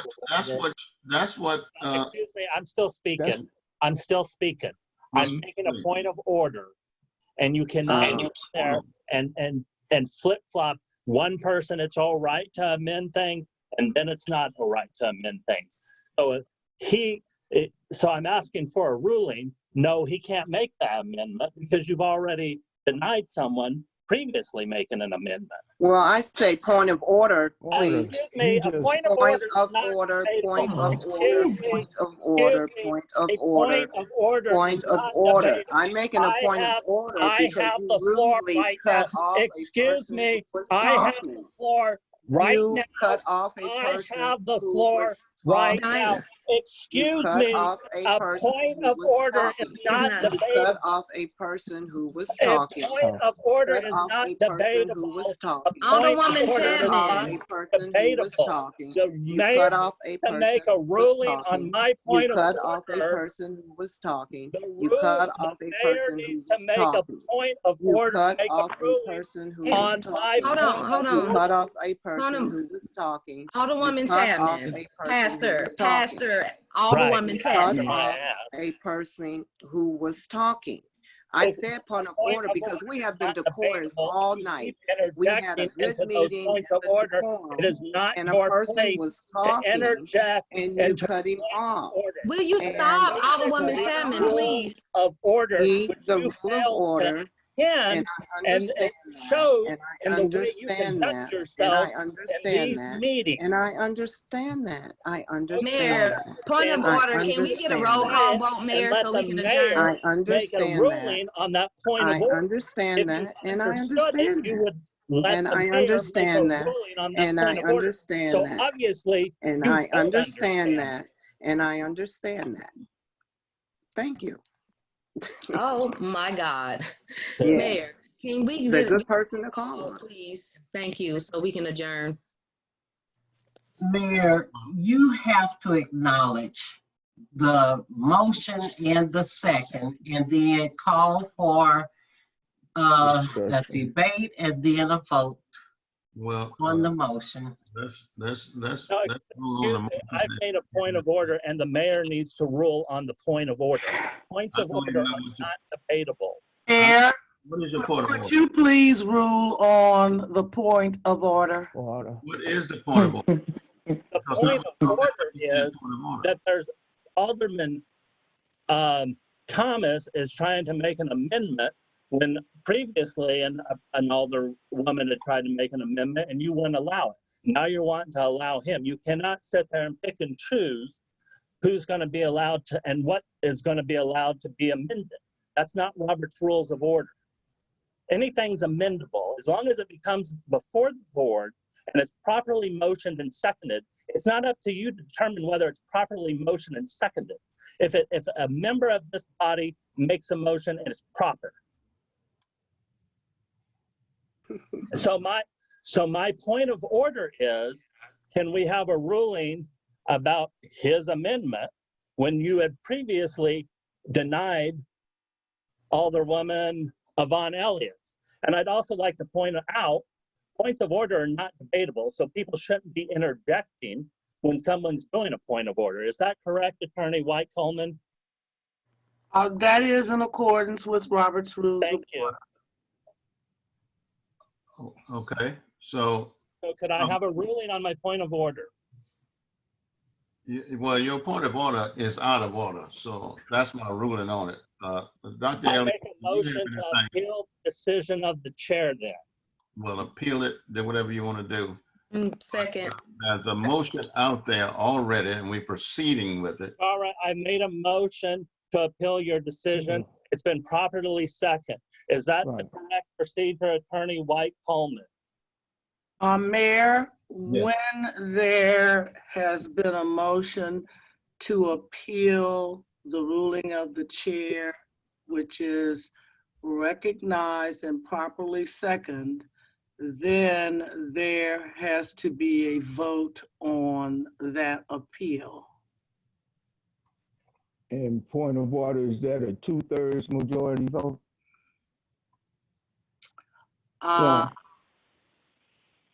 Yeah, I believe so. Let me just. It's a simple majority. Let me just check my rules here.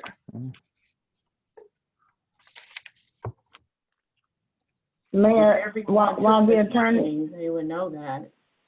Yes. Mayor, while the attorney is speaking, may I make a suggestion? Point of order. Mayor, Point that's of out order. of order. No, ma'am. Mayor, Yes. may I just make a suggestion? Mayor, that is I out of I was order. driving But through, we are not in public comment right now. Mayor, Right, do not you cannot continue to do do this. this. She cannot do that. There is not public comment. Every person on here may have something to say right now. Miss Lane has to wait for public comment. Which is not on the agenda. If she wants to talk to you, she can call your office hours. I think you all are taking it too far. And We could have adjourned by now, Mayor, as the chair. I made the motion. getting ready to do that. Can we go through a vote after the ruling and the vote? Can we vote on the appeal? And then can we vote on my motion and then we can be done, because this is recorded and the public will see this once again. So we need to move on so this can be concluded. Because there's been so many non-decorous activities happening as a result of this. Can you ask for a motion on the appeal and then we move on to the next, please? Okay. We're waiting for a ruling on how many. Yes, I am checking what's required.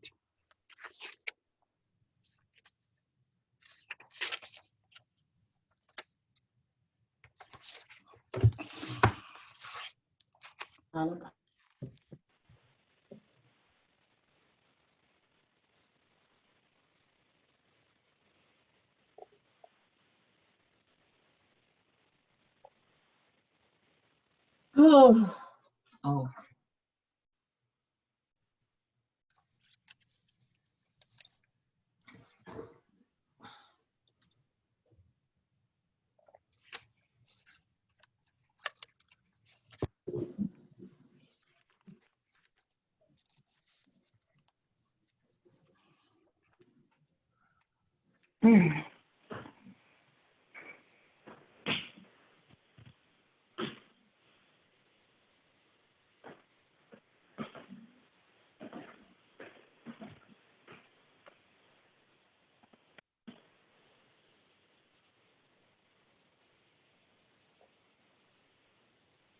It is a majority in the negative required to reverse the chair's decision. Is the what now? Say that again. It is a majority in the negative required to reverse the chair's decision. Anyone else can double check it.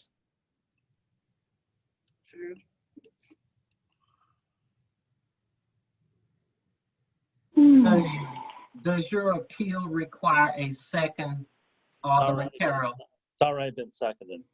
Okay.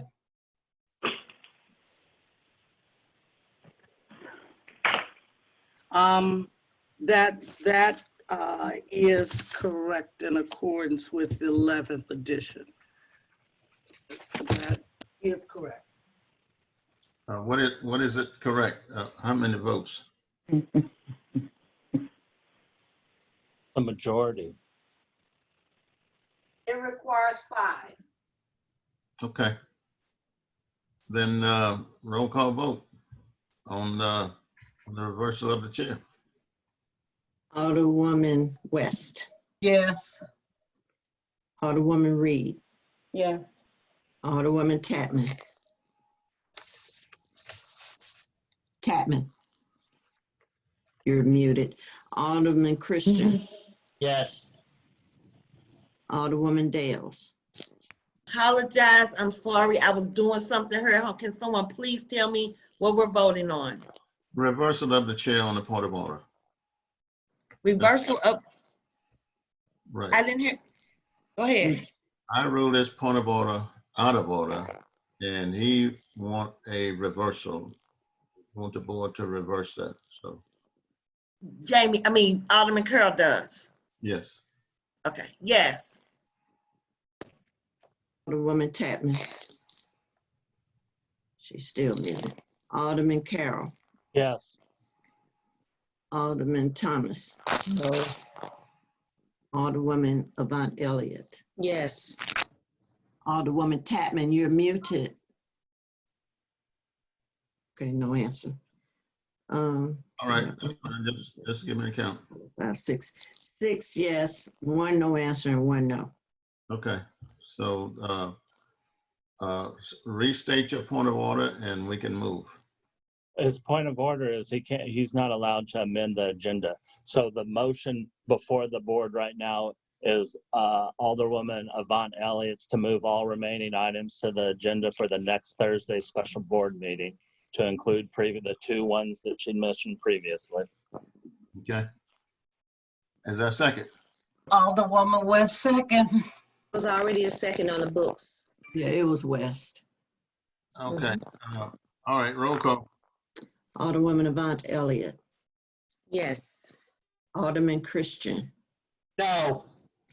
Alderman Carroll. Yes. Alderwoman West. Yes.